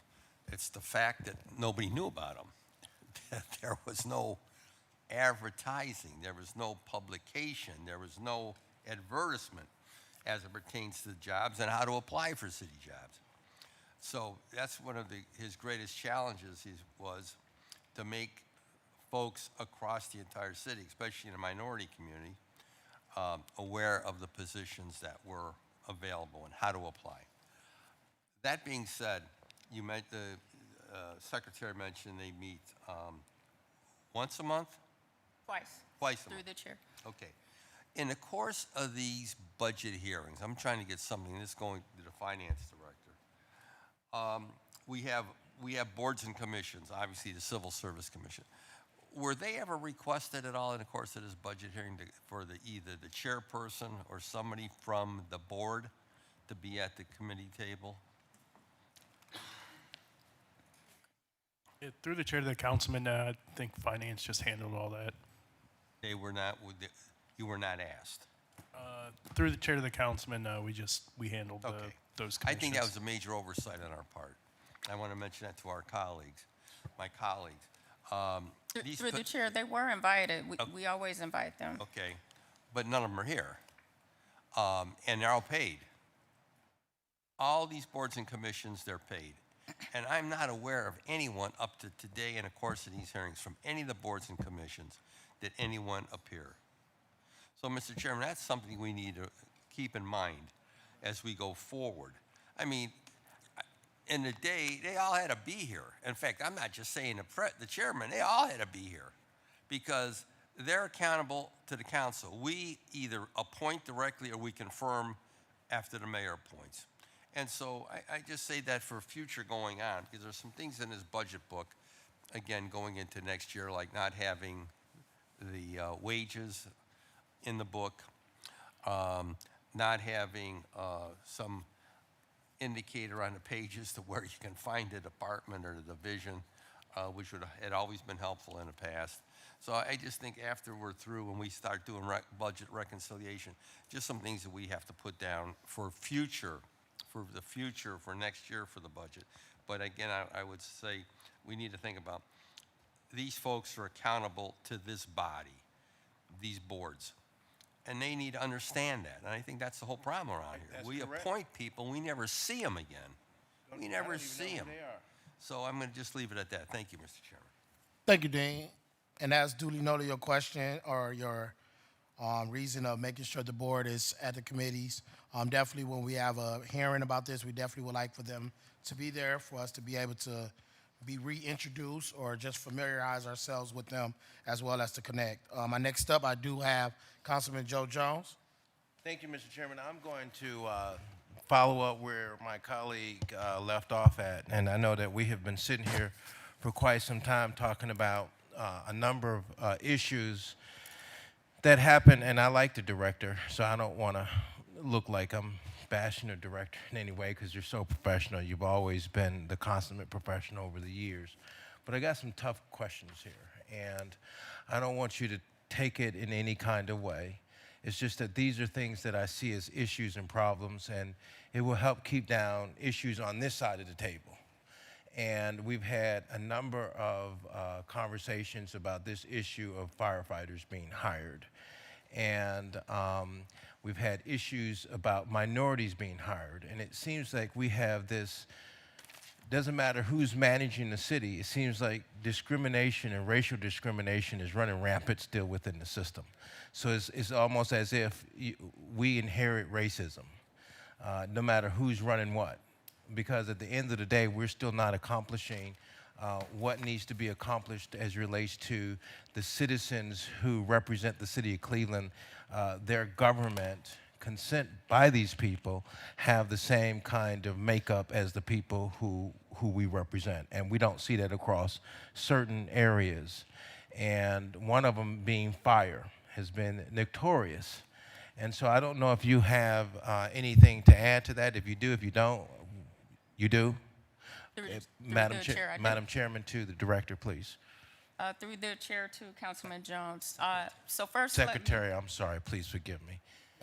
No, that's Is that right? Executive Director. She's an Executive Director, Commissioner. You're the Executive Director. I'm sorry, the chairman told me secretary. Secretary to the right. Executive Director Long, page That's what 77. I thought too.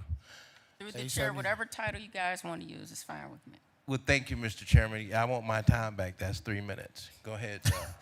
30 seconds.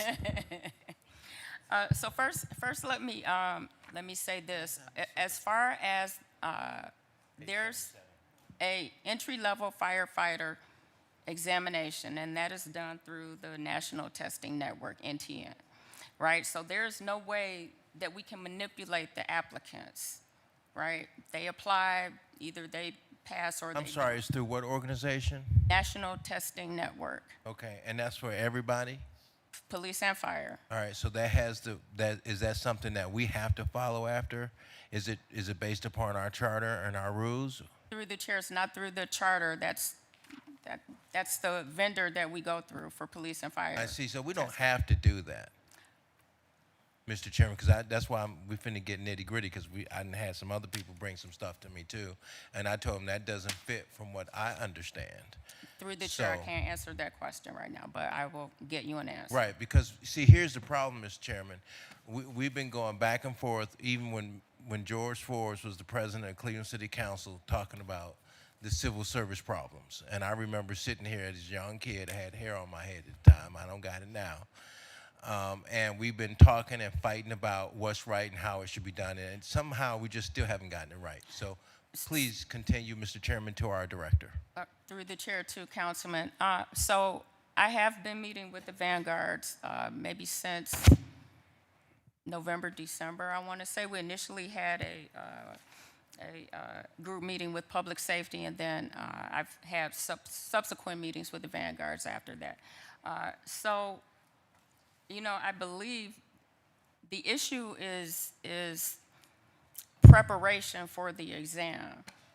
And that was one of the things that we discussed with the Vanguards, that maybe if, not even just for fire, but for police too, if we can maybe teach people, and this would be like a city initiative, if we could teach people what to prepare for, what to expect on the exam, to help them to be able to pass the exam, then maybe our numbers would be up. And then just a sidebar that one of the suggestions that the Vanguards had, which is actually a very good suggestion, is to maybe give CMSD graduates the extra points like we do with veterans preference or residency. So, I understand. I saw the numbers. I understand the problem. So this is not an instance where we're manipulating the applicants. I truly believe that it's a preparation issue. And if we could find a way to teach people how to take the exam, then the numbers will be up. And before you, I'm gonna pause your time 1 second, Councilman Joe Jones. Thank you, Mr. I think something that was very important that the executive director is speaking to is they have a test that they are administered. And depending on how fast you answer the question, determine how many points you may get. So you may take the test, get a question. It may take you 25 seconds to answer it, and somebody else may answer it in 3 seconds. So their points may be higher. So there's some different things that I too agree that we may need to revisit regarding this test to make sure that people are, one, well prepared to take the test, and then also understanding that within regards of point system. So you get certain type of points that goes into your overall interview process to be able to get you to a certain score so you can be able to then be a part of the selection process to potentially enter into the fire department. And I'll give you back your time.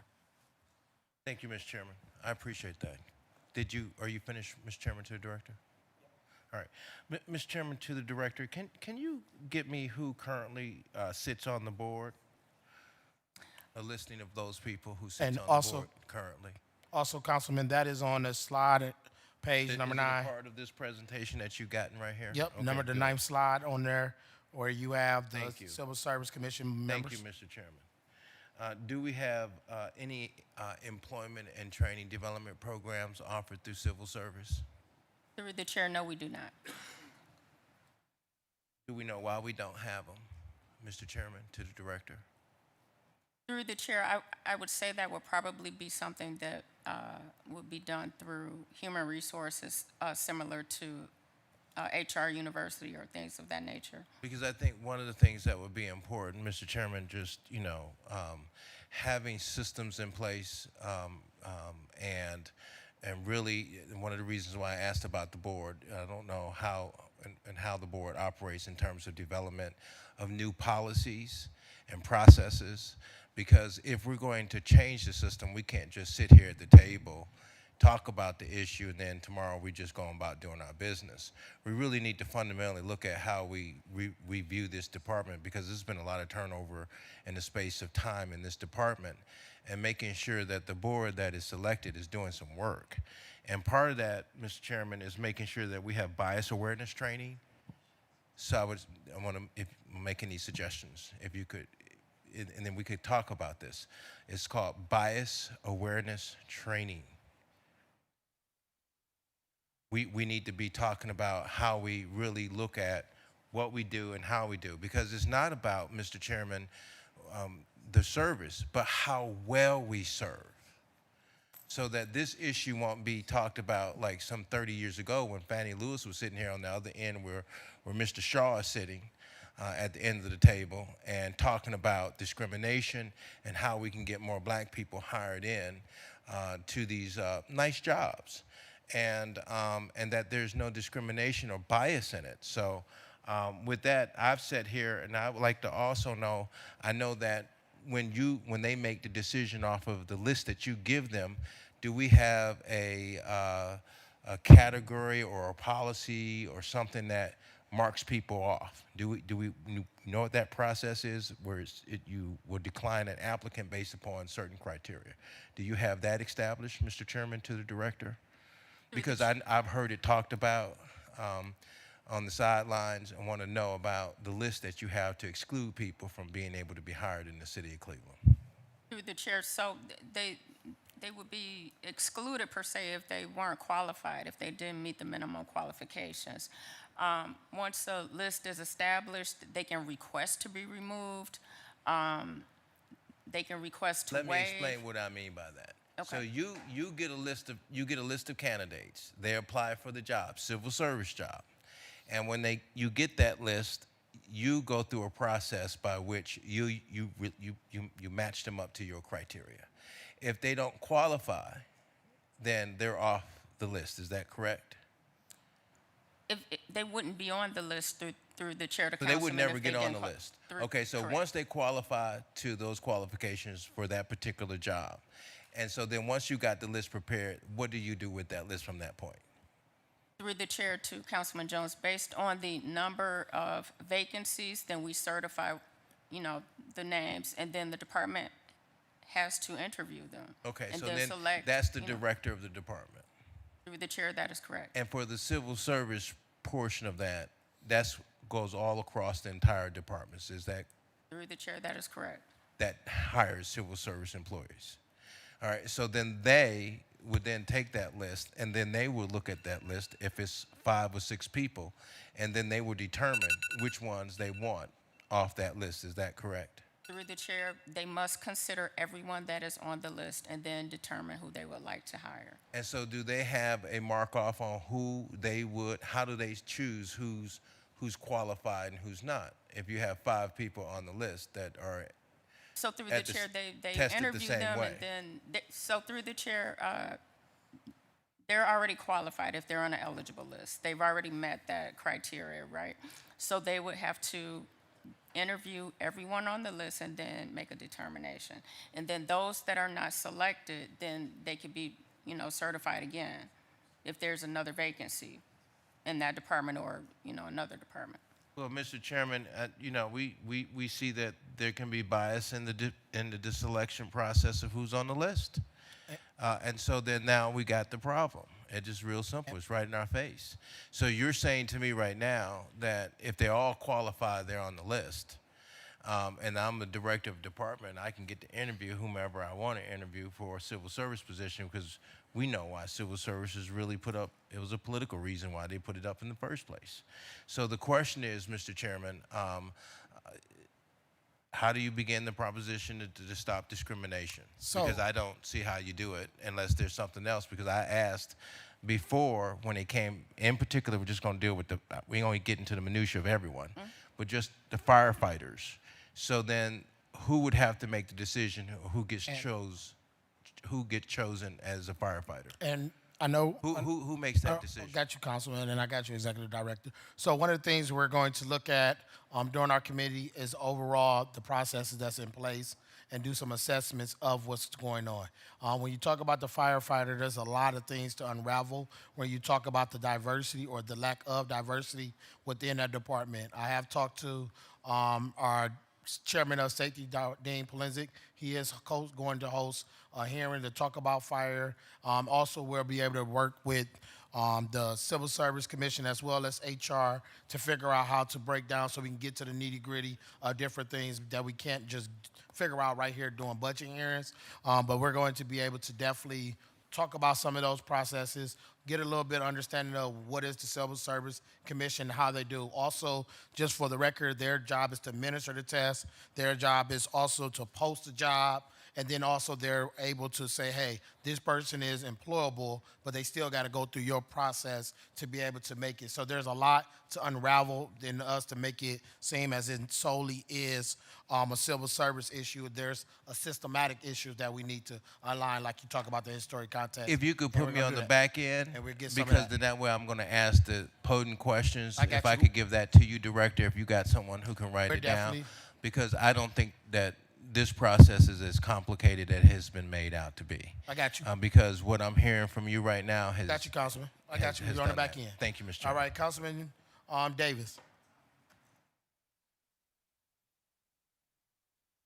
Thank you, Chair. Through the chair to the directors, hey, thank you so much for joining today.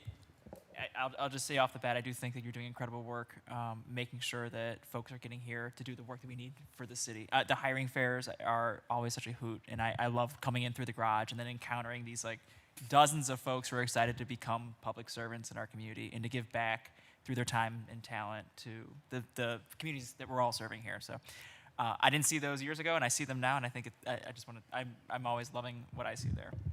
One thing I've been bringing up a couple times in our reviews here is, particularly for the departments that have really large vacancies, 100 vacancies we saw today at the airport, but it was like 30 to 40 at B&H.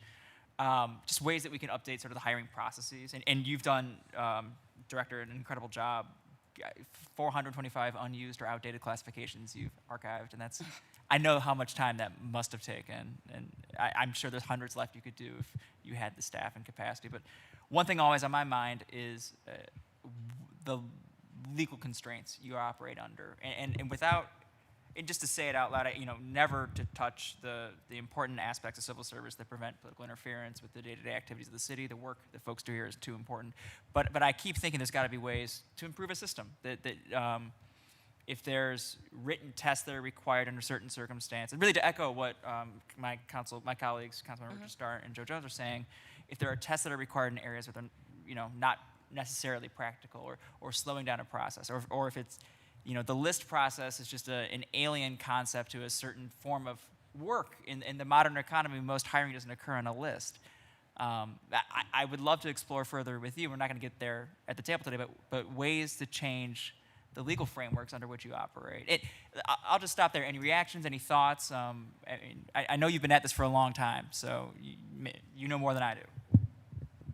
Through the chair to Councilman Davis, you well know we had a task force, we had committees. We've been trying to look at ways to streamline things, and there's a lot of bureaucracy. There's not a lot we can do, a charter change, but like even that, so really we've been, one simple thing, for instance, like email. We got dinged on something because we emailed, and it had a clause in there that we would send it out U.S. mail. We got dinged on that. So, we've been going through trying to, clean up obvious language and then just, take it section by section to revise what we can to make it operationally feasible. Through the chair, just to clarify, did you get dinged by the state or dinged by the local commission? It was a public safety examination.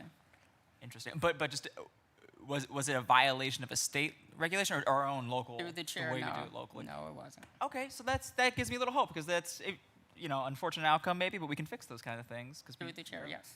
And then through the chair, you mentioned a charter amendment, and you are talking to the body that can put things on the ballot for charter amendments. This body has done it a number of times for moderate, reasonable technical fixes for, charter language that's almost 100 years old. This seems very reasonable to me. Okay. You're just, all right. That was a sad laugh.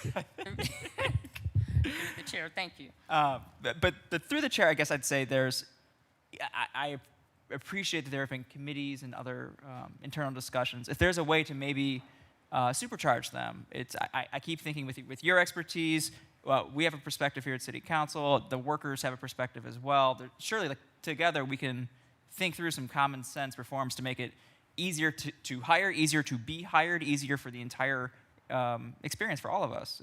Is this something that we could start to work on together?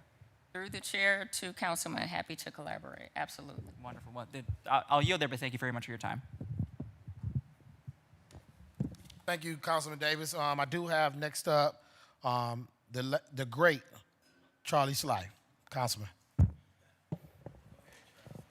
Thank you, and honestly, thank you for your leadership on this. I think that at the intersection of your committee and safety is the solution to a lot of the challenges that we've found specifically around safety hiring. That being said, along with Councilman Davis, I'm also not a civil service originalist. and I think it is a very productive use of our time to think through how this system could be modernized if it, as prescribed in the charter, which you're required to follow, so this isn't a criticism, is meeting our goals. Because I also hear, and thank you for all the work you've done with port control, trying to expedite hiring at the airport, but I think in a perfect world, we would have a system that met the need and not trying to find ways to work within a system that is worth updating, right? Within the, back to fire, and I'm sure you were listening or you have listened or word got to you about my comments during the fire portion and the analysis I had done a couple years ago and trying to understand what happens between an initial application and ultimately hiring a class. Obviously, it's a number of things that are happening, but clearly the outcome is we're not doing what we need to do to hire diverse candidates, and I would even say hire Cleveland residents, and of course there's a huge intersection of those two things, and I would love for us to be bringing in a Cleveland residents who reflect the entire city. Through the chair, what data, let me say, I've already made a request. I asked for the current fire list, and I would like to see the current fire list broken down by race, sex, and zip code, I guess, so we can kind of use that as a proxy for residency, even though it's not perfect, because there's some overlapping zip codes with suburbs. But where throughout this process is are data like that publicly available? So there's applications closed. Can we get a data dump? Tests are conducted and X number of individuals pass the test. Can we get a data dump? Because I think what we're trying to sort through is where these, and I've actually thought about legislating this, and maybe it's something that we need to consider, where we can get touch points throughout the process to understand what's happening with that pipeline. Because right now, we're seeing a beginning process, we're seeing an end process, and I think that we're struggling to understand where we can most productively intervene in between those polls to help right the ship. Are those data publicly available? Can they be, and what can we do to receive that information? Through the chair to Councilman Slife, we can provide you with that information if you tell me specifically what you want. And I actually believe we may have already compiled it. Okay. So sure. That would be great, because what I want to make sure is when any hiring authority, I know we're focusing on fire a lot in this conversation, but when any hiring authority asks you for a list and you can only provide the list of people who took the test and people who passed the test, and they can only hire off the list that you provide to them, that we are not creating a situation where, I'm going to make sure I don't swear at the table, but junk in, junk out, right? The other thing that I think would be very worthwhile for us to think through, I pulled up, just Googled it, a fire exam. It's the California Firefighter Joint Apprenticeship Committee, and what can we do back to this idea of essentially test prep? The fire test, as I understand it, as I'm looking at this one, it's not about it's not about climbing stuff, and it's not about pulling fire hose. They teach you that, they get to that, but it's a lot of reading comprehension and analyze these pulley systems and which one is incorrect, and some Station 3's coffee fund is $12. The total amount in Station 3's expense fund is $48. What % of the total fund goes towards coffee? That has nothing to do with fighting a fire, but it's an analytical thing that I've heard, but whether it's rank and file, Local 93, the Vanguard say that we need to kind of prep people to the test. And in the same way that I've worked with nonprofits of, we're gonna put these Cleveland kids through a rigorous multi-year ACT prep course, and then they end up getting into Harvard. I think there is a lot to be said about giving people the educational or the test prep component of this, so that they're best prepared when they get to whether it's the National Testing Network's test or something else. Although I will say I'm also interested in what that test looks like and what the kind of implicit bias could be in a test like that that's trying to be broadly applied. So I don't know if it's possible to receive a copy of the test. That almost seems like a proprietary thing they wouldn't share with us. So all the more reason for us to understand what the data look like prior to and after the test, so we can figure out what's happening in the Cleveland context and then come up with a Cleveland solution, which could be moving away from the national network because of any variety of reasons. I've heard that it makes it really easy for someone from Arizona to take the test, so it makes it more difficult for people local to compete because now there's this broader pool. So there's a lot of things to unpack here, but I think that what we need is just a concerted partnership. We need data, and we need to think about test prep offerings that maybe we could help support so that we can begin to get on a trajectory. And I'll end by saying this. What I had said the other night was my initial interest in this was not necessarily the overall fire division's demographics, because a lot of that's just set in stone, but it's what's happening with classes that are being hired now, and are we on a trajectory towards having a fire division that reflects the city's diversity. And when I saw that we weren't on that trajectory, that's where I really took a pause. So I would like to think how we can start to get classes coming forward onto the trajectory so that we can have some long-term success. I'll leave it there. Thank you, Councilman. Thank you, Councilman Sly, for that update. Next, we do have Councilwoman House Jones.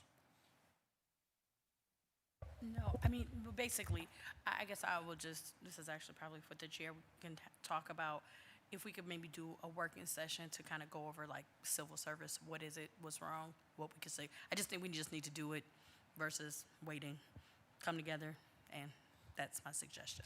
And within that working session, you're talking about civil service, and what other departments you think we should have with that We working could just, let's just start here. All right. Let's start here and go from there. Maybe even HR and some of, those things, but put that on the list. Thank you. Thank you. And we have Councilman Joe Jones to wrap us up before I get home to. I thought you finished? Well, I'm going to make it quick. We know. The think, timer I is think, going. I think that Mr. Slife really hit it on the head.